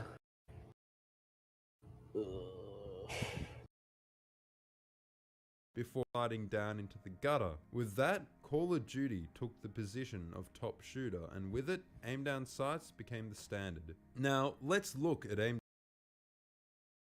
I'm going to need a citation needed on this. Because I feel like aim down sights became standardized for a lot of games before Halo 3 was even released. So I don't know. Like, again. Yeah, I was playing a lot of games, and a lot of the games I was playing that came out before Halo 3 had ADS, so Yeah, I lots don't of believe I don't believe that for a second that Call of Duty was what did it. Yeah. Down Call of Duty. I think it's fair to say that it isn't a tactical choice. Team play, much Wait. Why isn't it a tactical choice? Hold on a second. Hold on. of top shooter, and with it, aim down sights became the standard. Now, let's look at aim down sights in Call of Duty. I think it's fair to say that it isn't a tactical choice. What? What? How? How How is is it not it a not? tactical choice? Yeah, You are tactically choosing to tighten up the aim of your firearm. How is that not a tactical choice? Oh my god, this is so fucking retarded. Teach like having a father or not saying racial slurs is an alien concept to Call of Duty players. Really? What? Look, We're really going there. Call of Duty Yeah. lobbies are mean and racist. Ooh. oh no, my poor British thin skin. Oh no. Suck it up, Buttercup. Grow a pair of balls. Jesus God, Christ. maybe if you actually got bullied more, you would realize that saying that aiming down the sights in Call of Duty is not a tactical choice is retarded. Maybe you'd, be more functional as a person. Good God. This is just sad. When did Call of Duty come out? I want to say early 2000s. Let me find. Because I was playing shit like Medal of Honor when I was very, very young, and they had ADS, so... Yeah, Medal of Honor had it. Oh, no, it was 2000. Wait, no, that's not right. That's Black Ops. The fuck? I asked for Call of Duty 1, not Black Ops. 2003. There it is. October 29th, 2003. Okay. Well, Medal of Honor was definitely out before that because I remember Yes, playing it it was. before. Yeah, I remember playing those before that. So Because it had Medal of Honor had very, very crunchy PlayStation graphics. Oh boy. yeah, it did. But man, I love those games. They were so much fun. Yeah. And yeah, they had ADS, so I don't believe that fucking Call of Duty is what did it. Yeah, Call of Duty is absolutely not what invented shit talking your opponents. That was always a thing. Fucking, we talked about this before, right? Oh god damn it, brain.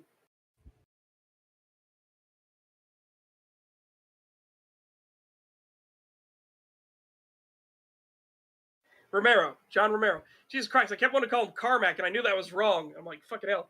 So, John Romero was absolutely known for. His entire thing was for how much he trash talked in his games when he played the arena modes. This was long before Call of Duty existed. Long before. That's why they tried that really awful marketing campaign of John Romero's going to make you his bitch for Daikatana. Now, he didn't actually want that to be the marketing thing, but his team convinced him it'd be a good idea. Oops, that didn't age well.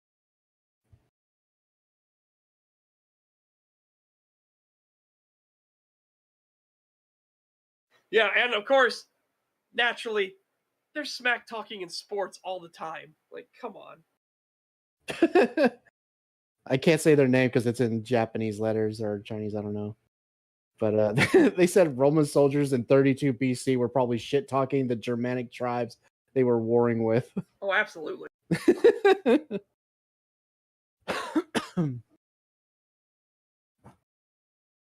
That it isn't a tactical choice. Team play, much like having a father or not saying racial slurs, is an alien concept to Call of Duty players.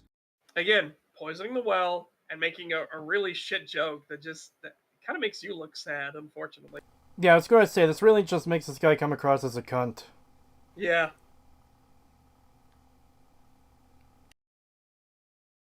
Call is regarded as a run-and-gun game focused on speed, while ADS as a mechanic seems firmly in opposition to this principle. Who said it's a run and gun game?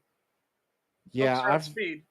I just thought it was supposed to be a tactical shooter. I never saw it as a run and gun shooter. It's literally just you move to position, you check your corners, and then when you ADS, you move slightly slower. Yeah, it's just a modern military shooter, my dude. Yeah. What are you talking about? Yeah, when I think of like like a run and gun type of game, I think of like the classic boomer shooters, not this. Yeah. Like Doom, like Quake. Yeah. It's just like, oh god. The one where Circle Strafe is K.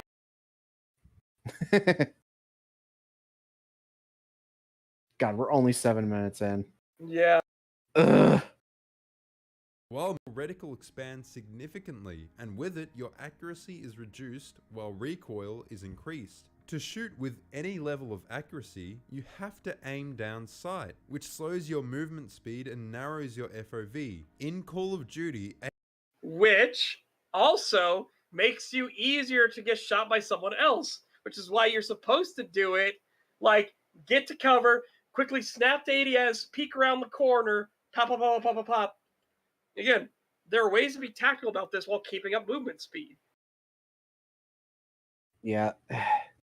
He also acts like the only way to fight in this game is at a distance, and it's like, you can get up a little bit closer and hip fire it, right? Oh god, knifing people in Call of Duty was my favorite thing to do. Holy shit. Yeah. It's ridiculous that he's just like trying to make it seem like there's only one way to play when there's clearly not. Yeah, exactly. Having more than one playstyle in a game is alien to this man. Yep. AD essentially used as an auto-aim enable button. It basically... What? What? It doesn't auto-aim for you, though, you idiot. It doesn't, like, snap you to the person's head or anything. What are you talking about? It's an auto aim button. I mean, it might have been in the later Call of Duty games because, goddamn, did they get really heavy on the auto aim stuff for consoles? But Yeah. I don't think it did in the originals. Yeah. No. Wait, what the fuck? Ask him about the riot shield. I think you'd blow his mind with the riot shield. Oh my god, he'd probably say it was cheating. Maybe. NoobTube's cheating. Prompted the game to snap onto the enemy. In fact, the tutorial directly hints this idea. It is a mental trigger that the fight has commenced. It feels good when the aim assist system is in line with the player expectations, that it kicks in the moment the player wishes to commence combat. Wait, why didn't you show that then? Why are you not showing that on screen? Yeah. Like, I know in Call of Duty Modern Warfare 2, they really drill that into your head during the like tutorial section where you're doing your little training bit. They really want you to ADS during that tutorial. Like, they really don't want you to not ADS. Yeah. But in the originals, I don't think they went that hard with it.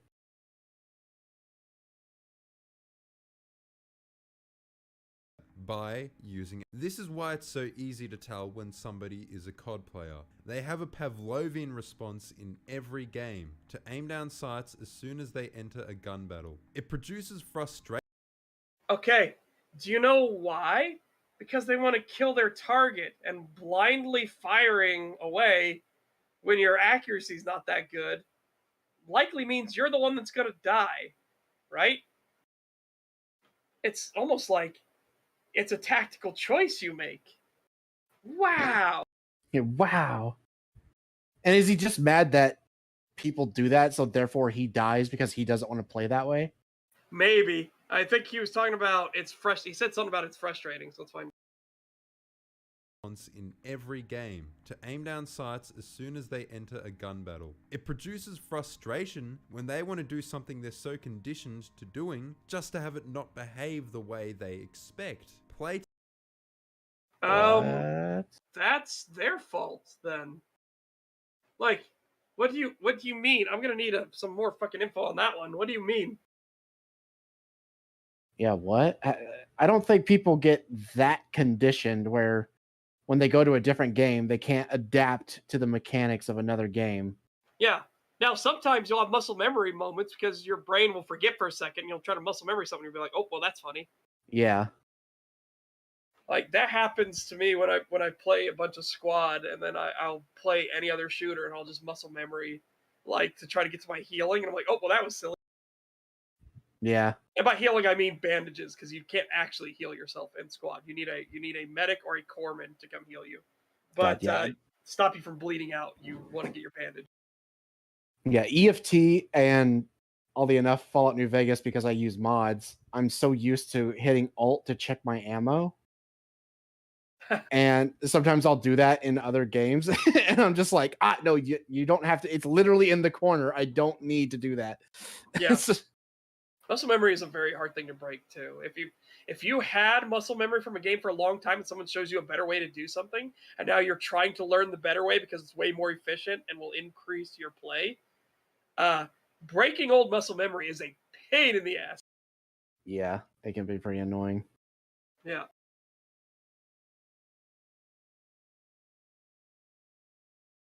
Tests across the naturally picked this up over years of COD's market success. This brings up the question of multitasking, or rather, why modern FPS fans absolutely hate multitasking. Thinking about... Do they? Do modern What? FPS fans hate multitasking at all? Like, I guess I need the citation needed for this one, right? What does he mean by multitasking exactly? Yeah, is it literally just holding in the right mouse to then aim at somebody's head and shoot is multitasking? Like, what are we dealing with here? Yeah, I need to know the extent of what he means by multitasking here. Because if games like Doom Eternal, again, a game I don't like at all, if Doom Eternal is anything to go by, people like multitasking. Yeah, oh my god, the fast switching shit in there is like Yeah. Oh, All right, give me 1 second. I gotta go to the bathroom real quick. okay. All right. You enjoying this video so far, Pagan? No, Is I'm it- not. Is it really well written and put together, and is he very accurate on the things he's saying? It's on the fast track to being one of the worst videos we've covered. Not Ace or Tard level, but definitely one of the worst. All right. So this would be at the bottom of absolute worst tier. I don't know about bottom, but it would definitely be in that tier. It's getting there anyway. I don't know if it's quite reached that, but it's getting there. Yeah, I just don't have a lot to chime in on this subject because I know nothing about guns. I know you point them at things, you pull the funny trigger, and stuff happens.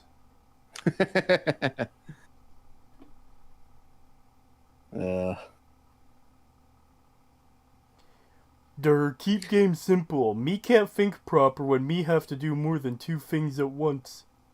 Yeah. Yeah, oh my god. God, I've been playing Elden Ring Seamless Co-op with Gadget, Oh yeah.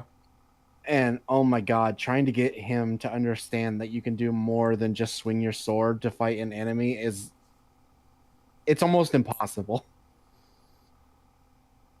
I didn't think he was that dumb. He's not that bad, but at the same time, he wants to complain. And I'm Hmm. like, dude, you know, you can just switch to a fucking long range item, like anything. There's a lot of long range options in the game, and it's like if you get knocked away from an enemy or it moves further away from you, you have the option to switch to a long range weapon and do damage as you close the distance until you get close enough, and then you can switch back to your melee weapon. Like for me, I use faith spells, so I'll use a great sword and a faith spell, and I do it with no problem. But he just can't seem to wrap his head around it. Of like, oh, I can do other stuff besides swing my sword. And it's like, yeah, you can do other stuff. You can literally equip a crossbow. You can. I'm trying to get him to go down the sorcery path since I'm doing faith, All right, I'm back. but he doesn't want to do it, and I don't. He has yet to have used a bow or a crossbow, so he's very cemented in I just want to swing my sword and hit things. And then complains when the bosses or the enemies move away from him or they knock him away from them. Hmm. And it's like, but then you can just switch to a long range thing until you get close again, so you're constantly doing damage. Ugh. It's not as bad as I'm making it out, but it does get on my nerves a little bit. He's probably gonna watch this and be like, "What the fuck?" Yeah.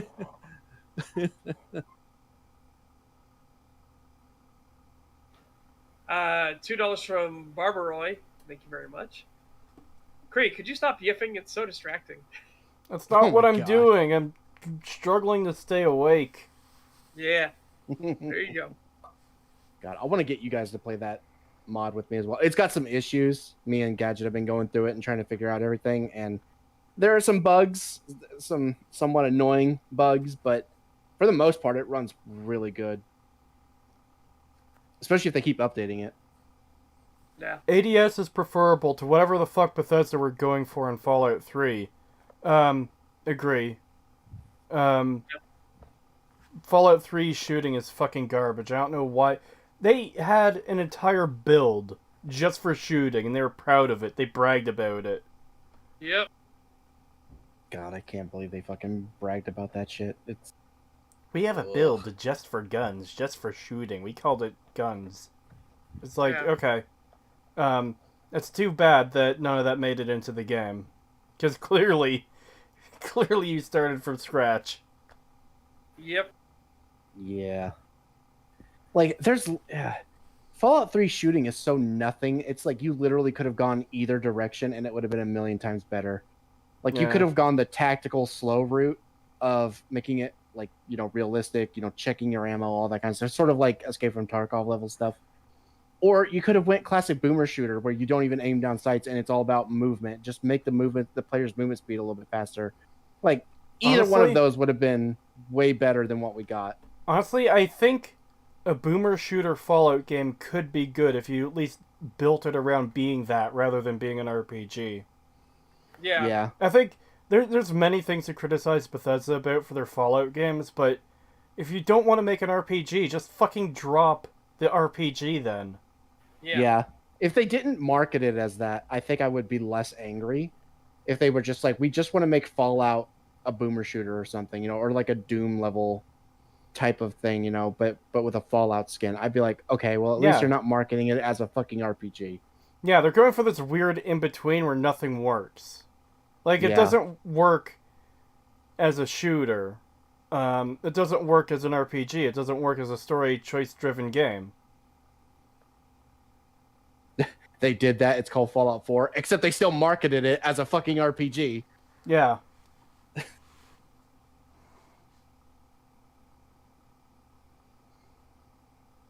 Maybe a Strife-like game? Maybe. I need to play that more. Alright. We good?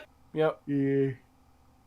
At mosques at once can be very challenging and requires a lot of mental energy that a casual game may not want to occupy. Oh my god. Dumb your games down, developers, because it's too mentally taxing for people. Your game is just too tricky. Yeah, I'm too stupid to do two things at once, so just make your games stupider. Yeah. Just dumb them down. Please explain to me what level of multitasking you're talking about, because you were just talking about aim down sights. What does it have to do with multitasking? How are you going to incorporate this into multitasking?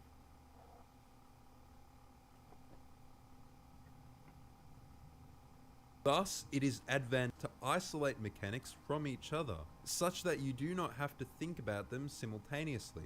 ADS... I don't Really? want to have to use my brain. Yeah. That's what he just said. Yeah. That's why I was like, really? Are you for fucking real? Aiming down sight, which is such an easy motion that it becomes muscle memory. You literally don't think about it. As you just talked about with Call of Duty players, you don't think about it. Clearly, this person didn't think before making their video. Yeah, fucking hell, please This script is- your video. Yeah, this is insane. Like, I don't even think I was 8 years old when I played Medal of Honor. And I had no trouble ADSing. Like, I didn't even have to think about it. So the fact that a grown man is complaining that ADS is too multitasking for him, it's like, I don't my God, man. I don't even understand. Like, I don't know. Again, I'm not a gun person. I wasn't super into FPS games as a kid growing up. I played them, but I wasn't super playing them all the time into them. And aiming down sights just kind of seems natural to me. It's like, yeah, of course you would have that as a feature in a game because it makes sense you would want to aim at your enemies. Yeah. Oh my God, this is just ridiculous. This is sad. It is. It's really. I'm still trying to wrap my mind around the whole multitasking thing, too. Why, is it that you have to keep track of numerous enemies on the screen? Like, what? Yeah, apparently, like, looking down your sight and shooting at the enemy is just too much. That's multitasking to him. Yeah. Like, really? I could see if you were, like, aiming down sights to shoot at an enemy and also doing your science homework for school at the same time. That's multitasking. Well, here's the multitasking I can understand. So, Doom Eternal. Yeah, Right. that's what I was gonna go to. You're- The fucking switching to your sniper Yes. and just like instant headshotting with it, and then switching to a shotgun or something. Yeah. You switch your sniper to blow off the main gun on the Spider-Trons. So that way they can't just keep blasting you. So you just quickly whap, whap, then switch right back. It's like, sure, that's a multitask thing. Because you are in the task. You switch over to the sniper, you zoom in, you aim at the gun, fire to blow the gun off because zooming in gives you a super bullet.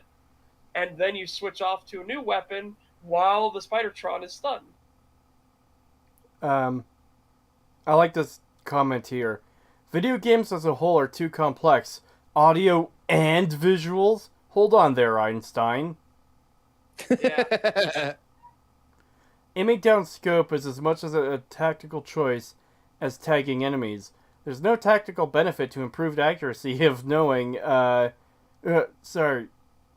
improved accuracy or knowing the enemy positions. Yeah, people are shitposting with this. Yeah. Yeah, and it's hard not to, because it's such a shit take. Holy fuck. Well, yeah. Again, it just comes across as I don't want to use my brain. I don't want to have to think. Yeah. Assertion of separating shooting and aim from movement. Sprint is a feature that serves a similar function. Sprint separates navigation across the map from every other action. Games that do not require the player to simultaneously think about their movement on multiple axes are often easier to pick up and have a lower barrier to entry for newer and lesser skilled players.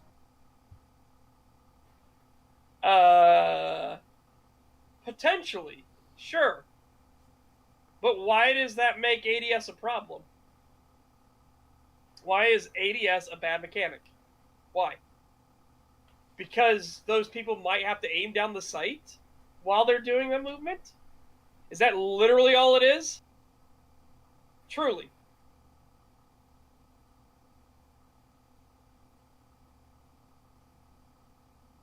Yeah, forget about the learning curve. Just dumb down everything. Dumb it all down. Clearly demarcated movement and shooting creates a lower barrier to entry. Again, call. How? How does it create a lower barrier to entry?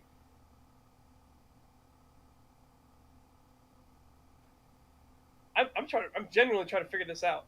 Yeah, I'm completely just stunned. I don't know what to even say to this. Like, you hold the shift key in to sprint and run, which means you can't aim down sight. Then you let go of the shift key and you hit right click, now you're aiming down the sight. Is that literally all it is? Because they're different in that way? What the fuck is this? This definitely sounds like a skill issue. Holy shit. Yeah, this isn't even multitasking. That's just basic game mechanics. Yeah. Holy shit, man.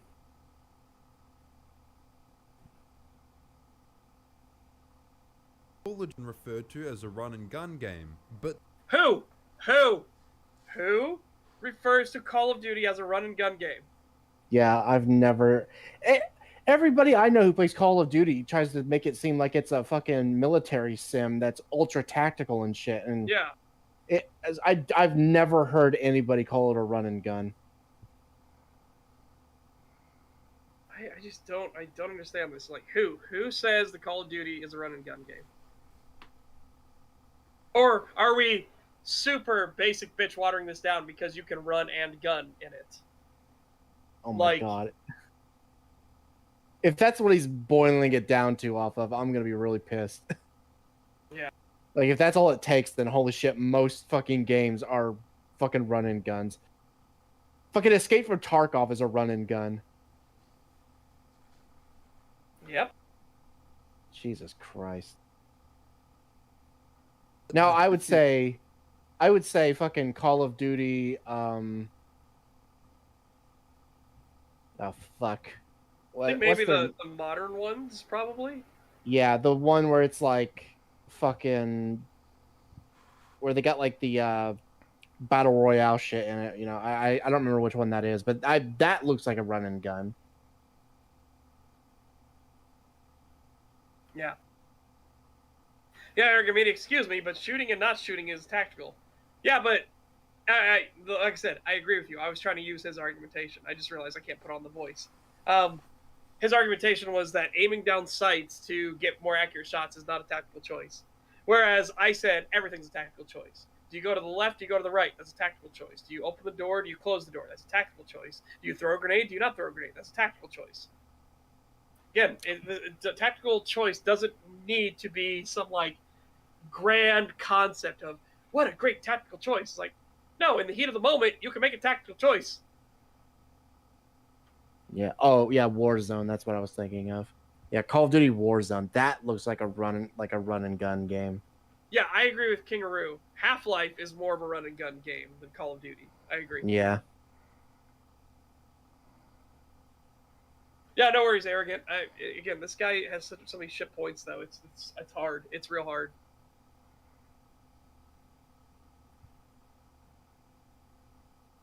Is run or gun game. In COD, you What? What? What? Like, yeah, I guess. I mean, because you have to, when you aim down sights, you stop running. Okay.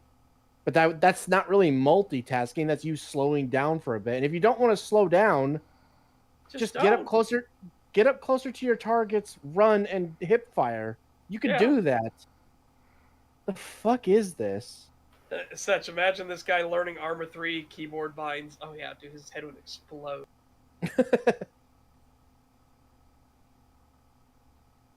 You only worry about navigating the map quickly in the direction you're facing, aiming, or regular movement at any given time. In a game like, say, Doom, you have to be concerned about aiming and movement in any direction, in every gun battle, all simultaneously.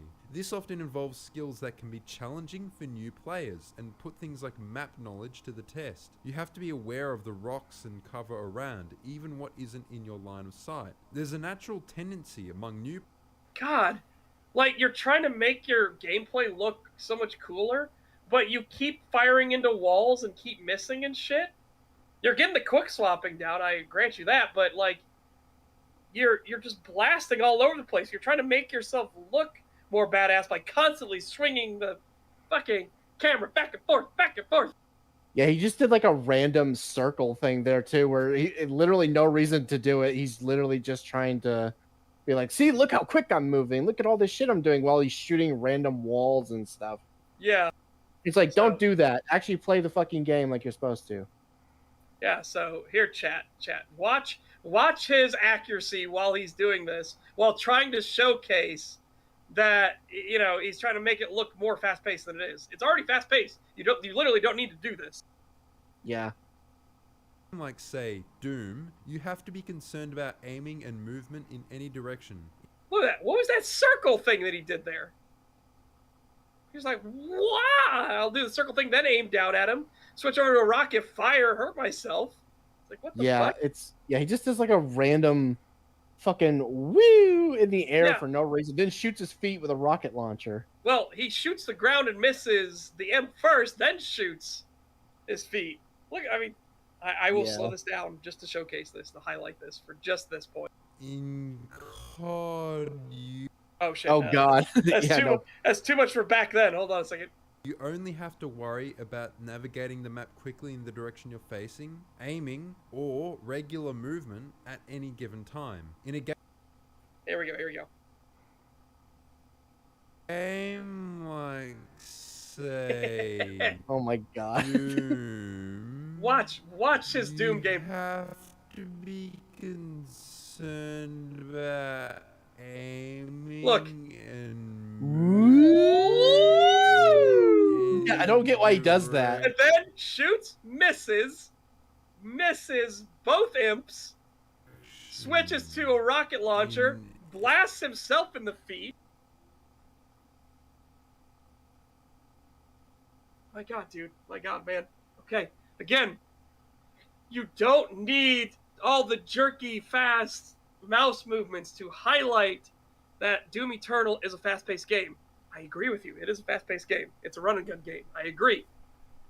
Showcase the actual gameplay. Just play normally. Every gun switches over. battle. Again. Look at him swoop, swoop, whoop, whoop. Simultaneous. See, he's not even trying to do bunny hopping. Oh, God. Yeah, this is weird. I don't get why you can't just play the game. Like, I don't know why he has to like overemphasize it like this and fuck everything up. Yeah. It's like, don't do that. Like, you're actually hurting your own case by doing this. Yep.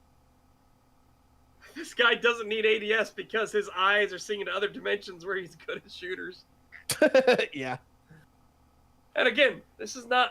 I am not saying that I'm some super elite, all pro levels on nightmare difficulty bullshit thing. No. I'm saying the game already showcases how frantic, fast paced, and skilled you need to be in these gunfights and your tactical decisions in each beat of the moment. You don't need to add in the swoopty swirly whoopty whoops with the mouse to try to like hide it more to make it look more frantic than it is. Oh, it's just so weird. Yeah, especially when there's already so much going on with this game. You got the fast swaps, you got the bunny hops. Yeah. You've got the alternate fire on the weapons. Like the shotgun Yeah. with the chain hook is great for movement. Like, holy. There's a reason they copied it in Postal Brain Damage, and they did it specifically to make fun of it. Because remember, the shotgun in Postal Brain Damage is a Pepsi-Cola bottle and a Coca-Cola bottle side by side. Yeah.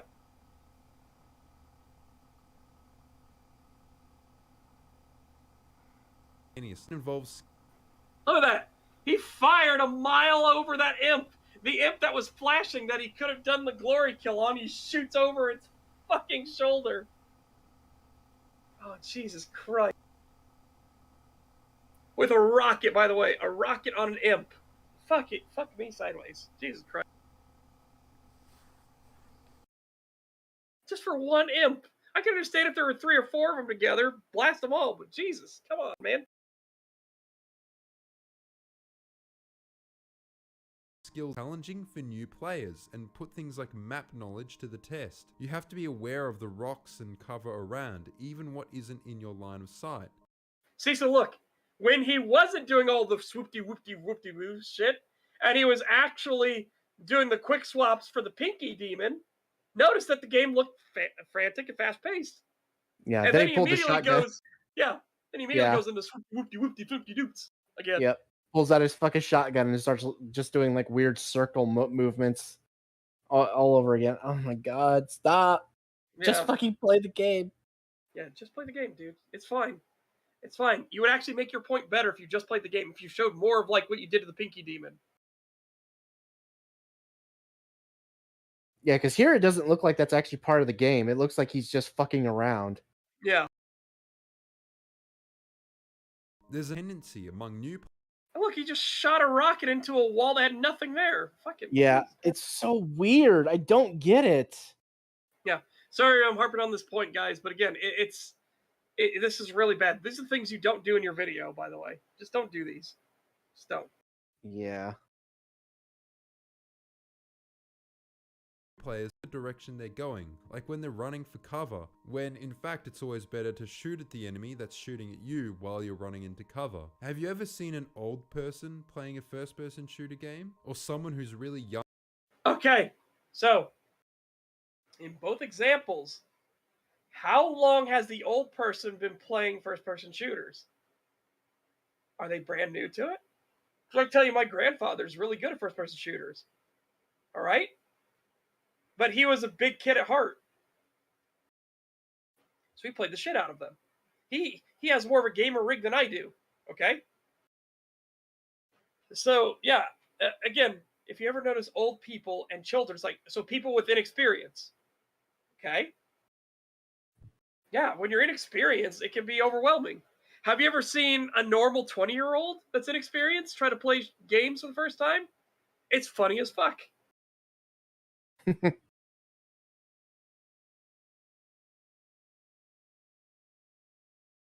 Yeah.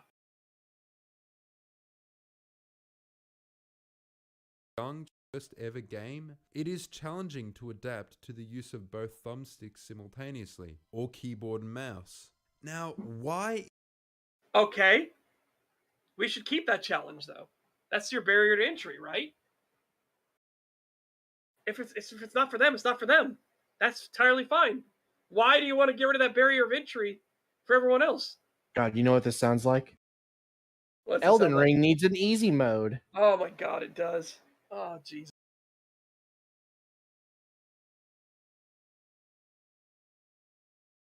Oh yeah, that Doom 2016 polygon gameplay. Woohoo!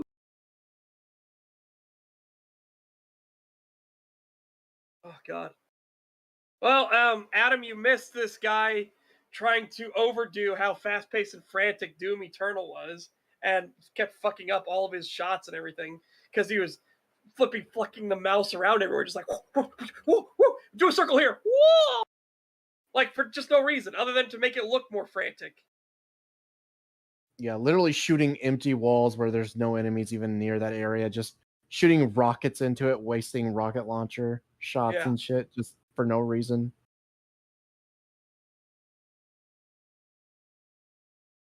For fuck's sake, he's actually arguing that movement in an XYZ axis is too difficult? Yes.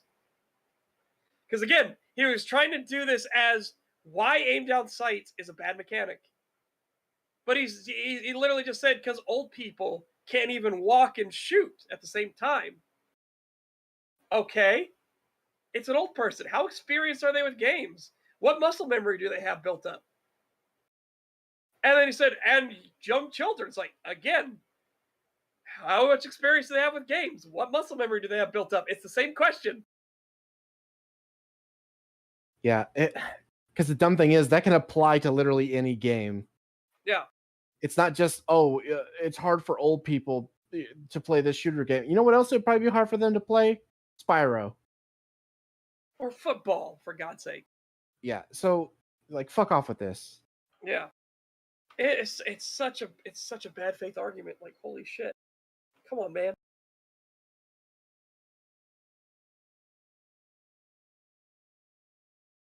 Is bad. Many games focus on player empowerment. The power fantasy.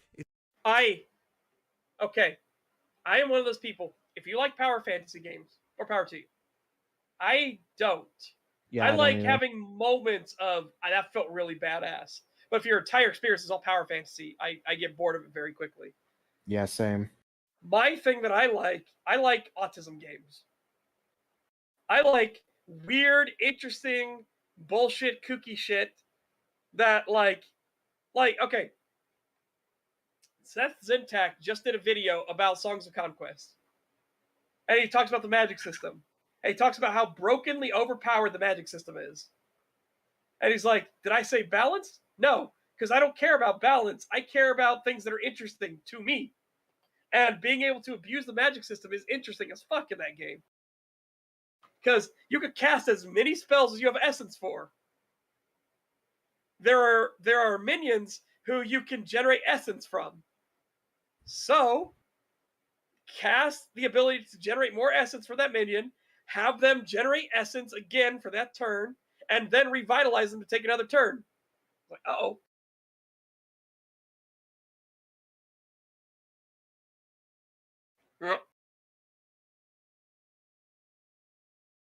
If DMC was always on SSS mode, it would be boring. Yeah. That's the way I feel about it. Again, if you like power fantasy, that's entirely fine. People like different things. I'm saying what I like, though. I like autism games. I like games where there's really kooky goofball mechanics, or the depth of the mechanics are literally like you need to take a college course to understand how to play a single job in it.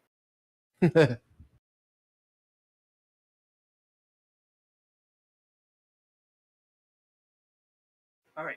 By the way, Cree, we're doing a check of life. Are you okay? Yeah. Well, a groan is still alive, so there you go. Yeah, I'm still alive. I think I dozed off there for a little bit. Yeah. Yeah. Sorry, I just really don't have much I could really add to this. Yeah, I'm starting to think we should have covered the Fallout one because it was No, actually it's a lot fine. shorter. We're gonna be doing that one next, though, aren't we? Yeah, if we want, sure. Yeah, I'm down. I didn't know Alright. if you were too tired to do it. Yeah. No, I should be fine to do it by the time we get there. Okay. I would say Skyrim is an example of a power fantasy game because everything revolves around the player. You're the bestest at everything you do. You're the leader of every single thing you try out for. And you're the greatest soldier for either side, and you're the chosen one in history. So, like, everything is designed to, you are the Omnissiah. Hang in there, Cree. You don't want to pull a pagan and snore on stream. Cree, will you take up the mantle of stream snorer? No, because I can mute my audio for you guys, but Pagan and Setch will still hear me. And we will give you a play-by-play of the exact decibel and volume of his story. Yeah, that'd be so awkward for chat. We're going to be talking, and then you're going to snore, and we're going to stop in the middle of whatever we're saying, and then try and go back to it, and then people are going to be like, why do they keep stopping? See, I think that's the difference, because somebody asked me, Setch, would New Vegas be a power fantasy? I'd say no. And then Joe M., this is agreed with it, Setch, and yet the NPCs still treat you like shit. Yeah, isn't that weird? In Skyrim, no matter how good you are, you're always treated like shit. Like, I am the leader of literally everything, and this motherfucker doesn't want to sell me a book or some shit. Like, what the fuck is this? Whereas in New Vegas, you're treated like a nobody at first, and people give you simple tasks, and you build up until you are shown to be more important, and then people take notice of you. So that's why I'd say I don't think New Vegas is a power fantasy, whereas stuff like Skyrim is a power fantasy. Because in Skyrim, you're always about to be the best of everything at all times. Well, not just that, the world focuses around you. Like, you walk into Whiterun for the first time. Let me just make sure I'm not muted. Okay, I'm not. You walk up to Whiterun for the first time, and you see some companions killing a giant. It's like, okay, whatever. You continue on with your day because maybe you don't care. And then one of them fucking beelines for you, like a fucking Terminator on a mission. Why didn't you hop in on that fight? Why didn't you join us in the glory of battle? It's like, dude, I'm a fucking rando. Why do you care what I do? Yeah. Do you walk up to every, like, random fucking farmer and merchant and ask them why they don't fight? If there's a little old lady walking by, do you run up to her and demand of her, why did you not join the glory of battle? Yep. Yeah, I was just about to say, what if you roleplayed as, like, an 80-year-old merchant or something, and, like, you're walking down the road, and then this fucking big-ass warrior walks up to you, why didn't you help us take down that giant? It's like, why are we obligated? Why are we obligated to help with this giant? Yeah, it's like, I'm a traitor. I'm 80 years old. I have no combat experience. What the fuck would I do? I've got old bone disease. I forgot to cure my bonitis. Yeah.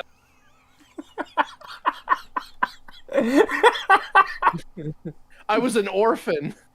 I'm fucked. The worst is when I played Skyrim on a lower difficulty and the giant dies before I can even see them fighting it. Yeah. Yeah. Hell, that can happen on normal difficulty. That happened the very first time I played. Because, okay, so a new game comes out, you play it, you're taking in the environment, you're looking around at all the neat things. Oh, hey, there's a cool city over there that you realize a little later on why the fuck it's in ruins, but never mind that. You're playing for the first time and you're just taking in everything, and then this dumb bitch runs up to you and starts yelling at you. Like, fuck off. Yeah, I fucking hated that shit, because I would play, when I would start the game off, I would play on, like, Adept, and then work my way up as, you know, as the game went on, I would increase the difficulty. And I would always fucking have the same issue where I got so used to it that I literally would just make a save at the top of the road before you go down into the valley where Whiterun is. I would make a save, run down the hill with a bow, and try to at least hit the giant with one arrow before it died, because if you hit it just one time with an arrow, that's enough to make them consider you helped us. Yeah. But man, you had to be quick, and like I would often have to like reload my save like 2 or 3 times before I'd finally hit it with an arrow before it died, because even when I'm sprinting full bore for this fucking thing, you know, and then shooting my arrow at it, like it would almost always die before I got a chance to get a hit in. So it's so stupid that it's like, why didn't you help us? Like, you fucking eviscerated it. You didn't even leave anything for me. Like, I had no chance to help. That's how little you needed my help. Why do you fucking care? Oh, I fucking hate that game. Yeah.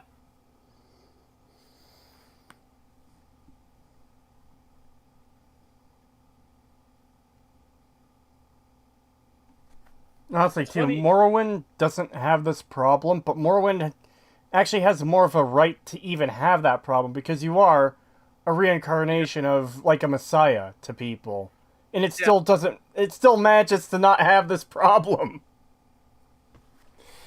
Oh, it's so fucked.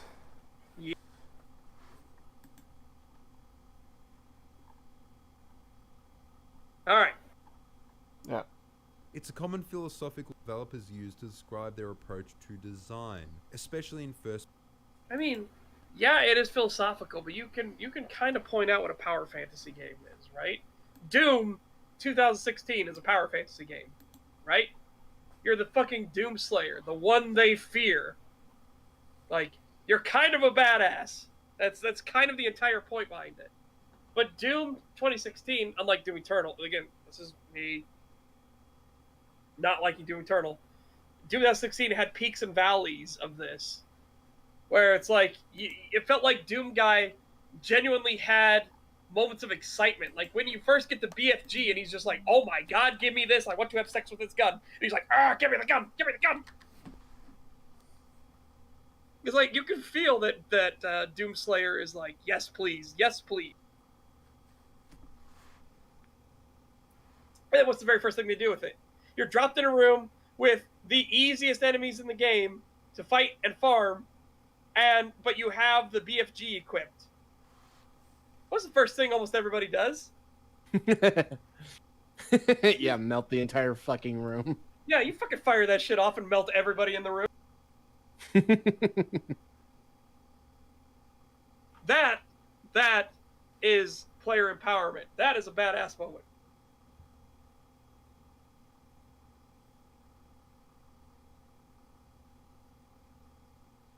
Setch, Cree turned into a zombie with the moaning and grunting. We going Day of the Living Dead on him?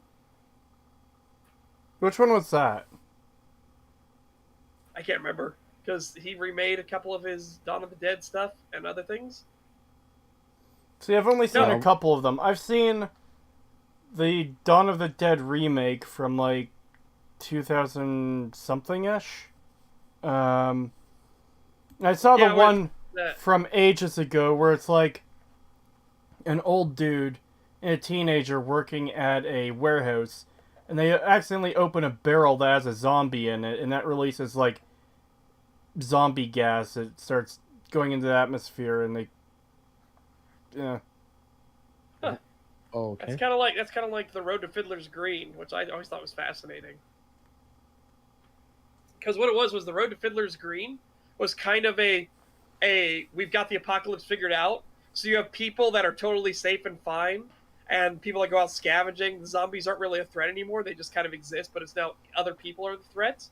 Until gas station superintendent zombie, a zombie walks over the little pressure pipe, and it goes ding ding, and the gas station superintendent zombie comes walking out, and he goes and grabs the gas thing, and he goes to go stick it in the car, and he realizes there was no car there.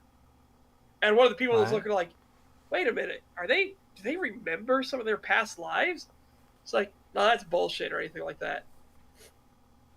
Well, then the gas station superintendent zombie sees them and starts yelling at them, but instead of just going over to bite them, he starts trying to grab a tool to go smack them or some shit instead. Oh. Yeah, and what the Road to Fiddler's Green is all about is the fact that the zombies are actually learning. They're evolving. They're gaining their memories back after the initial like sickness wears off. They start like regaining their ability to think and reason, and it gets pretty funny. Because the zombies can't die by normal means, right? So they do shit like this.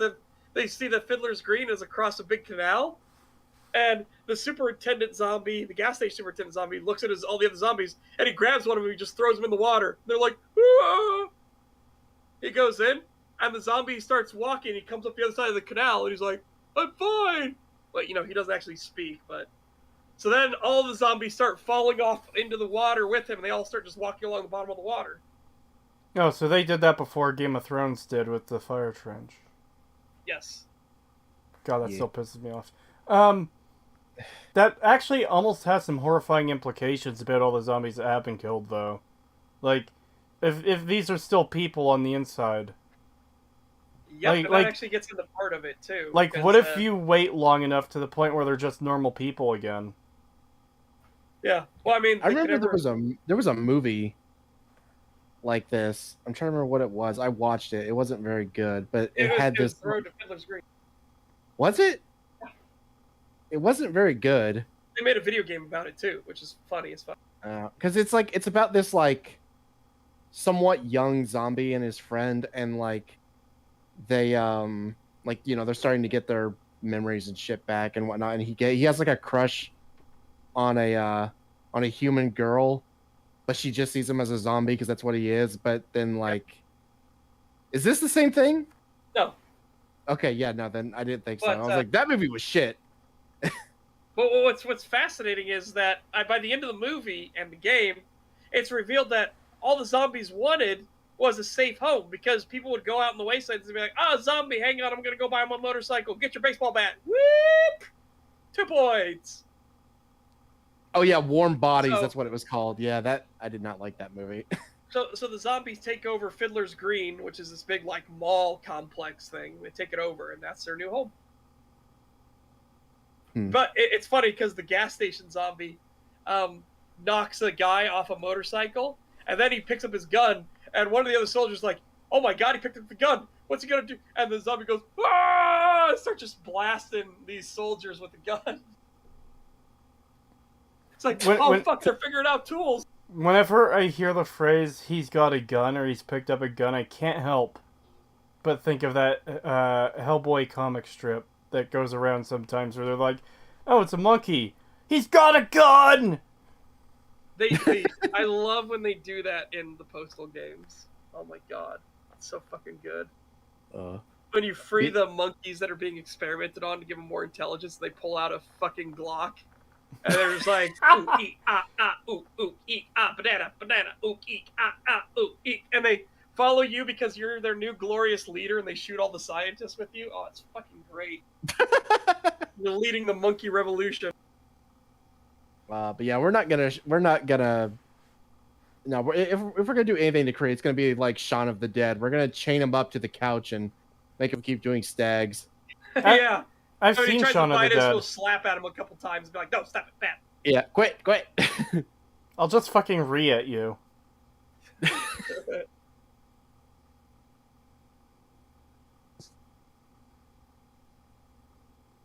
All right. Yeah. It's simple. Make the player feel powerful, like they're expressing their skills. Games should provide challenge. But you just said that it was bad because people don't want to multitask. Wait, wouldn't it be a skill to use aim down sights to shoot enemies accurately? Yeah.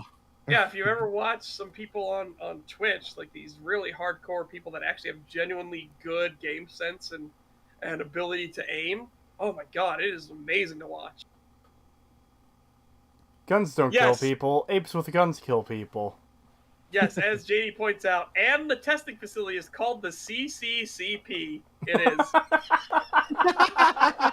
You're literally leading the monkey revolution, and CV11 makes the joke. He actually puts the Soviet anthem in the background and everything. And we will lead the monkeys in a new revolution. It's like, oh god.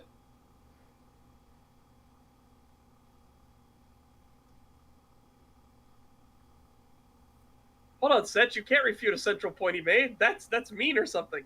I know that's what you would expect from a lot of these people. But again, this is just so fucking weird. It's so weird that he keeps doing this, and he like counters his own points and everything. It's just so fucking weird. It with the player's skill, but they shouldn't challenge players 100% of the time. They should allow. Oh my god, dude. Are you What? really gonna sit here and say that ADSing is fucking challenging them 100% of the time because you have to ADS? I'm sorry, but if you think aim down sights is that much of a challenge, then that sounds like a you problem. This sounds Yeah. like you shouldn't be playing games. I don't know. I What? feel like this guy would be challenged by a book. Yeah, what the Yeah. fuck? Oh my god, you have to turn the fucking page every time? Are you serious? Why This must is too they? much work. Why must they challenge me so much? Yeah. Why do I have to turn every page? God. Jesus, why do you give me your strongest battles? Because you are my weakest soldier. Yeah, that's kind of the Oh. meme I was referring to there, because it's like, bro, it's a page. It's not much to turn it. Oh, God. $2 from Barbaroa. Thank you very much. I bet y'all really wanted brains after Acer Thorn. Well, because mine leaked out of my ears, I needed to get a new one. Yeah. Because having to Yeah. deal so much stupidity kind of fried it. Like, you know how you could fry your computer? That's kind of what happened by the end of the Ace Attorney videos. I needed to replace my RAM and hard Yeah. drive stuff. Lore game, I agree with you. I have a feeling it's going that direction. This is going to be one of those videos that ends with, but that's just my opinion. Yeah, gotta get the opinion shield up. I have a feeling that's where we're going. Well, chat Joe doesn't M? know it yet, but chat doesn't know this yet, but we actually sacrificed one member from the chat after every stag to Kree so he can get his energy back. Yeah. Yeah. And we put a little aside so I can have my psychic powers, which seem to happen all the time. Joam says, Seth Dreskar, isn't challenging people the whole point of playing games at all? Should be, yes. Sometimes it depends. Like, sometimes if you just want to have an experience, sure, go for it. I personally don't like walking simulators. There are some that are clearly have a bunch of effort put into it, like What Remains of Edith Finch. But otherwise, yeah, I'm not really big into walking simulators. $2 from Ted Comet. Thank you very much. Thank you. Call of Duty needs a no ADS mode. Maybe. I mean, if people want to put that on, they can. Am I getting sacrificed? No, we're saving you for later, Dirk. Yeah, you're a guest. You have higher vitae, okay? There are levels of vitae. Don't People that don't no aren't stop referencing fucking Amnesia Rebirth. I'm not referencing Amnesia Rebirth. This is just a normal thing in occult circles. It is? Yes. Well, I have bad memories of it because of fucking Amnesia Rebirth. Use Damn something your else. PTSD. They've ruined it. All right, you have higher essence. Like, somebody that doesn't follow the channel that shows up, they have very low essence. We can sacrifice them easy peasy. It doesn't have a impact on the grand cosmic scheme of things, the web. Somebody that does follow, they have a bit higher of an essence. So it's a bit more powerful spells can be cast from their essence. Somebody that follows and gives a super chat, oh, they got that even higher essence. We're getting into that real nice quality essence. Somebody who super chats and is a member, oh, no, we're talking about that premium stuff, that stuff you bottle up and you save for the occult sorcerers, right? And then you've got the guests on the show, okay? The guests, they've got that primo essence you save for the big spells, like when we tear down the walls of reality and let Cthulhu in. You know, that's what you save the guests for. Naturally, us as hosts, we're all archliches, so we all get VTSD.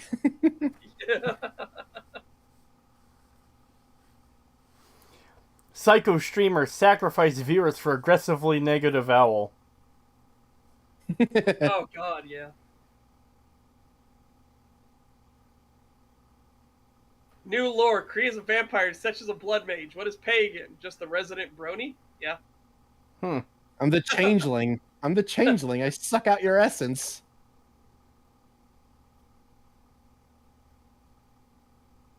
Some play to express mastery over their environment. There are many ways developers can hope to achieve player empowerment. One direction I've seen many games going in over the past few years is by using speed, like a return to classic shooters. This is how they challenge players and ultimately make them feel powerful, by making the player play faster. Look at games like Titanfall or Doom Eternal. They have a certain level of spectacle as a result of their speed. This helps the player power fantasy. The thing is, many developers fail to understand how to make their games actually fast. All too often, devs will mistake in-game movement speed for actual speed of the game. Here's the thing. Okay, but that doesn't change the fact that some games don't want you to be able to move fast because that would defeat the point of the gameplay they're going for. Plus, you still ADS in fast games. Mm-hmm. Like in Doom Eternal and Titanfall. Like, what is this argument? What, man? This is so shit. Oh my god. Yes. Or no, I actually am. I'm fucking losing my mind trying to understand this dude's retarded fucking takes. Yeah. Oh my god. In a game where you move faster, it somehow defeats the whole thing of ADS? I'm a chat member and sacrifice them in order to get my internet back. That's the way it works. Yeah, hang on, we'll tell everybody. Huh? Because I refreshed and I'm fine now. So. Okay. Yeah, I wanted to make sure we were going good. Yeah, we are. Yeah, it happened on stream, but obviously it is. God damn, this is fucking annoying. Yeah, this sucks. I pay way too much for my internet for this to be a fucking constant problem that it is. Yeah, this is ridiculous.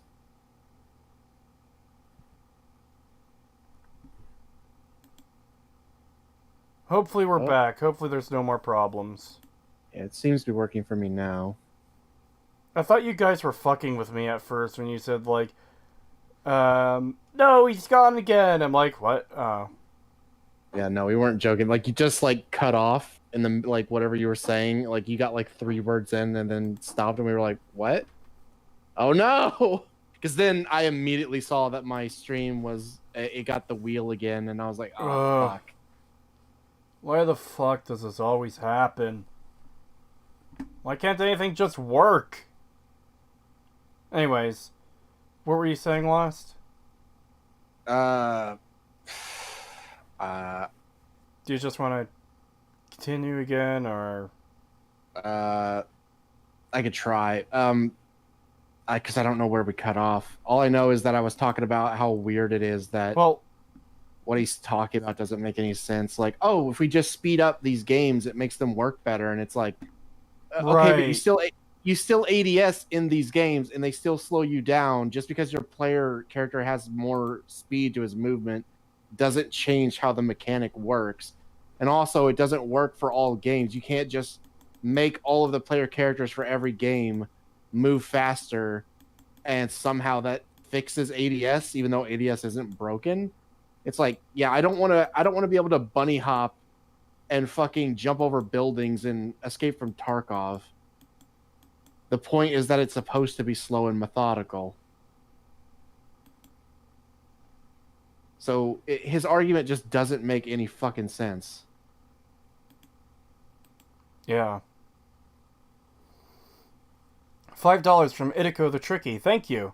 Patrolling the nuclear winter almost makes you wish for a Mojave. Oh. $2 from Tony Soprano. Thank you. Cree tripped over the bonfire and broke the universe. I might break the universe at some point, but it's not today. Yeah,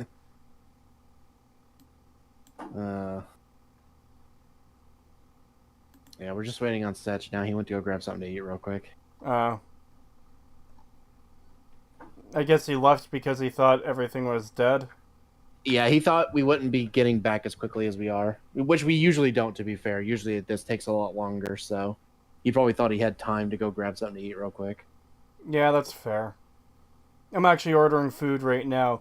That's part of why I was so pissed off when the internet went out. It's because, like, I'm being delayed in getting my food. I'm gonna go put my... I just want my food.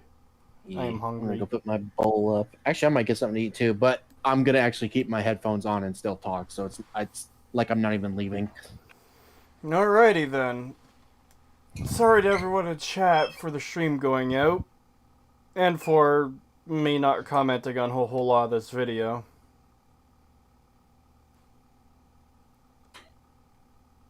ISPs are the biggest scam artists. Yeah, especially when fucking Rogers has a server update and...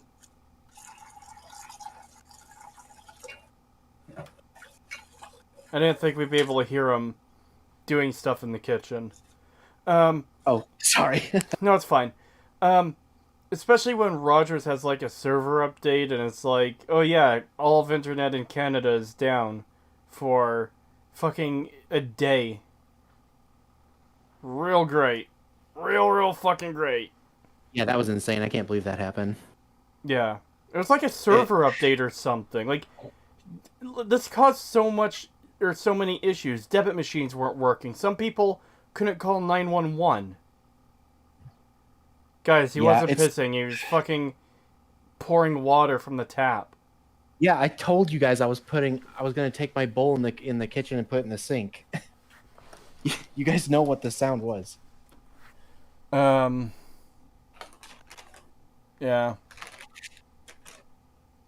It wouldn't be STAG 50 without sacrifices and internet problems. Yeah, actually. It kind of makes sense that we're having problems for the 50th. Oh boy.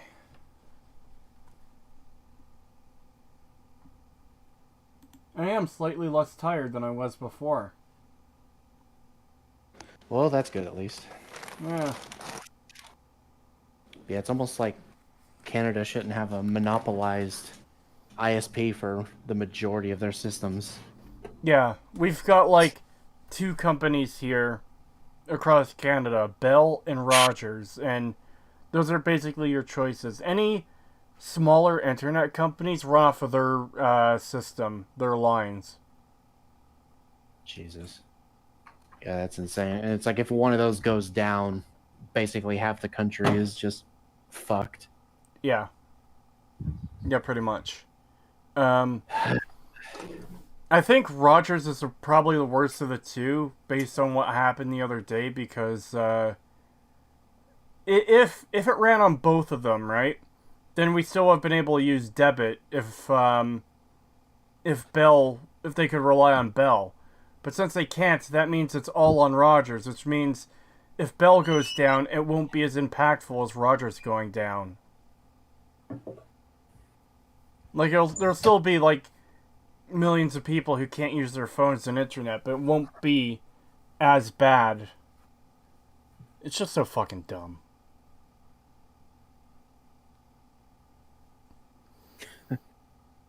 Stag 50 should end with Cree shooting a 50 BMG. Hey, if we had access to one and we could get him down here to the States for a little while, we would totally do that. I'm sure you guys will get me to do that at some point. Oh yeah, I'm sure we will. I'm gonna try and get you to fire a full bore revolver. Oh. Which I will only load 1 round into, so you don't shoot yourself in the face by accident. I might do that anyways. Because for whatever reason, dumbasses like to give weak people shit like Desert Eagles and stuff and try to have them shoot it for the first time. Are you calling me weak? No, but I'm just saying you're inexperienced. You've never shot one before. Wow, I can't believe Pagan's calling me weak to my face on stream. But they would give people like a 50 AE Desert Eagle and shit. And Are you telling me that a small-built woman like Laura Croft can't fire 2 Desert Eagles at the same time? She can't dual-wield them? Yeah, probably not. And one of the issues is, so when you give an inexperienced person who doesn't know what the recoil is going to be like, and they shoot one of these things and it goes straight up in the air, their first instinct is to tighten their grip. And if they haven't taken their finger off of the trigger as they're doing that, and the recoil goes back. How often has this happened? Quite a few times. So when they tighten their grip again, they'll pull the trigger again. And if there's another round, it fires it again, pushing the gun back even further so that it's basically pointing right at their face. And if they pull the trigger again, they blow their head off.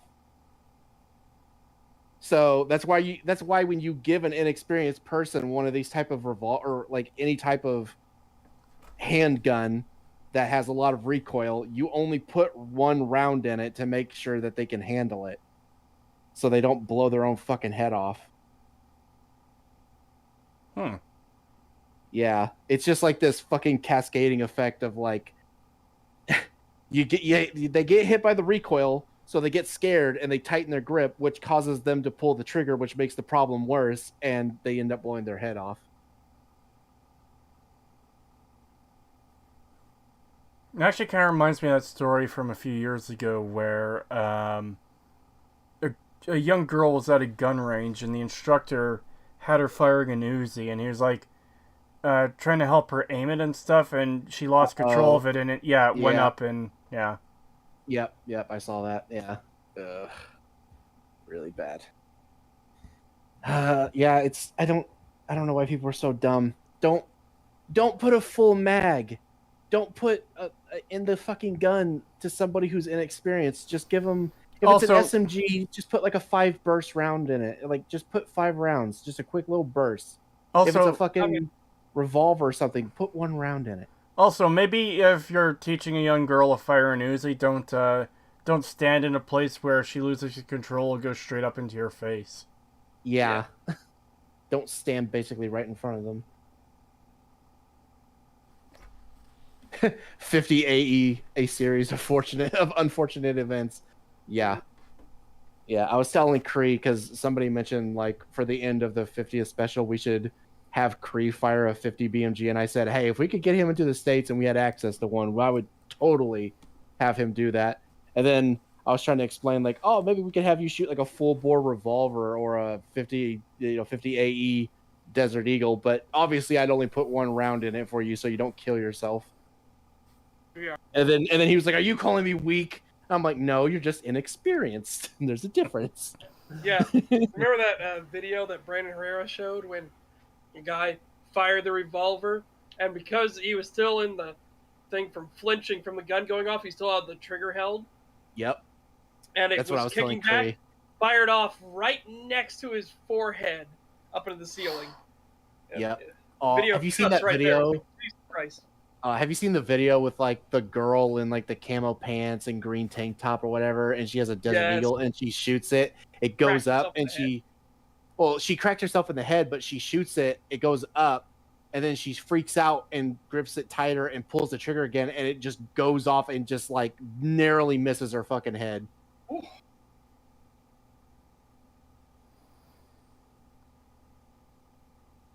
I refuse to believe people that bag their milk exist. I like all the discussion around this single comment. It's all about guns. Like, don't give rapid fire guns to noobs. Give Creetosis an M1 Garand. The first rule of gun safety is to have fun. But then just randomly, I refuse to believe people that bag their milk exist.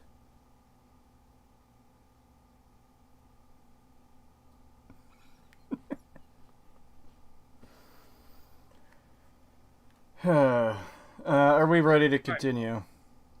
Yes. Alright. Speed is a strictly defined thing. It is a feeling. It is when you have to do a lot of real-time strategizing. It is how quickly the game as a whole moves relative to the player. Fear has an incredibly sluggish movement speed, and yet the games move quite quickly. I have to think of a game like Titanfall. It was focused on speed. It had some really cool mechanics that could allow for extremely quick travel, and its navigation did require a lot of real-time strategizing. With some thought, you could intelligently traverse the map in a very brief amount of time. The navigation was fast and very rewarding, but the combat was not. Here's Okay. So, how much we want to bet? He says the combat was not because of aim down sight and having to try to do it while you're moving at that speed. Because trust me, you feel like a badass when you move it at that speed and you clock somebody in the noggin as you go by. Just like, boom, drive by, bitch. Whee!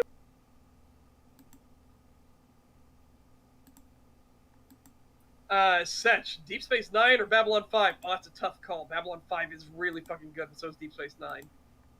Speaking of, we should maybe get back to watching Deep Space Nine at some point so we can go over season 2. Yes, and we should talk about Babylon 5 at some point, too. Yee. Here's the thing, Titanfall was COD developers. At the time, recently exiled by Activision execs from the Cosby suite of their ivory tower, Titanfall de facto adopted many of the design principles from Call of Duty. Things such as loadouts, sprint, human enemies, and yes, ADS. Fucking knew it! Trust me, when you ADS somebody when you're moving at that fucking... Or me. Well, I don't blame... So you were saying something there before the end. I don't remember what it was. I was trying to ask, what the fuck does the Cosby suite have to do with any of this? Oh, I have no idea. I think he's just trying to throw digs in or some shit. Yeah, that's what it came across as to me. I just... Because the whole Activision Blizzard thing... What? Basically, I think when you were you... trying to say, no, I know, but... Oh, yeah. Robot. God, what is For it? fuck's sake! Every time you go to start...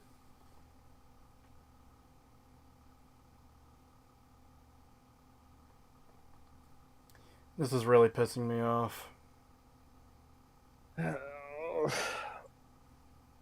What the fuck? Can you hear me now? Yes. Yes. Okay. Let's move on. There is no video after this one. Okay. Alright. Oh, I have to refresh. Give me a second. Yeah.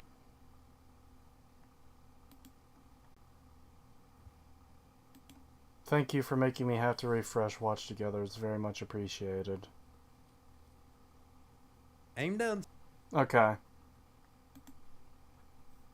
Titanfall is fairly weak. It's why Titanfall 2, despite still being very good, isn't one of my favorite FPS campaigns. Think of the enemies. They're mostly just dudes. You'd think they'd have some enemy designs Okay, that so promote... Titanfall, as far as I know, feel free to correct me in chat, the point is the multiplayer. It has a good single player. Titanfall 2 is what I've heard. It has a good single player. But as far as I know, the point is it's multiplayer.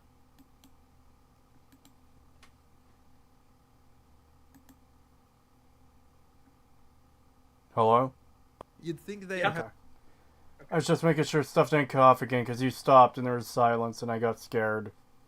some enemy designs that promote more dodging and movement in their, movement-based shooter. So where does ADS come in?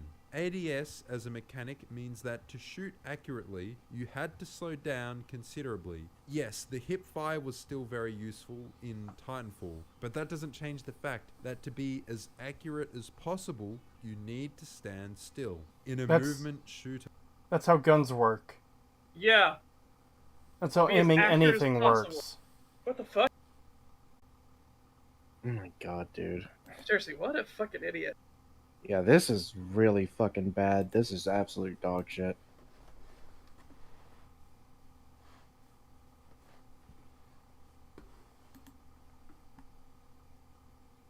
Movement shooter. It was cool that you had all these options to traverse the map, but what difference did it make when you still lost to the dude sitting on that building with the Kraber? ADS and sprint, for good measure, are disempowering. How? How the fuck are sprint and ADS disempowering? What? Yeah, if anything, it's the... It allows you the ability to get those shots. What the fuckity fuck is... Oh my god, this is a disaster. Keep in mind, he is literally complaining about being able to use the scope on a fucking sniper rifle. Yep. Dude, it's a fucking sniper. You're not supposed to be fucking flying around in the air while you're shooting it. And of course you're going to ADS with a sniper. Oh my god, this is so shit. Oh, I said Threadnought. You use ADS at that speed and you kill someone. You feel like a fucking god. Yeah. God, this video sucks. Yeah, it's bad. Yeah, this video is incredibly bad. Now that I'm fully awake for it, yeah, this is fucking terrible. Well, I understood some of that. I understood fucking terrible. Yeah. Good enough. Fun games empower you by explicitly negating the effects of these features, by making it so that the features are less of a factor in your gameplay. How many games have perks or upgrades like better hipfire accuracy, faster movement while aiming down sights, reducing flinch, or not having your HUD obscured by aim down sights? Take a look at Payday 2. There are upgrades to effectively narrow the gap between ADS and hipfire. Negate the feature. There's an upgrade that lets you reload while sprinting, one that lets you sprint in any direction, one that lets you shoot while sprinting. If you get enough upgrades, you might even reach the... Notice how you fucking missed, you plank of wood. Maybe if you had aimed down the sight, you would have hit the officer you tried to shoot. You fucking idiot. God, he's talking about how like these are all mutually exclusive. It's like, no, it's an option. It gives you an option in your tool belt, you idiot. Yeah. Make game easier so I don't feel bad about being shit. Yeah, that's what it comes across as. Yeah. Point where your movement is... Look, you missed again, and you had to fire a third shot. Maybe if you had aimed, you fucking idiot. Well, the problem is, he's saying that if they had just not had the ADS option in the game, firing shots would be more accurate by default. No. That's not how that Because ADS makes it so that your shots are more accurate, and then by default that makes your hip fire less accurate. And he wants to basically make it like a boomer shooter where there is no difference between the two. Yeah. So he just wants it to have no ADS. Then go play fucking boomer shooters. Yep. Yeah. But Maybe Man, these I- aren't the games for you, you idiot. Man, I am so mad that the latest Gran Turismo game doesn't have a deep and complex RPG system in it. Like, why don't these racing games have RPG mechanics? This is a problem with racing games. It's just a dumb fucking argument. Can one of you please say something? Yeah. No worries. sorry, it's just this is so shit. It's hard to even fucking think of anything because it's just so nothing. Yeah. Yep. He just wants every game to be like CS:GO, I guess. Which even CSGO has aiming in the scopes and everything. It's Yeah, I know. The scopes are still, yeah. Which wouldn't have been a problem if he hadn't literally bitched about a fucking bolt action just a few fucking minutes ago. Yep. Oh my god. is as any classic shooter. It's an implicit admission that classic shooter movement and aiming were more empowering. What? What? Dude, you have not even proved that aiming down sights is de-empowering. It actually empowers you, you idiot. It empowers you to make better shots. Oh my god. An implicit nod that moving and hip firing were more empowering. Fuck off.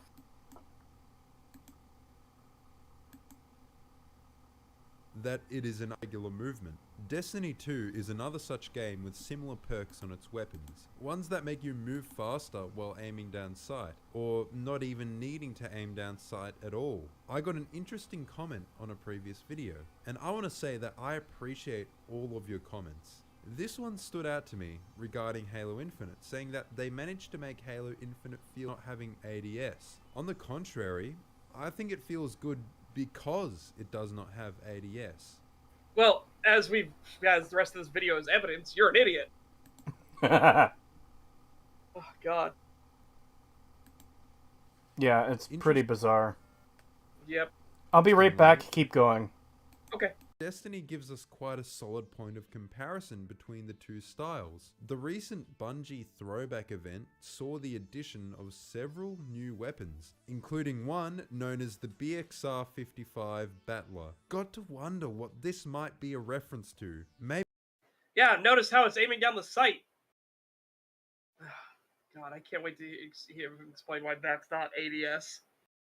it was, Gex 3D. Okay, no, apparently it was Halo. And I thought this event was really cool because they went above and beyond with the references. They not only recreated the weapons in the visual style of Destiny, but they actually Oh god, those are all fucking hideous. Every single one of those is awful. What the fuck? Yeah, I'm not a big fan of any of these, the way they look. You got one Yeah. that's basically a futuristic. That's a grenade launcher thing. Yeah, that's a with grenade launcher. prayer beads wrapped around it for some reason.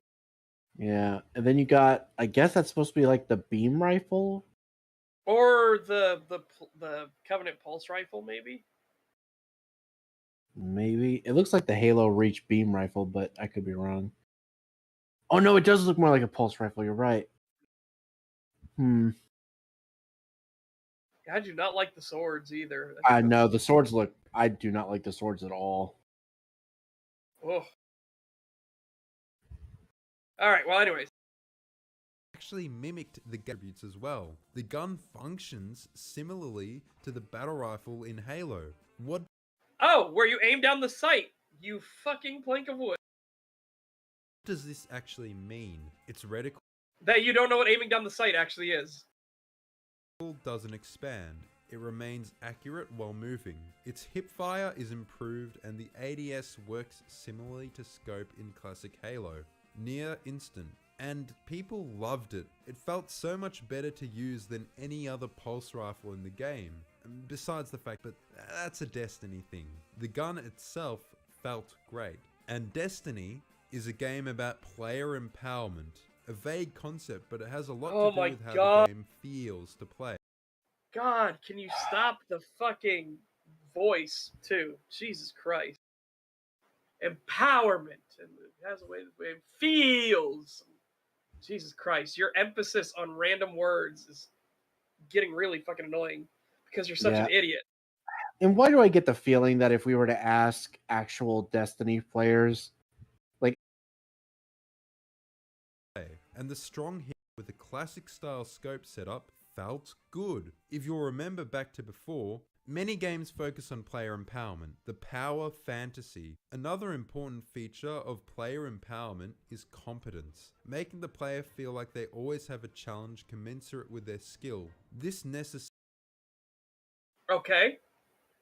And sometimes players just aren't good enough. I see the thing loading. yeah, same. Can you hear me? Yeah, I Yeah. can hear you. Okay. Because I hit unmute and it like lagged to unmute. The stream is buffering a lot. We're waiting for it to stop. Oh no. Mine's back finally. Yeah, mine just came back. Alright, at least it's holding in for now, I guess. Yeah, I Yeah. think it's okay now. That the player should always be increasing their skill. This is also what allows. Okay, there are just some people that refuse to learn, right? We have a real world example. Fucking Acerthorn. He just refuses to learn. Yeah. He cannot change whatever he does. Well, not just that, he refuses to do anything any other way. The moment something is in his head, it might as well be carved in fucking stone. Yep. Regardless of how wrong he is. And the best example is still the debate you guys had, because he's like, oh yeah, well I need an authoritative source to prove me wrong. And then you give him one, and he's like, that doesn't count. Yeah, well, we gave him the one that he specifically asked for. Yeah, and it's not so much that he said that doesn't count, it's more that he tried to weasel around it in, like, the most scummiest of ways possible. So, even when you present this guy with a source that he asked for, he'll still ignore it because it's inconvenient to him. Yep. To recap, this is when the game has moments when it pulls back on the throttle to allow the player to demonstrate their improvement in skills. Basically, let you style on them, as the Zoomers would say. Now, as I established earlier, Oh my god. games with ADS segregate movement from aiming. No, they don't. They do not. Just because you can't aim down sight while you're running and jumping and everything doesn't mean other people can't. I don't have a problem aiming down sight as I'm running and jumping. I do have to ask, does this guy sound almost kind of robotic to you guys, where he throws in comments here and there? It just sounds like Now it is time for joke. Just like the Zoomers say. Yeah. Or when he did his whole, by the way, thank you everyone for commenting on my video. Like, it wasn't, it obviously wasn't that bad, but it just kind of felt forced. You know? It does. It feels very forced. All right. Come on. Yeah, we're almost This there. requires some multitasking and less real-time strategizing. This is good for new players.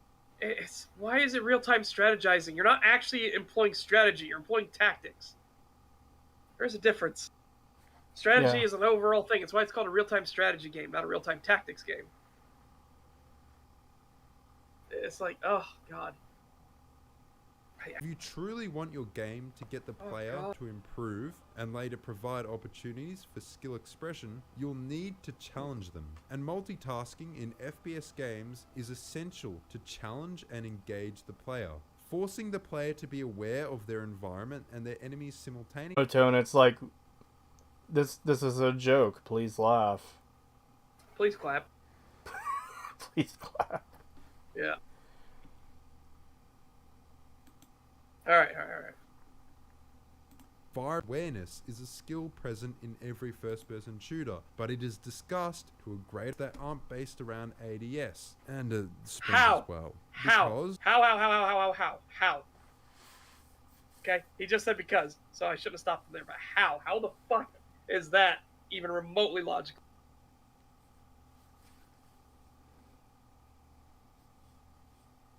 Sorry, that had a big sneeze. Big sneeze. Ah, alright. Ouch. Ow, that one really hurt because it made me actually smack the desk too. Fuck. You say that, I just imagine you like sitting in your chair and you sneeze so hard you just face plant into the desk. No, thankfully I had a thing to put over my mouth, but it cracked my arm into it. Yeah. The worst ones are the sneezes you have where you don't even like hit anything when you sneeze. It's just the force of the you're sneeze. robotic.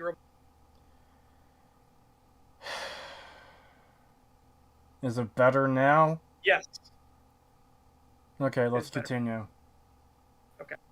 Shooter, but it is discussed to a greater extent in FPS that aren't based around ADS and sprint as well. Because in those games, you need to know what's around you without even seeing it. What? The fuck are you talking about? In games with sprint and ADS, you need to know what's around you without even seeing it. What Looney Tunes planet did you come off of? What the fuck are you talking about? Methinks Cree needs to get in contact with his provider regarding his bad internet. I have before. This is the thing. On a worse internet plan, I had a better connection this time last year than I do now. Yep. On a plan I'm paying more for. I don't get it. Yeah. Anyways, we're almost done. Let's try and wrap this up. Yeah.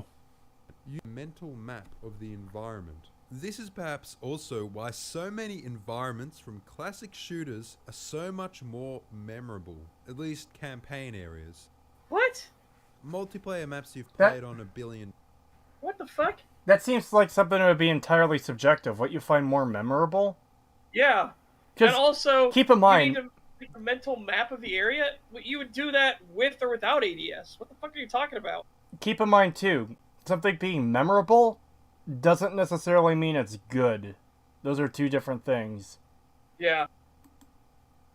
Yeah, the most memorable things in our tier list were the most shit ones, so, Yep. Well, not just that. Our brains are wired to remember the worst, experiences. You know? Yeah.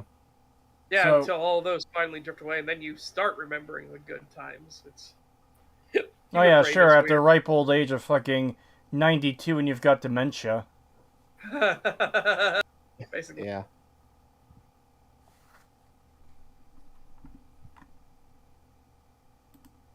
In times don't count. Tool cartography in times don't count. This levels of skill. Wait. That video jumped around a bunch for me there. Yeah, he's saying multiplayer doesn't count. What the fuck?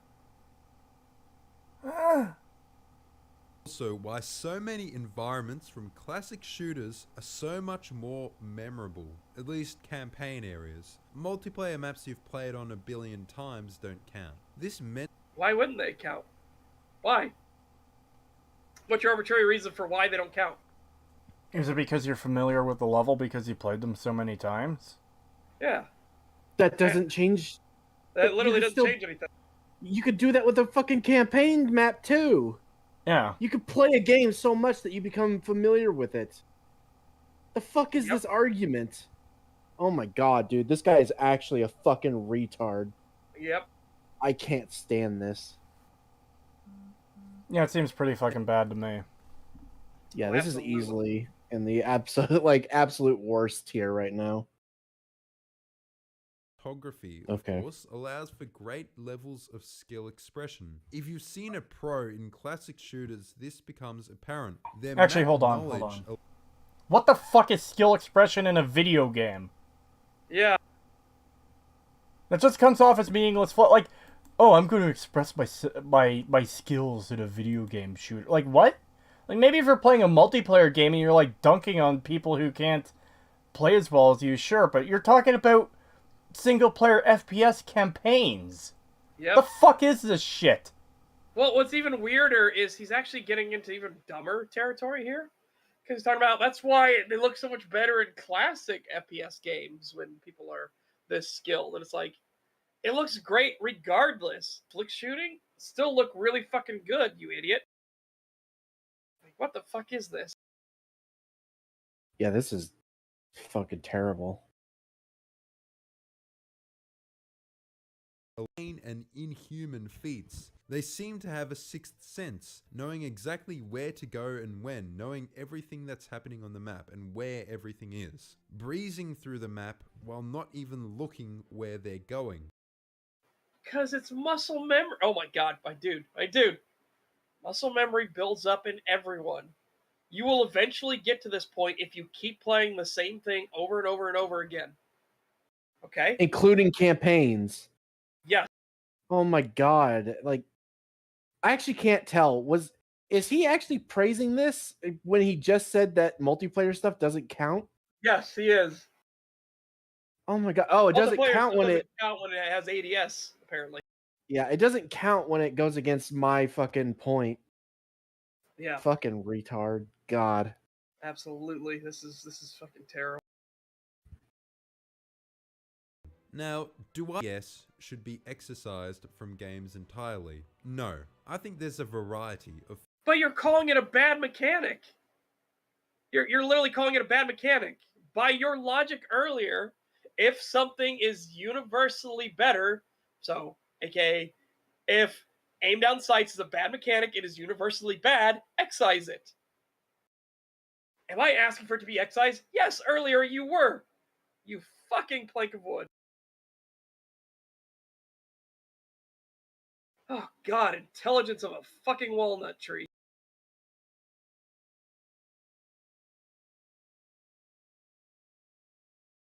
first shooters where aim down sights is required, tactical and simulation shooters. Somebody will inevitably ask why I didn't bring up realism and tactical shooters in the comments. I want you to admonish that person for not watching the whole video. As No, I watched the entire video and I want to know why you didn't bring up that stuff. Why? Because you were so bound and determined that aim down sight is a bad mechanic. It goes counter to movement. It goes counter to gameplay. I get you're an idiot. I get you're incredibly stupid. But come on, man. Come on. Yeah, we sat through this whole fucking video and I still don't know what the fuck. Like, why didn't you talk about it? Okay, so I just got back to the computer. What that guy there did, pro tip, don't fucking do that. Holy shit. If you see What? people commenting in this way in the comments, tell them, what did he say exactly? Admonish them. Admonish them, yeah. Don't fucking do that, ever. Holy shit. Yeah, and it's literally just because he just doesn't want people who could actually counter his point to be able to have a voice Well, in his comment section. not just that. I mean, in general, like it just comes across really bad when you're telling your audience to fucking tell people off. Like, To attack people. could you Oh, I know. imagine? Could you imagine if I said in my 8-hour video, if you see people in the comments complaining about the length, admonish them. Like that is such a cunt move. Yeah, Fuck it is. off. Oh, I know that. I'm saying I'm giving a reason as to why I think he's doing it. Yeah. Is Fair. I think he just wants to make it so that anybody who might have a counter to him by pointing out these type of games, he's just basically saying, yeah, admonish them. Don't even let them speak. Yeah. That is what you call weaponize you viewers? Yeah, that's what he just did. Yep. Yeah. As I was beginning, ADS is a tactical choice. It makes sense in It is always a tactical choice in every fucking game. Throwing a grenade is a tactical choice. Leaning left, leaning right is a tactical choice. Going in the door, staying inside the room is a tactical choice. Okay? Everything is a tactical choice. Everything. God, it's not tactical choice. It's not some grand concept. It is literally everything. For example, am I going to finish these nachos? Or am I going to put them up to heat up later? It's a tactical choice. Do I feel like I'm going to get sick from continuing to eat this because it's a big plate of nachos? Or do I weigh that risk versus the nacho chips maybe being watery from being cold? That's a choice. Like, come on, man. Come on. Fucking hell. Why are you guys watching Adele? I don't know. Who the fuck even is this guy? Give me a minute. Before you press play, I want to find out, like, what the details are on this video, because it's so fucking shit. 18.8k subscribers. Jeez. This video has over 90,000 views. The like to dislike ratio is pretty close. 4K up, 3,342 down. Yeah. Oh god, this was released this year. Yep, what an idiot. Man gets quickscope so hard that he rants for 20 minutes about why ADS is bad. Top comment. Yeah, basically. Basically it is. Yep. He got quick scoped in the game and now he hates ADS. Yeah. Yeah, what a fucking shit video. Yeah, this is really fucking bad. Oh my god, Bungie's Marathon, the blueprint of first-person shooters. No, you idiot. There were first-person shooters long before Marathon existed, you fucking... Oh, god. We're almost done. We're almost done. Let's get through it. Yeah. Okay. How can you view dislikes with an add-on? There's an add-on that turns dislikes back on. Not Yeah, only does it turn dislikes back on, but even if likes are disabled, you can apparently still see dislikes. Yep. Yep. It's nice. I use it too. It's really Yeah. nice. Yeah. games that place realism over player empowerment. Games where Realism or player empowerment. Oh my god. You are empowered in realism games too. It is a different type of empowerment.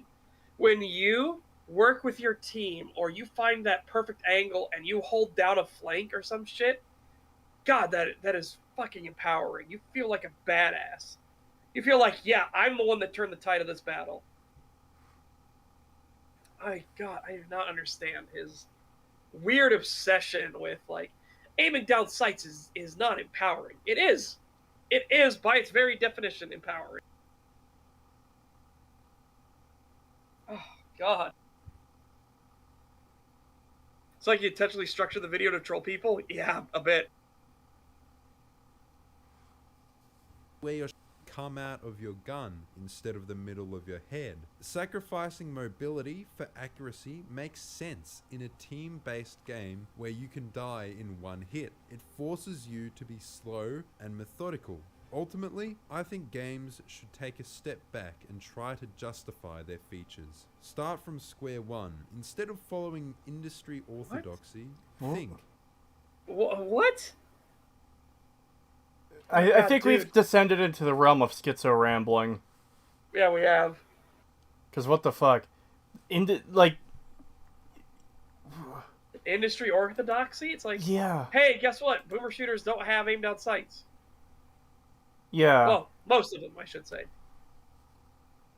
But, like, Play those. he's acting like it's a fucking religious order that demands that aim down sights be in FPS games, when no, it's just a feature that a lot of people actually fucking like and use.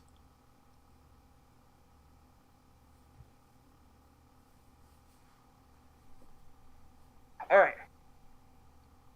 Why does this game feature? What are our goals? How does this help achieve those goals? Developers should design with intentionality. I believe that when developers start from ground zero and are aware of why they're adding certain features... Why are you shooting the one clone that was, like, not active instead of the one that's actively shooting at you, you fucking idiot? Well, this Did you video notice is how many times he missed? Yeah. This video already proves how brainless this guy is, so of course he's going to continually shoot the one that isn't a threat to him and ignore the ones who are. Yeah. Yeah, he's in slow mode, and slow motion, and he still fucking misses like 4 shots in a row. Like, my God, how do you fucking manage that? Maybe he should have used aim down sights. Yeah, maybe you should have. Yeah. like ADS added just for the sake of it will be less common. When you design a game to empower the player, consider how every feature supports this, and whether certain features like ADS really aid this goal. They do. By the way, spoiler alert, they do. They do. Because you're empowering the person to take better shots and be more accurate. If that is literally giving them a power boost. If I ever make an FPS, I'm putting aim down sights in just to spite this guy. Yeah. He just doesn't seem to understand that ADS makes it so that, one, you can shoot better, but it also gives people and also the AI a chance to hit you because you slow down to take your shot. So it's a risk-reward sort of thing because it's a tactic. Oh my God, dude, this is so shit. No, you don't get it, Pagan. It's slightly less fun for me. That means this feature should be stripped out entirely for everyone forever. Yeah. It's ridiculous. He just thinks every game should just be a fucking... I should just be able to run at super speeds, jump, and shoot from the hip with pinpoint accuracy. Which we've seen that if he had that option, he's terrible at it because his fucking Doom Eternal footage. Yeah, he fucking sucks. Oh my God. I shouldn't have to slow down so that the other players can actually get a shot on me. I should be around to just run around forever and waste them all. Fuck off. Jesus Christ. All right, so is that it, or do you still want to cover the Fallout vid? It's short. So it depends, because the net seems stable right now. Knock on wood, of course. Yeah. The reason I kind of wanted to end after the internet issues is because I thought they were going to be persistent. But if we can keep going for... It's a 10-minute video? Yep. I think it's less than that, actually. Really? Let me do one thing. I want to see if he slips in my opinion here at the end. He's got 10 seconds left. So okay, yeah. I'm curious. Oh. That is, I think, aim down sights is a bad feature. Thanks for watching. Like the video and subscribe. Goodbye. Okay, so no, he didn't. Okay. He didn't, but he did. He didn't, but he did throw in. That's why I think this is a bad feature. So. Yeah. Kind of. No, he did he did kind of at the end, but he didn't say my opinion. Yeah.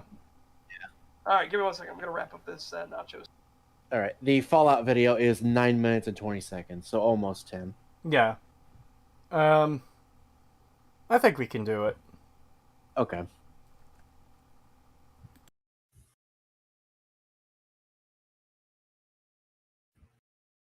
Go ahead and pop that in whenever you're ready. Just make sure to pause it so it doesn't start playing.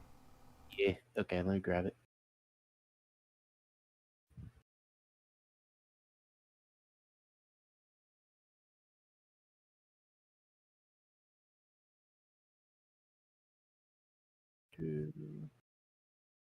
Wait, what? What?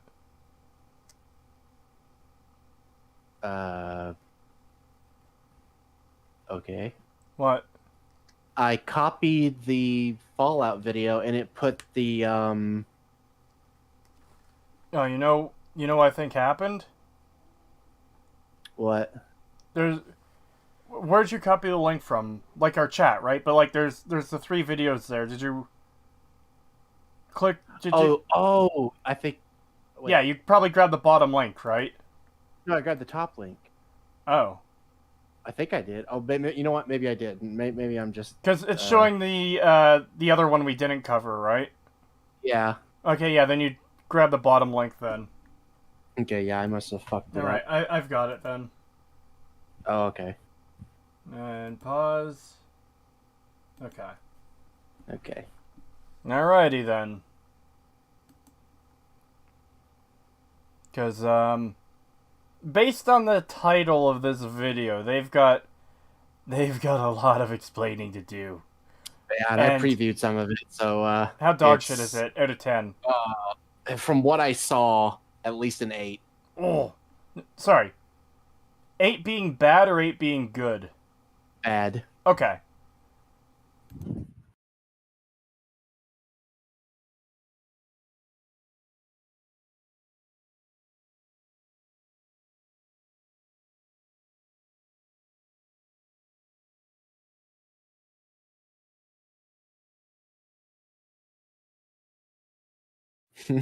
So, how you doing, chat? Someone said Owl with stable internet. I am growing stronger, and I what came to my mind was evil Creetosis. Has good internet. Evil Creetosis. I do think a lot of those evil memes are funny, where it's just like an actual evil person, they do the evil version of that. It's like, I do good things now. Yeah. Evil Acer Thorn, I accept your criticism and I won't sue you.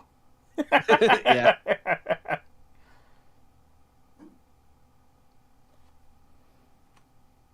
More sacrifices, please. You offering? You need Shadow on the show to give us the real truth. Nobody aims blows in melee. You just flail around with an axe as fast as possible. That's how warfare actually works. Skill doesn't exist. Alright, I'm back. Welcome back. You ready for the next video? Yeah, let's do it. Alright then. Why America is still a total mess 200 years after the bombs. Fallout lore. We've never covered Shoddycast before. I can't remember much of their stuff. I remember a friend linked me their lore videos years ago, and I watched them from time to time, but I ended up getting annoyed with them and stopped watching. Yeah, same. I have no memory of ever seeing their stuff, so. Okay. Yeah. I always found the storyteller. I found his voice very annoying. Oh, really? It's a very personal thing, I know, but Yeah, it's 'cause- just like it always bugged me. I'm just like, ugh. I do know a lot of people like that guy, and even TKS Mantis was able to work with him a bit. I don't know anything about him. I don't know if he's good at what he does or not. I just literally was like, man, I can't stand this voice. Understandable. There's a lot of voices I can't stand. I already don't like this video based on the title. Well, let's see where it goes. You know, maybe that could completely justify why everything is still a mess in Bethesda Fallout, because not in the original Fallout. The man, first There was two in New one Vegas, they do a good job of like showing the world rebuilding and stuff. It's not so much of a mess because that's what makes sense to be. So certainly, oh man, they will Wait till have you- great arguments, really good, well thought out arguments about why the Capital Wasteland and Boston are still a mess. Oh man, wait till we get to the one. There's one argument he gets later on that's like, "Oh my god, are you for fucking real?" Have you watched the whole thing, or like? No, So what I've is later watched, on? Like 5 minutes? probably like 4 or 5 minutes in, I think. Okay. Let's get to it then. Yep. 4, 3, 1.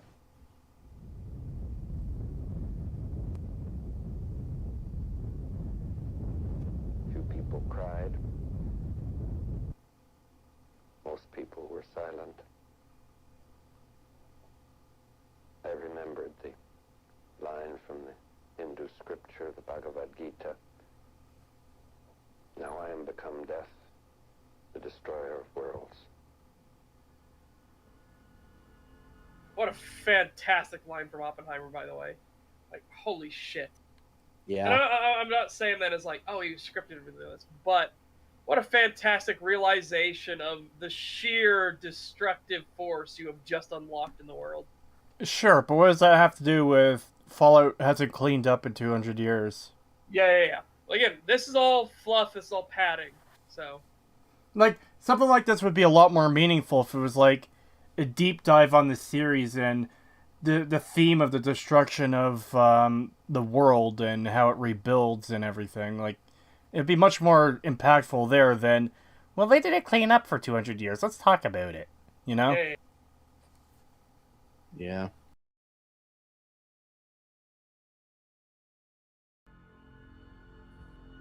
The story of the Atomic Age is an old story.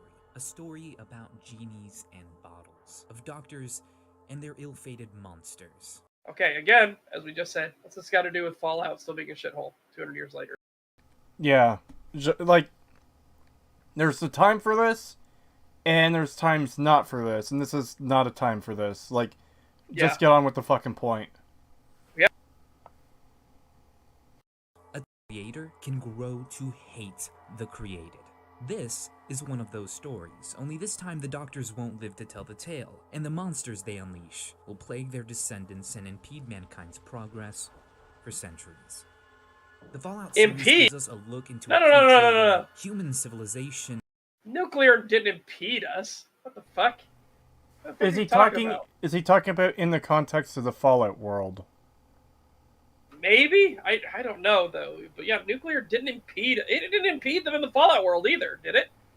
I don't remember nuclear energy impeding them until the bombs fell. Yeah, the But that bombs was fell would be hundreds like and the hundreds big of thing. years later. But yeah, if anything, prior to the bombs dropping, it accelerated their technological advancements in some ways. I mean, we don't have fucking Securitrons. Yeah, we don't have Mr. Handies or anything. We don't have the Gex or anything like that.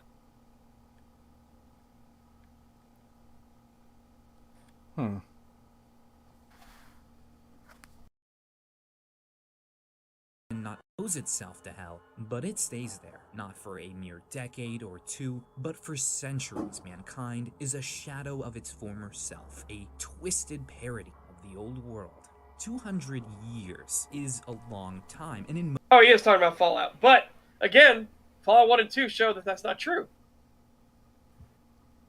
Right? Fallout 1 and 2 already showed society was rebuilding. Yeah. In fact, Fallout 1... Was that less than 100 years after the war? Let me find... Because I think that was like 2150 or 2167 or in around there somewhere. Because the war happened in 2077.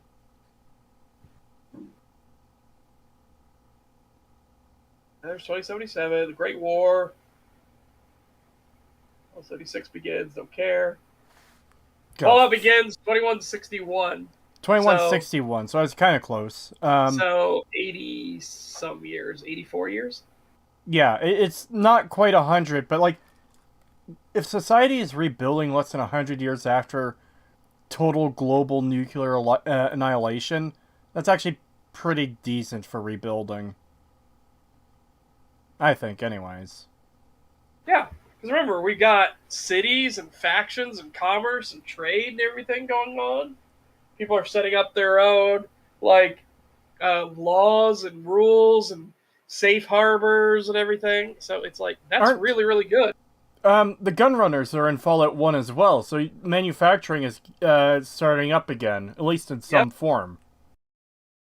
You've got agriculture growing and stuff like that. So.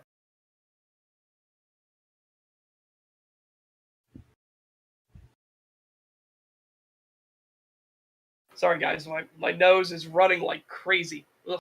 Yeah, I can hear it. And I'm eating the food I ordered. There you go. Well, I don't see green. Huh? He's just giving you some sauce. Oh. No! Hey! Oh! That's fucking nasty.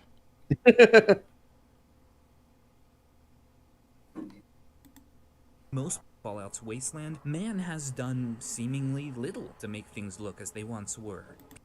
False. Play the first 2 games. Play New Vegas. Yeah, man has done a lot in rebuilding society. In fact, in shaping entire new society. Yeah. People like to point out that brooms have survived the apocalypse, but not our desire to use them, it would seem. Corpses still sit and die. Okay, so there is a level, there is a system of escalating need and desire. The need for cleanliness is not like at the bottom. We don't need cleanliness to survive.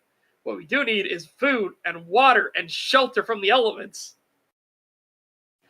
Once we start getting all of these in ready supply, we start expanding from there. Then we start thinking about comforts. We start thinking about cleanliness. We start thinking about bedding and how we sleep and where and stuff like that. We think about creature comforts of warmth from fire or coolness from the hot sun. Again, it's not something that just happens. I'm curious to where he's going with the skeleton booth, because I know where this is and why it's an issue. And I want to know how he excuses it. Yeah, same. I want to know. To make things look as they once were. People like to point out that brooms have survived the apocalypse, but not our desire to use them, it would seem. Corpses still sit in diners as if the bombs dropped yesterday, and much of... Okay, so nice job skipping over that entirely. It's understandable that an abandoned location might have corpses sitting in the booths still. Like that's fine with me. You know what's not fine with me? When people are fucking living there and there's still skeletons in the booths. Or in the bed. Or in the beds. It makes no goddamn sense. In the slightest. A place where you're literally running a business out of it as well. Yeah. And you're just going to have a fucking corpse taking up one of the seats that could be used for a customer. Or just, like, are you for having real? It there in general. Exactly. Just having it there at all. God, it's really weird because when you actually understand how people work, when you see a dead corpse sitting there, most people have a desire to lay it to rest and bury it. At the very worst, they just don't want to... Well, I shouldn't say the very worst. At the very worst, people use them as decorations, but we're not talking about those kinds of people. Like, or at most for stimulation. Let's just... Yeah. Oh, God. But most people aren't going to want to, oh, hey, I'm stopping at this diner that's being activated by these... Or, not activated, but it's being run by these wastelanders who are making food. And, they sat me in the booth next to a skeleton that died 200 years ago. Like, what? Yeah. You couldn't have fucking moved this thing? Yeah. Like, if it was me, I'd want to bury it. I'd be like, oh, God, I'm going to give this poor guy a fucking proper burial. But, if you don't give a shit about that, then the least you could do is pick up the body and chuck it out back or something. Yeah. Or... I am shocked that people wouldn't tear up the clothing, wrap it around one of the bones, and use it as like a makeshift torch. Yeah, that could probably work. Like, you should see stuff like burnt bones and stuff like that of people. It looks like they use them for torches or to push things in the fire or stuff like that. Because, why wouldn't you? It's something that's there. It's available. Yeah, but Bethesda doesn't think Right. that far. Remember, in Fallout 3, there's burned skeletons outside Vault 101, but they have paper signs, they're just fine. Yeah. Yeah. Oh yeah. God, that's so fucking stupid. Of America frozen in time, unrealistically frozen in time. So Yes. Yes, Yes. in the Bethesda Fallouts, absolutely. It doesn't make any sense. some would say.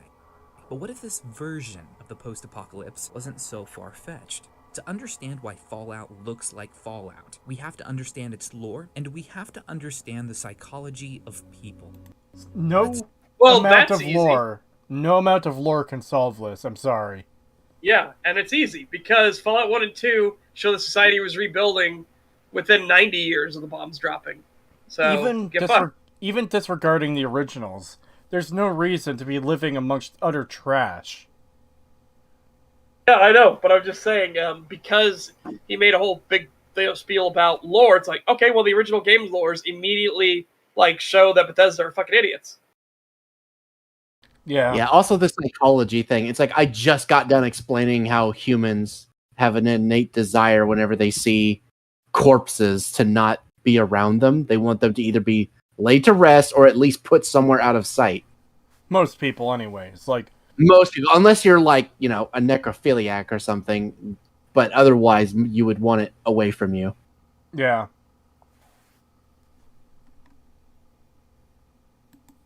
Start. In 2287, America is fragmented. If you were descended from a survivor of the Great War, chances are you either live in... Wait. If you were descended of someone who survived the Great War, so literally fucking everyone, you idiot? How the fuck do you think there are people here, you moron? What? Did you think they just popped out of the ground like fucking daisies or some shit? What the fuck?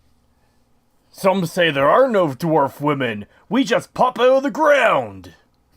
It's the beards.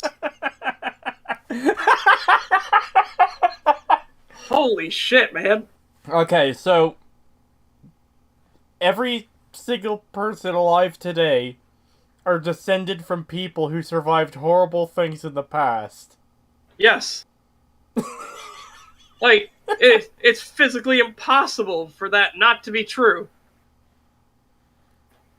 What are you doing here?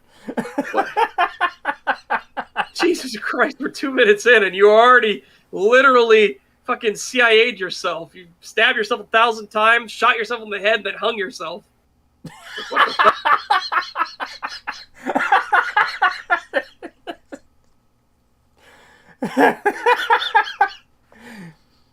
Oh, I sweet can Jesus. see why you wanted us to cover this video, Pig. It is very good, very high quality video. Oh, we 10 out of haven't even 10. gotten to the fucking good bit yet. Oh, No, just I you know, fuck. but all right, let's continue on. Yeah, Let's see where but this even if goes. you go with the ghouls, they were in the war, so And they survived. yeah. God. Yeah, they're not dead yet. Oh God, this is so fucking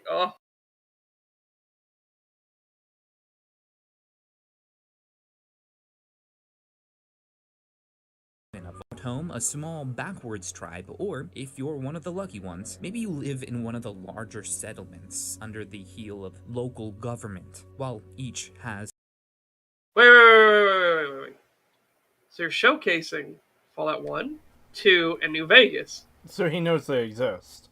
Yeah, so 1, you know they exist, and 2, you know that society was rebuilding already. And actually, in terms of the NCR and Caesar's Legion, rebuilt vast empires.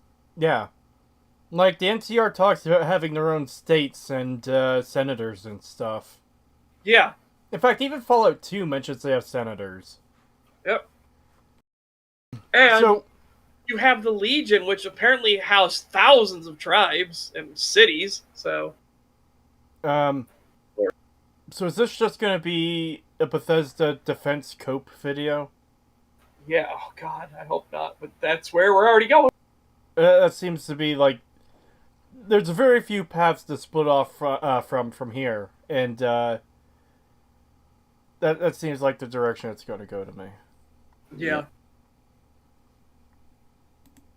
As its advantages, the threats are more or less the same. When the bombs fell, civilization hit the reset button, and that means a certain degree of lawlessness. We're never explicitly told how many raider tribes exist in the wasteland, but each installment introduces us to about a half dozen more of them, so they must be everywhere. Okay, hang on. Criminals in a post-apocalypse, they're people in all walks of society. All right, even though you can have everything taken care of for you in the real world in today, there are people that still want the easier path. Well, I don't want to work for it. I just want to take your stuff. Yeah. Can you understand why that sentimentality would be pretty widespread in a, well, everything's not so easy to get? Come on. Bro, the handle's clipping through the crane. Yeah, It I is. saw that. Oh I my was gonna God. mention that. I It was gonna is, mention yeah. that, and I was like, why is that literally how it is, just set like that? Yeah, well, you need to move that over on the x-axis a bit, like just. Whoop, whoop, whoop, whoop. I actually forgot the point we were talking about because of that. Right, Raiders, right. Raiders. So, Fallout 3 and 4 don't really introduce Raider gangs. Like, you have the Forged in Fallout 4, like, sure. But that's the only actual Raider gang that's, like, mentioned. The rest are just generic Raiders. And I know the Railroad has their fucking stupid S&M gang or whatever the fuck they're called. But that's literally one random Raider that's tossed into an existing Raider base of generic Raiders. So there isn't really gangs so much as there is just loose groups of Raiders.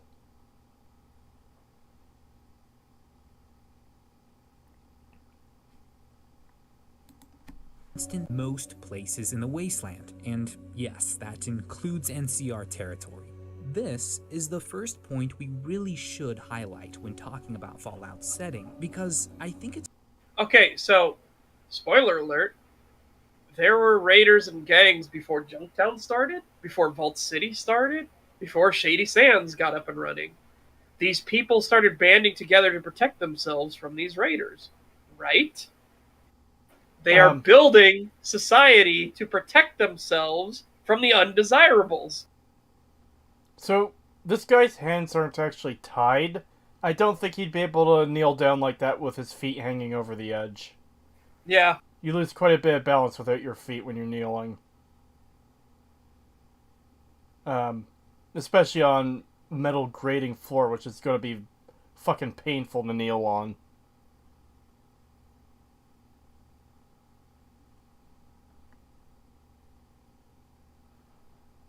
Good lord. It's hard for many of us and just how much daily life would change if our next door neighbor could raid and pillage us at any moment.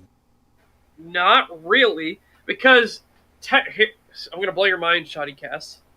That can happen to you today. Your next door neighbor can just randomly decide that he wants to kill you and wants to take your stuff. That's an actual threat that could happen. So you have safeguards against that. And some of the safeguards against that are a functioning society. When you tear those walls down, people become more likely because they get more desperate. They're like, well, I need to survive. But, again, that's when people started building societies again. Shady Sands, Junktown, The Hub, Vault City. They built cities and societies to protect themselves from these people. You want to know another reason this doesn't work? Because we have societies in Fallout 3 and 4 who still don't fucking clean up. Rivet City is one of the safest fucking places in the entire wasteland, and no one fucking cleans anything up. Diamond City, it's got very strong walls around it that's hard to breach. Full of people. There's still garbage all over the place. Yeah. It's See, like I said, Deus Fault, my whole point is that it can happen to you right now in this society, right? That's just things that can happen. Yeah, like, it's unlikely to happen, but it's still possible. Yep. It's like how a plane can fall out of the sky, land on your house, blow up, and kill you and everyone on board that plane. But it's probably not going to happen. It has the potential to happen, though. God, you just reminded me of that thing MSNBC said. Well, so it sounds like something stupid. That thing I was talking about earlier, where they had that piece where they were talking about like January 6th proves that Republicans are an insurgency and your neighbors are out to kill you, so you need to fight them first. Go kill your neighbor. Retarded. Yeah, they were saying like go kill your neighbor and start the civil war like right now. Yeah. But anyways, yeah, shit could happen at any point, and you don't like. There's no way to predict a lot of it. I remember several years ago, a town near me, a house fucking blew up. It just fucking exploded, and I forget why. Actually, I should probably look that up because I was curious about it when it happened. But I know the area it's in. I've been around there before. Years and years prior to that, of course, but like knowing that something like that could randomly happen at any time is just like goddamn.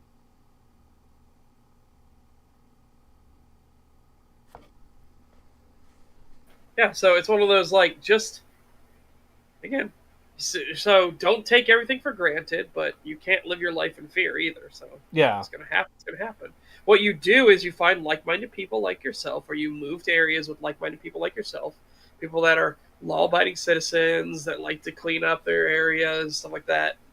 And yeah, there you go. You are further cementing yourself away from that. So what did people do in the Fallout universe? They gathered together like-minded people who wanted safety and security, and they created multiple towns with their own laws, with their own guards, with their own hunters, everything. Well, except for certain towns. Yeah. That's another thing that's fucked about Megaton too, is they don't have any guards. There's one guard, like a sniper, and that's all they have. Yep. And sure, you've got Lucas Sims, but he's the town sheriff. It's like, does the town sheriff take care of every fucking thing that happens in town? No.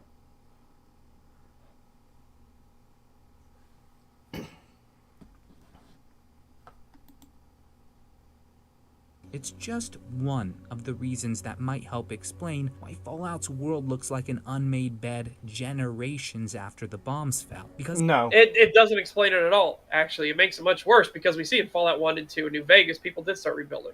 Yeah. So what was the excuse of Fallout 3 and 4? Oh, there's a water crisis in 3. So why is anybody alive in 3? Yeah. And why does no one seem to Besides care? Yeah.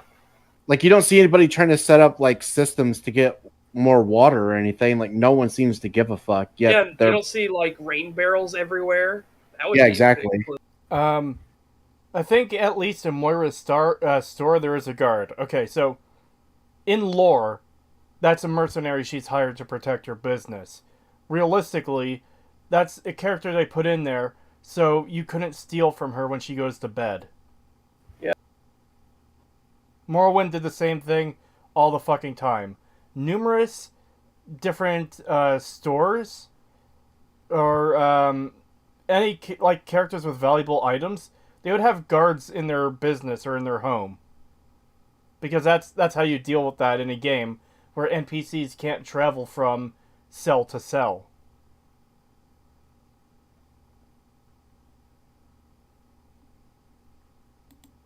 as if Mom did survive the bloody days directly following the apocalypse, it's likely because they put their needs for survival above everything else, and taught their kids to do the same.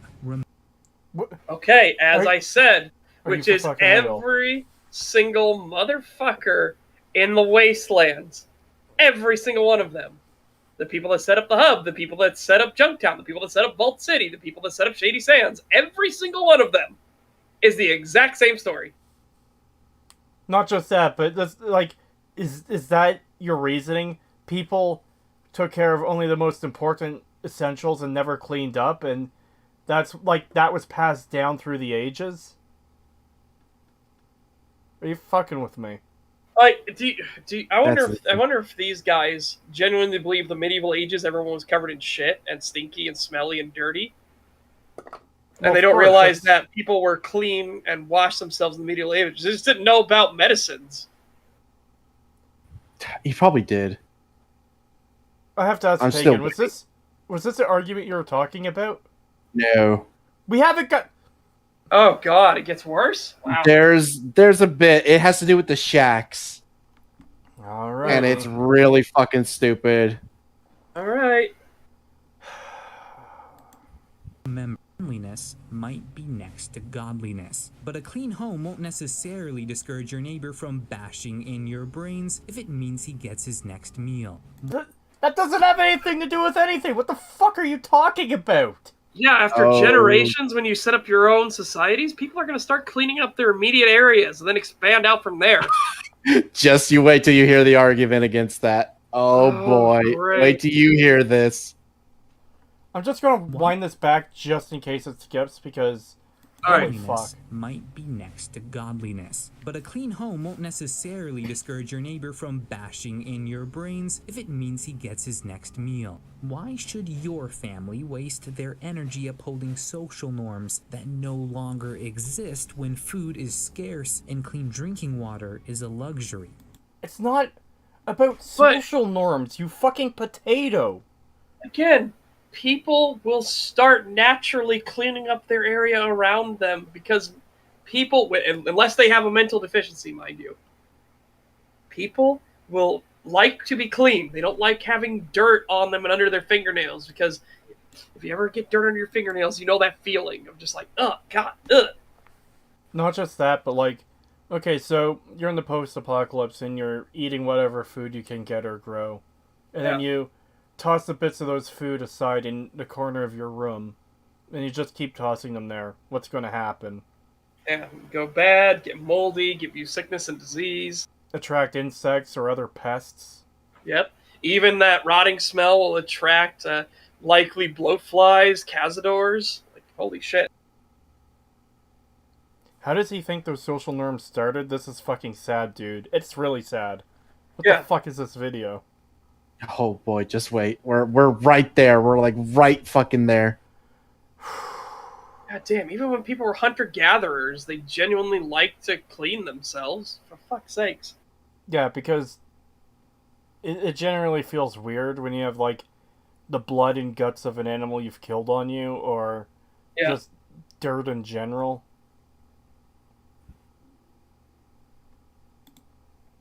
If you really think about it, a dirty shack might be a rather smart place to raise your nuclear family. Which home do we think a traveling raider gang is more likely to target? Keep in mind. Are you for fucking real? So I'm gonna tell you right now, I'm gonna attack the one that I only need to clear a single fucking room out, and I can put a few bullets through the walls first. exactly. So this is what I wanted to talk about. So this is where I stopped watching the video because I saw this and I was like, okay, we need to watch this because this is fucking terrible. Yeah. Okay, so you have a house on one side with multiple rooms and is a much more defensible, much easier to keep raiders at bay. The other is a rackety shack that they could just shoot at the wall. They could just shoot at one wall and kill everybody inside of it. Yeah, so you take your SMG and you spray the shack. Most people are probably dead or injured. Yeah, and then he tries to say, well, because it looks ugly, it's less likely to be attacked. I don't know why it would. If a raider gang sees this place, I don't know why they wouldn't just go, well, it's a small shack, one room, shoot it, go in there, take what they have, leave. Yeah. Or if you get them in it's nighttime or like early in the morning, you kick the fucking door in, you only have a single room to clear. Yeah. You know immediately where everyone is. Nobody can be hiding in a bathroom or around the corner. There's no fucking booby traps or anything anywhere. Like there also isn't like any defensive positioning in that house on the left. It's like, okay, we could have a sniper on the roof. Who knows how many people could be living in there? There could be 30 people living in that house potentially. Yeah. How many of them have weapons? How many of them are going to be a danger to me and my raider crew? Yeah. You might want to take on that house just because there's probably better spoils in there than the shack, but ultimately they're fucking raiders and they're going to go for at least the shack. Yeah, they're gonna go for the easiest target. That's Yeah. why you don't want to make yourself look like an easy target. At a house, if you have multiple people in that house and they see you have guns and everything, you do not look like an easy target. It looks like, hey, I have a risk of getting shot here. Yeah. Because this is the other thing about Fallout that's really dumb. A lot of the raiders have no sense of self-preservation. Just straight up. Yeah. Um, They're fine with running headlong into death. yeah. No, and to be fair, they shouldn't be that well educated, right? Because if they've been raiders, it's kind of hard for people to stop being raiders. So Well- usually those raider groups become very tribal and insular. Yeah. So, and education, at least normal education, isn't going to be a thing. But they're going to teach them, here's gun, bullet, shoot, meat, eat, stuff like that. You know what I mean? I'm not trying to make them sound incredibly stupid. No, I know, but they should still understand the basics of, this is our tribe. If members of our tribe die, our tribe gets smaller, therefore weaker. Therefore, we can't take on targets so big. Therefore, other targets would seek us out instead. Yes. Yeah. And also, just look at this, how the rocks around this shack, just set up around there. The raiders don't even have to kick in the door. They could just set up on these rock faces, and when whoever comes out of that shack, they're surrounded. They have the high ground. They have better positions. Yep. Oh, God, man, this is horrible. I didn't realize Shoddy Cast was so fucking shit. Yeah, I didn't realize Shoddy Cast was so fucking shoddy. Well, I can say the same thing, but I'd never heard of them before, so there you go. Yeah. Well, there you have. I went a little bit past this, just enough to know that the storyteller does make an appearance, and then that's where I stopped. All right. That of the Middle Ages literally Hold up. place to raise your nuclear family. Which home do we think a traveling raider gang is more likely to target? Keep in mind that the people of the Middle Ages literally threw their own shit in the streets and suddenly... Okay. Yeah, and you know why they threw it in the streets? Because they wanted it out of their home, you fucking idiot! Oh my god.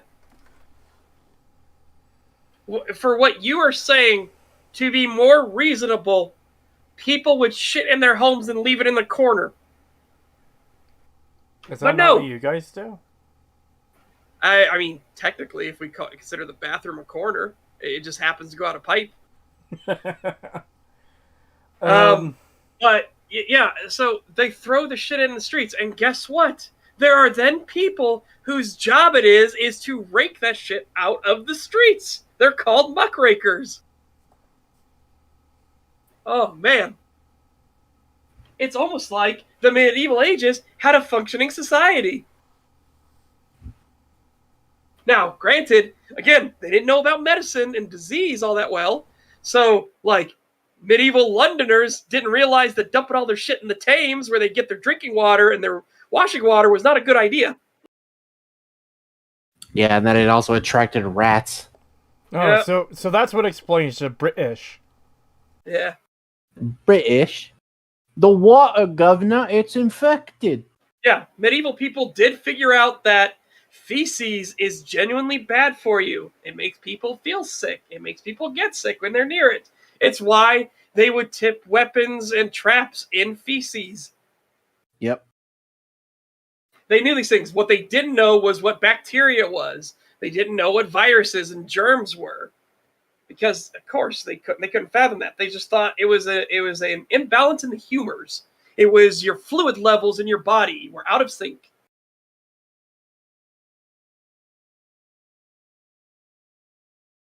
Yes, and medieval people even buried people. And guess what? They didn't bury them in their own houses. Or leave the corpse to sit on the bed. Oh, Papa died from that boar wound. Well, he'll just stay there. Are you telling me that medieval people didn't just leave corpses sitting on a chair when they died? Yeah. Wow. I like how he showed it. I like how he showed that little clip of Abernathy Farm earlier. And do you guys remember what's behind Abernathy Farm? A bunch of bullshit because it's Fallout 4. But but also a grave. Yeah, there's a grave. out there. They actually bury people. So Well, no, we that's- know in Fallout that's- 4 that they bury people. That's different, Pagan, because it was a direct family member and not a rando skeleton from 200 Yeah. years ago. Oh my god. Yeah. $2 from Barbaroy. Thank you very much. Thank you. Did you watch Drunken Peasants back in the day? Yes, I am that old. I am all-knowing. I haven't. Yeah, we still throw shit in the streets, just more sophisticatedly. Yeah, basically. We get pipes to do it. I was gonna say we separate it from our drinking water, and then I realized, oh wait, technically we don't. Technically, we don't, because we have water treatment facilities now. Yeah, exactly. Technically we don't.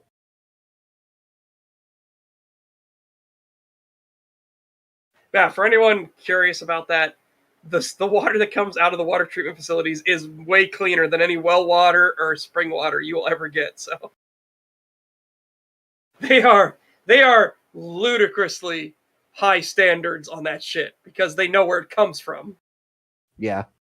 Yeah, when I saw like I think it was a Dirty Jobs episode when I saw like where that shit came from, like where city water came from, I was like, "Ugh," like I know it's clean, I get it, but it's like at the same time, just a bit knowing fucking that it's like horrifying, Yeah. oh my god. Yep. Yeah, and Fallout New Vegas shows Good Springs has a graveyard. Yep. Yep. Yep. But yeah. As Barbaroy says, won't it be amazing when 100 years from now a group of people will be commenting how filthy we are? Yeah, we do it to people when they're in the Victorian era. All the time. People have this ludicrous thing where they feel like that we need to bathe in boiling water every day and scrub with sandpaper to be cleanly these days. Like, Jesus Christ, we are like the cleanliest people in history. So much so we're actually over cleanly. So people aren't getting sick as early anymore. So their immune systems are weaker and everything. So it's like, oh God. Yeah, that's why I'm glad I grew up on a farm my whole life. I don't get sick hardly at all. I get sick when I catch it from other people because obviously, it's had time to ferment. Yeah. That's usually how I get it too. Oh, shit, we're back. All right. I usually get sick once or twice a year, usually once. And typically that's after I go to a convention like Fan Expo. There's a few years in a row where I went, and like immediately after I got sick. It's the con flu. Oh, I'm back. Damn. Welcome back. Thank you. Definitely hope I don't catch the con flu this year. Yeah. It's to imagine post-apocalyptic societies that might have a different definition for what constitutes a clean neighborhood. I mean, yes, there Okay. would be different levels of standards. You wouldn't have hospital-level cleanliness in a post-apocalyptic society. Sure. Not for a long while. But But the image they you're would- showing on screen right now of Diamond City cannot be considered clean under any fucking standard. yeah. How is this clean at all? Yeah, literal piles of trash lining the streets. Like, come on. Let's too carried away though. Good sanitation is certainly a survival trait, and it's something that post-apocalyptic moms and dads would want to pass down to their children. But we're not talking about disinfecting wounds here. We're talking about the more menial tasks. Not everything we do to keep ourselves clean is necessary so for our survival. And peop- if you People in post-apocalyptic settings are less likely to understand the nuances of disinfecting wounds, all right? Yes. What they are going to understand is sweeping their fucking area, keeping it clean. Don't sleep on a pile of shit. Don't sleep on a pile of bones and rotting meat or anything. They're going to understand these things pretty intuitively. Oh man, these leftover scraps of food that we didn't eat from 3 weeks ago are beginning to smell. I'm just gonna leave them there. Yeah. That's Fallout logic. Bethesda Fallout logic. In a real world, people would get rid of that shit. Yep. you to visit a college dorm someday. So yes, with all that said, it's important to point out that not every survivor in Fallout's wasteland is a dirty, disorganized savage. They are in fucking Fallout 3 and 4. In Bethesda's Fallouts, they are, though, for some reason. So, again, Rivet City, safest place. No, I shouldn't say the safest place, but one of the safest places out of all the mainline games, and people still can't be bothered to clean it up. People, like, there's a couple dozen people living there, and there's still just scraps of paper and garbage on the floor and everywhere. There's literally a couch in the hallway of one of the fucking areas. Yeah. I wouldn't even consider that an issue if it's supposed to be there to serve, like, a bench. They just didn't have a bench to put there. No, it's upside down. No one can sit on it. Oh. Of course. Oh. Okay. Yeah, it's just in the hallway against the wall, Good job. along with a bunch of other shit. Good job, Bethesda. 10 out of 10. Game of the year. No, again, you're going to have people that have no sense of, like, cleanliness at all whatsoever. You're going to have those people. But usually, natural selection is going to weed them out, right? Well, Especially the post-apocalypse, because you're not going to have advanced medicines to keep those kind of people alive. people in chat are pointing out Acerthor, and it's like, yeah, he lives in a disgusting shithole, but most people in the post-apocalypse that were shown in Fallout are like normal people. They're not fucking weirdos who are fucking insane. Yeah. Like I said, natural selection will kind of weed those people out. If we ignore the environments of Fallout 3 and 4, I expect characters as dumb as Moira to be more cleanly than Acerthorn is. Yeah. Because even as dumb as she is, she still gives off the vibe of someone who wouldn't want to live in squalor, even though that's what the game world designed for her. Yep. She does at least have an animation of her sweeping. Yeah. even though it doesn't do fucking shit in these games. In fact, it's kind of funny seeing fucking like god awful looking like shacks just with trash everywhere, and then you see an NPC in the middle of the room sweeping, and nothing ever gets cleaned. It's like, what the fuck is the point? Why did you even put this animation in?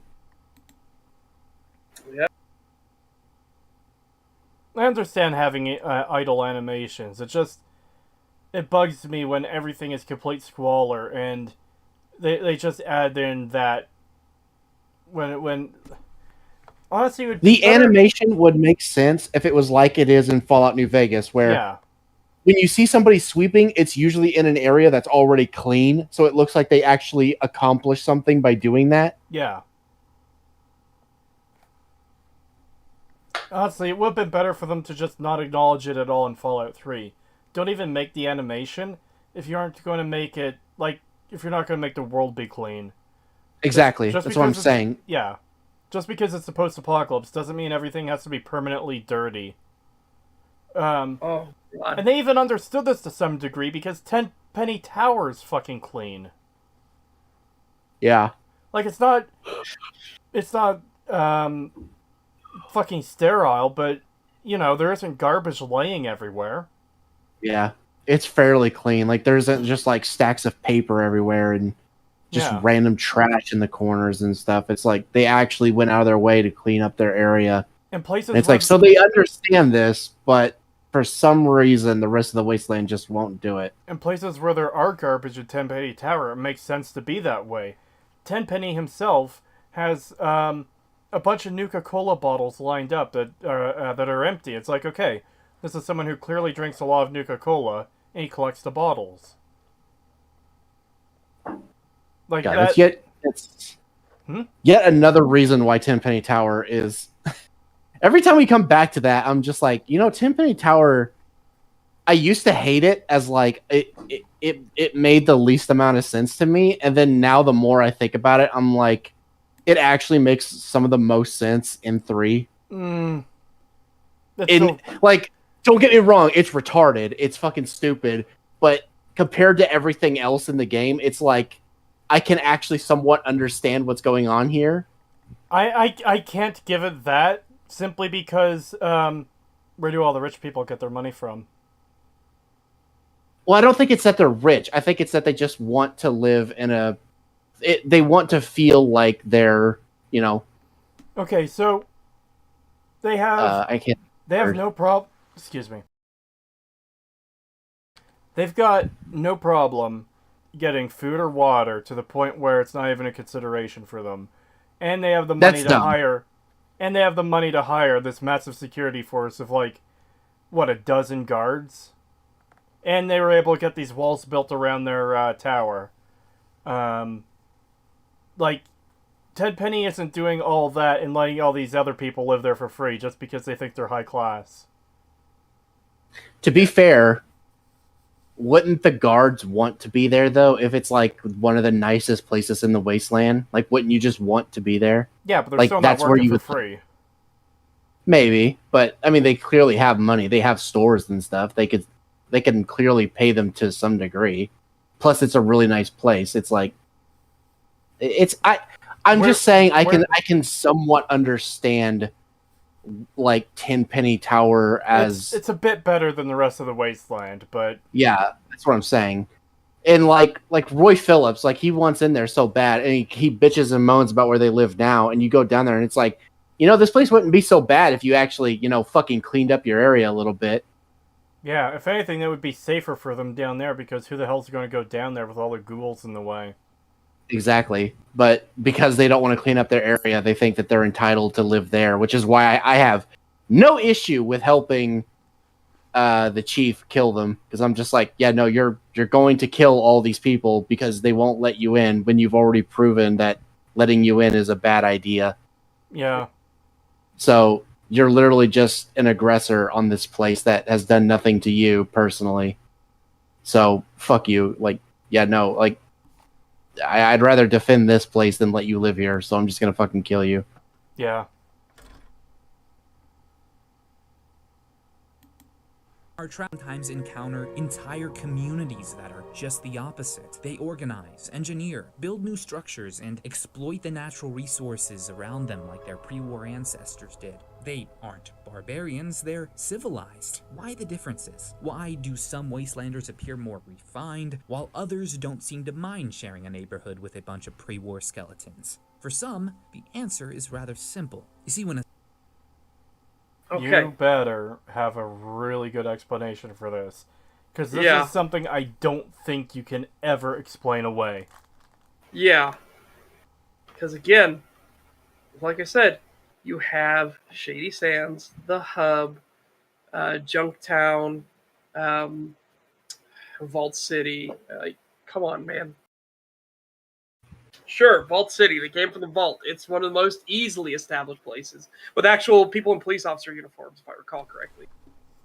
You don't get it such, though. There has to be a totally legit reason why everyone on the West Coast rebuilds and everyone on the East Coast lives in squalor. Like, the guy even referenced they have skeletons for neighbors. Like, come the fuck on, Yeah. you can't excuse this shit. Shit, I accidentally inhaled, where you get the sniffle, and oh my god, that hurt. I feel like I just increased the pressure in my head like tenfold. How fucking hell. When a segment of America's population gets spared the daily struggle immediately following the Great War, they have time for other things. Remember those social norms we mentioned earlier? Well, they still exist in the wasteland. Shady Sands, Vault City, Arroyo, New Vegas, and Nellis Air Force. Wait. Arroyo was built up after the Great War, right? So is Shady Sands. Yeah. So So is Vault City, but they came from a vault, so that they one... came from a vault, yeah. I'll give So- them Vault City because, yeah, they came from a vault. Oh boy. So he's going to connect all of them to a vault. Of course. How do you connect Arroyo to a vault? Just because the vault dweller from one happened to help found it? Mm-hmm. Yeah.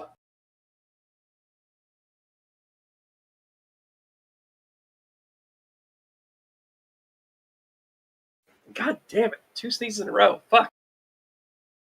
Space relatively more developed, and all of them have ties to the vaults in some way.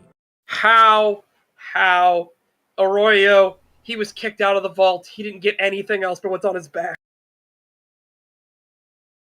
But don't you see, Setch? He handed down the manners of the vault that he used to live in. He taught them what he knew. So By the way, therefore, This is some the of the most- entirety of Arroyo would know better. They'd be more cultured than everyone else. This is some of the most retarded reasoning we've ever come across. Yeah, it's fucking stupid. Hey, just got here. Congratulations on 50 episodes. Thank you. Sweet Jesus, I can't wait to be done sneezing. Ugh. All right, Sweet Jesus, I can't wait to be done with this fucking video. I know. Actually, which one so far is worse, this one or the aim down sights one? I think they're both fucking ace retard levels. I think the aim down sights one was fucking worse, but this one is still really bad. Yeah, we this still one's got just- time for this one to really take. I know.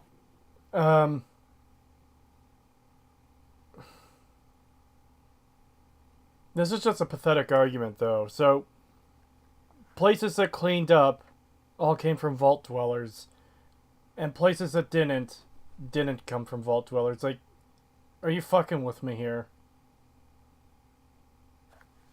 What vault dwellers for Shady Sands? They were from Vault 15. Oh, I forgot that part. But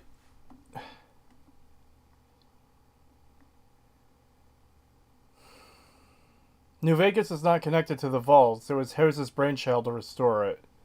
Yeah. Well, there are some vault people who came from the vault that was on the strip, but Yeah.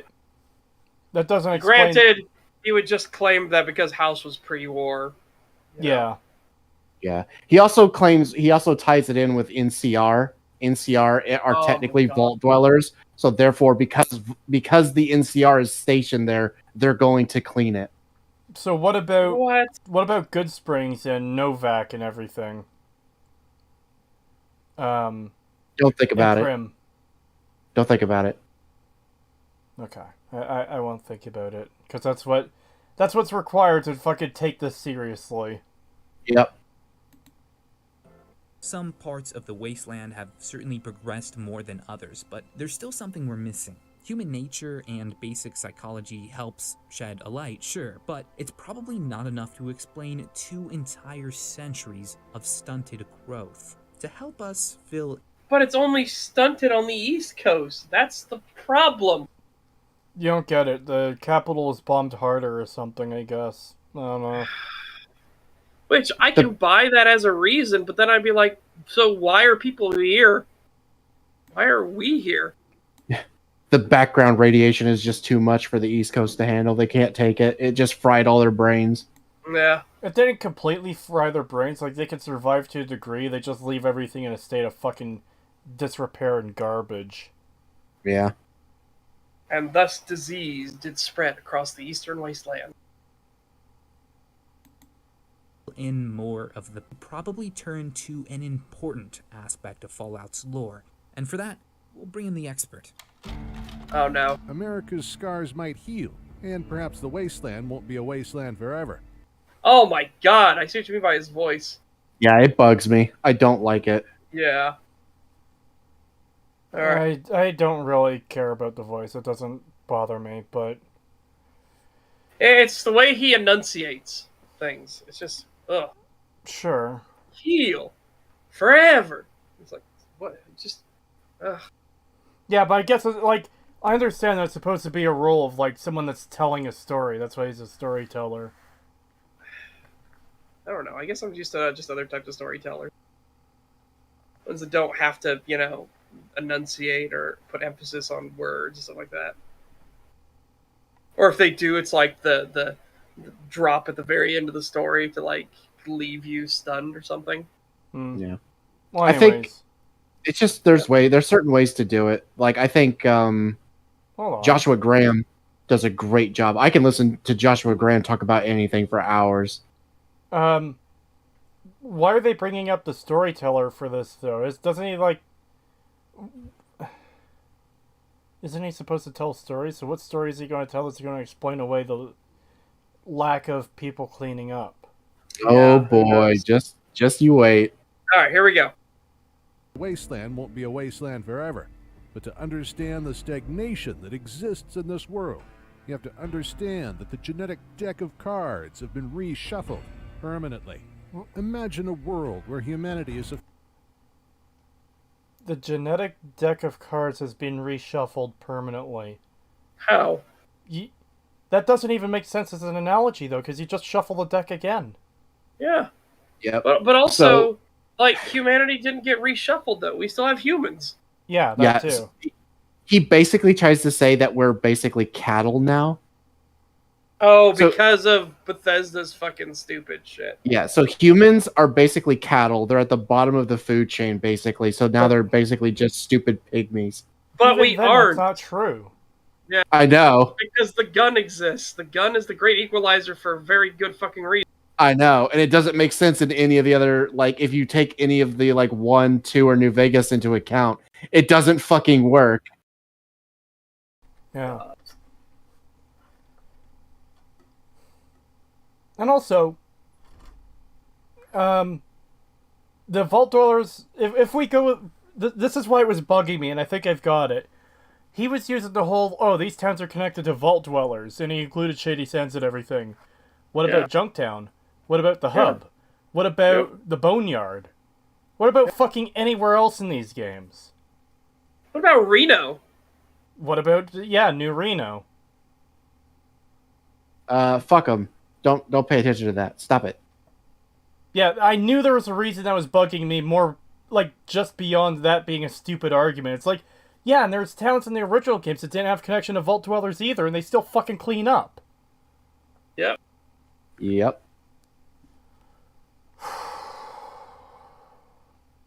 ferreted back into the food chain. You are now just as likely to die being eaten alive as you are from old age. The forced evolutionary virus. This is the genie that sadly won't go back into the bottle so easily. Death. But it would have if they just didn't, like, if the developers stopped injecting it into every fucking game where it doesn't belong. Yeah. Yeah, it wouldn't be a genie in the bottle that won't go back in if it wasn't for Bethesda being fucking retarded. Yeah. Like, are you kidding me right now? Is this really the argumentation we're going with? Yes. Bethesda kept using it, so it's the genie that wouldn't go back into the bottle. What? Yep. God Well, damn. $10 from Dr. McDingus. Thank you Thank very you. much, sir. Salve, birthday fap. Today's emperor is Basil the Macedonian. Not really from Macedonia, who is the real world Littlefinger. He went from peasant to emperor with smarts, charm, and some murder. Well, there you go. Uber would like him very much. After all, violence guarantees success. Yeah. Super mutants, the Nightkin, all of them deadly, and some of them smarter than humans. And You know what else is deadly in the Fallout universe? Fucking bloatflies and rad roaches. You know this is deadly in the Fallout universe, Cree? What? Guns! Guns, yeah. You know what could kill all of these? Guns! My boomstick. Oh, God. I can't hear Boomstick without thinking Army of Darkness. Yep, same. That's all. Is It's so perfect. It fits so, boomstick.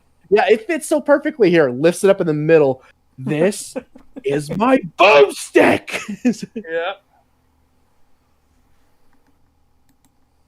able to reproduce. Bomb might have been the worst thing to happen to America, but the FEV was perhaps the worst thing to happen to man. It's easy to forget that there was once a time. What you're showing here is an ending that is not canon. Yeah. This is if you side with the Master. Yep. And guess what? We know it's not canon because they're in fucking Fallout 2. And worse than that, after Fallout 1, hey, you know what happens with the super mutants? They just try to live like normal fucking people. They're not on their crusade anymore because there's no viable path towards that goal. Even if some of them still believe it, they have to just deal with the fact that it's impossible now and they have to get along with everyone else in the wasteland so they can continue existing just like everyone else. Yeah, Oh God, because they realize there's no reproduction for them or anything. Yeah, I just realized. I think he just mentioned that that like all these things he mentions reproduce, and then that like clicked with me of like, but the plot point of Fallout 1 was that they can't. I caught reproduction, but I didn't know which way he went with that. Let's listen to it again. Super mutants, the Nightkin, all of them deadly, and some of them smarter than humans, and able to reproduce. No, and able to reproduce. Deathclaws, yes, but not super mutants or Nightkin. Yeah. I guess he did say no. He did say all of them. He didn't say all of them. He said some of them are smarter than humans. Then all of them can reproduce. Like, well, no, he didn't say all able to reproduce. The way it was framed was all of them deadly to humans, and some of them smarter than humans, and able to reproduce. Like, the pause there is important because is he like the Deathclaws can reproduce, but and weirdly, the Deathclaws are actually smarter than humans, as you find out with the intelligent Deathclaws in Fallout 2. Yeah. I'm glad Bethesda hasn't fucked up the intelligent Deathclaws. Yeah. My God, I would love a game. Okay. Pipe dream time, everybody. We're going down into fairy tale land. I would love a game where Vault 13 resisted the NCR, and there was a bloody struggle, and they escaped, and they went north into Oregon, right? And they took the intelligent Deathclaws with them. And now there is a new power base being built up in Oregon of Vault 13 with their allies, the intelligent Deathclaws, because they're literally like fucking tanks of the wasteland, right? How interesting would that be if you start a game where you're on an NCR exploration mission? And you can have all kinds of other things like, hey, you don't need to be a member of the NCR. You could be a mercenary looking for work. You could be a farmer that's going along to try to plant crops for an outpost they're setting up. You know what I mean? There could be all these like other things of why you're there. And then you run into this faction and you realize they're building up and they're coming for the NCR because as their stories have been passed down, they know the NCR are the ones that fucked them over and kicked them out of their home. And maybe, like, this is a fan service I'd be okay with. Maybe you get to meet the leader of this group. And maybe this leader of this group is a certain Deathclaw who might have been a party member in Fallout 2. Yeah, that'd be pretty cool. Yeah. I think Tactics did something similar to that somewhat. But the Deathclaws in those games look pretty bad. They look weird. They look like they look more like a werewolf than a Deathclaw. Yeah, fair.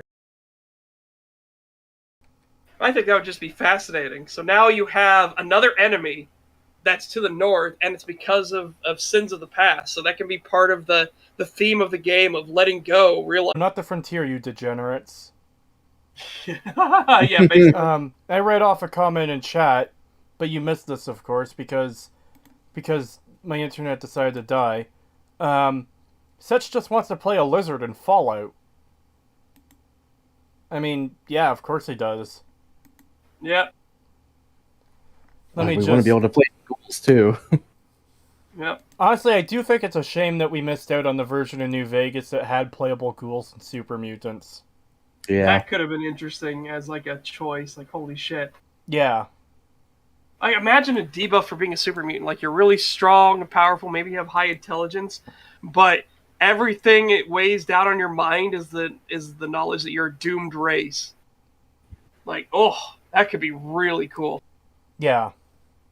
You have that, what's it called? Existential dread just over you at all times. Anyways, let's finish off this video since it's almost over. Yeah. The atomic bomb might have been the worst thing to happen to America, but the FEV was perhaps the worst thing to happen to man. It's easy to forget that there was once a time when our ancestors were hunted and devoured by prehistoric cats, but hunted and devoured we were. Back then, we developed technologies that would eventually save us, But in a world where Deathclaws can rip through power armor and Nightkin can tear out your spleen without being seen, well, let's just say mankind has serious competition again. And mankind has clearly adapted, as seen by Fallout 1, 2, and New Vegas. Yeah. In fact, I think it's safe to say that humanity is fucking dominated by the time of New Vegas, because who has the largest societies right now? And who are the ones who are barely struggling to stay alive? Yep.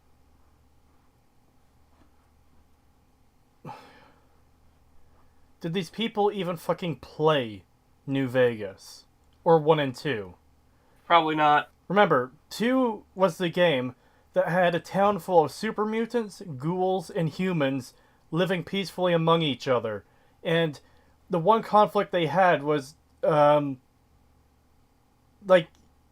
people working on a conspiracy to get one of the groups out. I don't remember the exact details, but it was just those people who were exiled, not an entire race. The town continued to survive after that. At least until the mines ran out. Yeah. I think the issue they have is they started at the end point and they're trying to justify it. Well, here's the thing. So they've played these games because they do lore videos on them and stuff, and they go pretty in depth on it and all this No, stuff. I know. So they know it's there, but they seem to treat each game as if they have their own lore, and then they don't really see an issue with that. They're just like, oh yeah, here's the lore for Fallout 3 and why it is the way it is. And now here's the lore for Fallout New Vegas and why it's the way it is, and then 4 and so on. And they just act like, oh yeah, they all have a completely different lore, and it's totally fine. I think that's part of the problem. I think the other problem is they have to...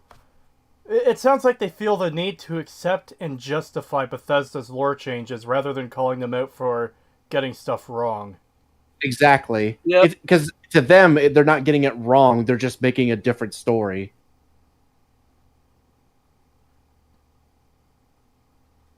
I still don't like it. I hate it. I think it's fucking stupid, but I think that's what they're going with. Yeah. All right. Come on. 2 minutes. Creetosis, have you heard how god-awful Thor Love and Thunder is? Yes, I have heard it's pretty bad. Just assuming that our species will be the ones to rebuild and ultimately come out on top in Fallout's world, I'd invite you to think again. But we already have. Yeah. So... To refresh, fucking watch together. So the point I was making, before my internet went out yet a fucking again, so you notice the conflict in New Vegas. What groups does it involve? Let's see. A group full of humans, another group full of humans, a human working on his own, and a human in control of a robot army. Yeah. Not a lot of, super mutants or Deathclaws or Nightkin in there. If there's such a threatening force that we have to worry about.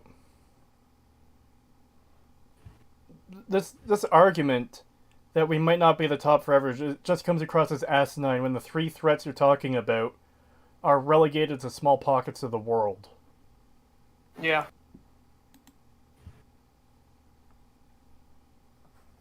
The very first game in the franchise actually questioned this, and those who played Fallout 1 will tell you that the mutants came pretty damn close to winning that game. But they didn't. But they didn't. Like, how do you reconcile this fact? They didn't win. Sure, humanity is still the meanest kid on the block in the post-apocalypse. However, the people of the wasteland would do well to remember that Darwin doesn't take sides. And in a world where... That doesn't matter when the gun is the great equalizer. Like, what the fuck? The gun kind of, kicks Darwin down a different track instead. Jesus Christ, showing the sense, by the way. Yeah, fuck off. And in that one, they were at their strongest in numbers and gear. Yeah, they were the strongest in Fallout 1. Everything after that is just loose bands of super mutants who are either trying to survive or trying to carry out the old dream or just hating on people. Yeah. STAG, stream tanked again. Great. Yep. Yep. Or everything it can to make you obsolete. Well, let's just say it wouldn't be so crazy to imagine a future in Fallout's timeline where humanity never fully recovers. After all, in Fallout... Okay, But they do! What is this? Fallout 1, Sorry, hold 2, on. and New Vegas. Hold on. What the fuck does any of this have to do with cleaning up after the war? Yeah, This is all filler bullshit. it is. God, I didn't Oh, realize Shoddy Cast was so shit. Yep. Yeah, they're really fucking bad. Alright. Fallout's not just the pre-war scientist who is trying to make us obsolete, but the post-war Well, scientist as well. The pre-war wasn't scientists trying were to- trying to make us obsolete. What the fuck They're are... trying to empower us, make us stronger and better. Oppenheimer wasn't building the bomb to end the world, he was building the bomb to stop the great threat. I'm fine with putting this video on Acer Tard tier. Yep, I agree. Yeah. I think both of these videos we just watched are Acer Tard tier. I think they absolutely are Acer Tard tier. Yep, I can agree with that. Like, I don't like overusing, like, again, 1 out of 10, 10 out of 10, but, like, there are so many that actually deserve that we've covered, the Acer Tard tier. Yep. Well. In fact, if Stephen Hawking were here, he'd tell us to just forget about the FEV. Human civilization in Fallout's universe is doomed because of it. You know why Stephen Hawking would tell us to forget about the fucking FEV? Because it's proven in-game to be fucking bad. Yeah. Like... Is this guy fucking for real? Apparently so. I digress. That's a whole different video. Yes, Ladies it's a whole and different video. gentlemen, What did the last, like, 5 minutes of this video have to do with the fucking not cleaning up? Yeah. Like, I feel like I'm going a little bit crazy here. Why? Why is all this...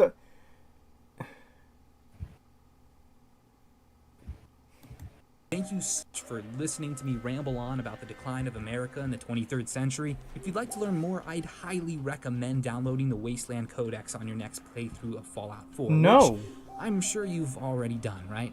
No. No. Fuck that. Fuck off. Hold on. Wasteland Shacks. Throwing shit out in the Middle Ages. Cleaning up. Cleaning up. Still cleaning up. Shacks. Growing food.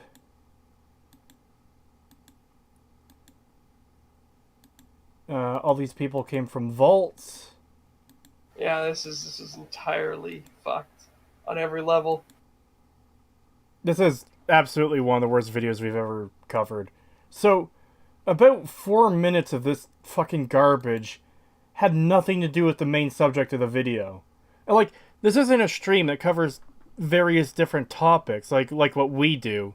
This is, hey, this video is about why people don't clean up in the wasteland.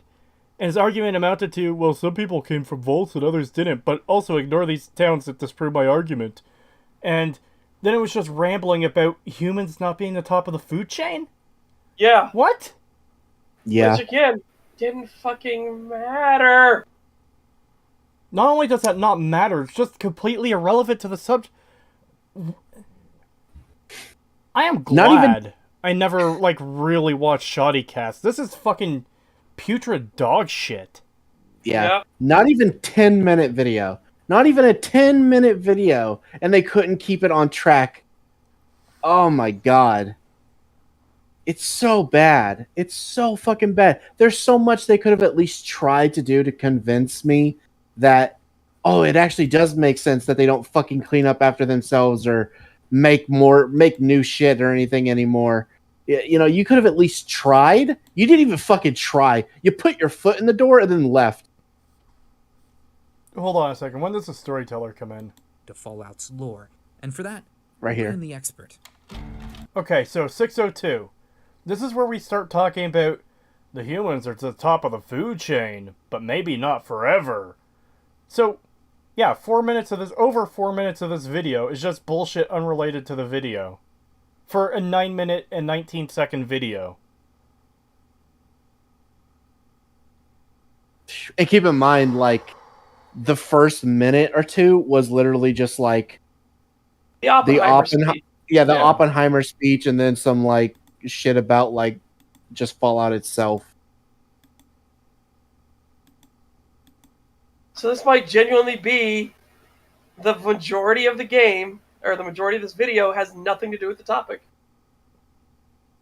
Yeah.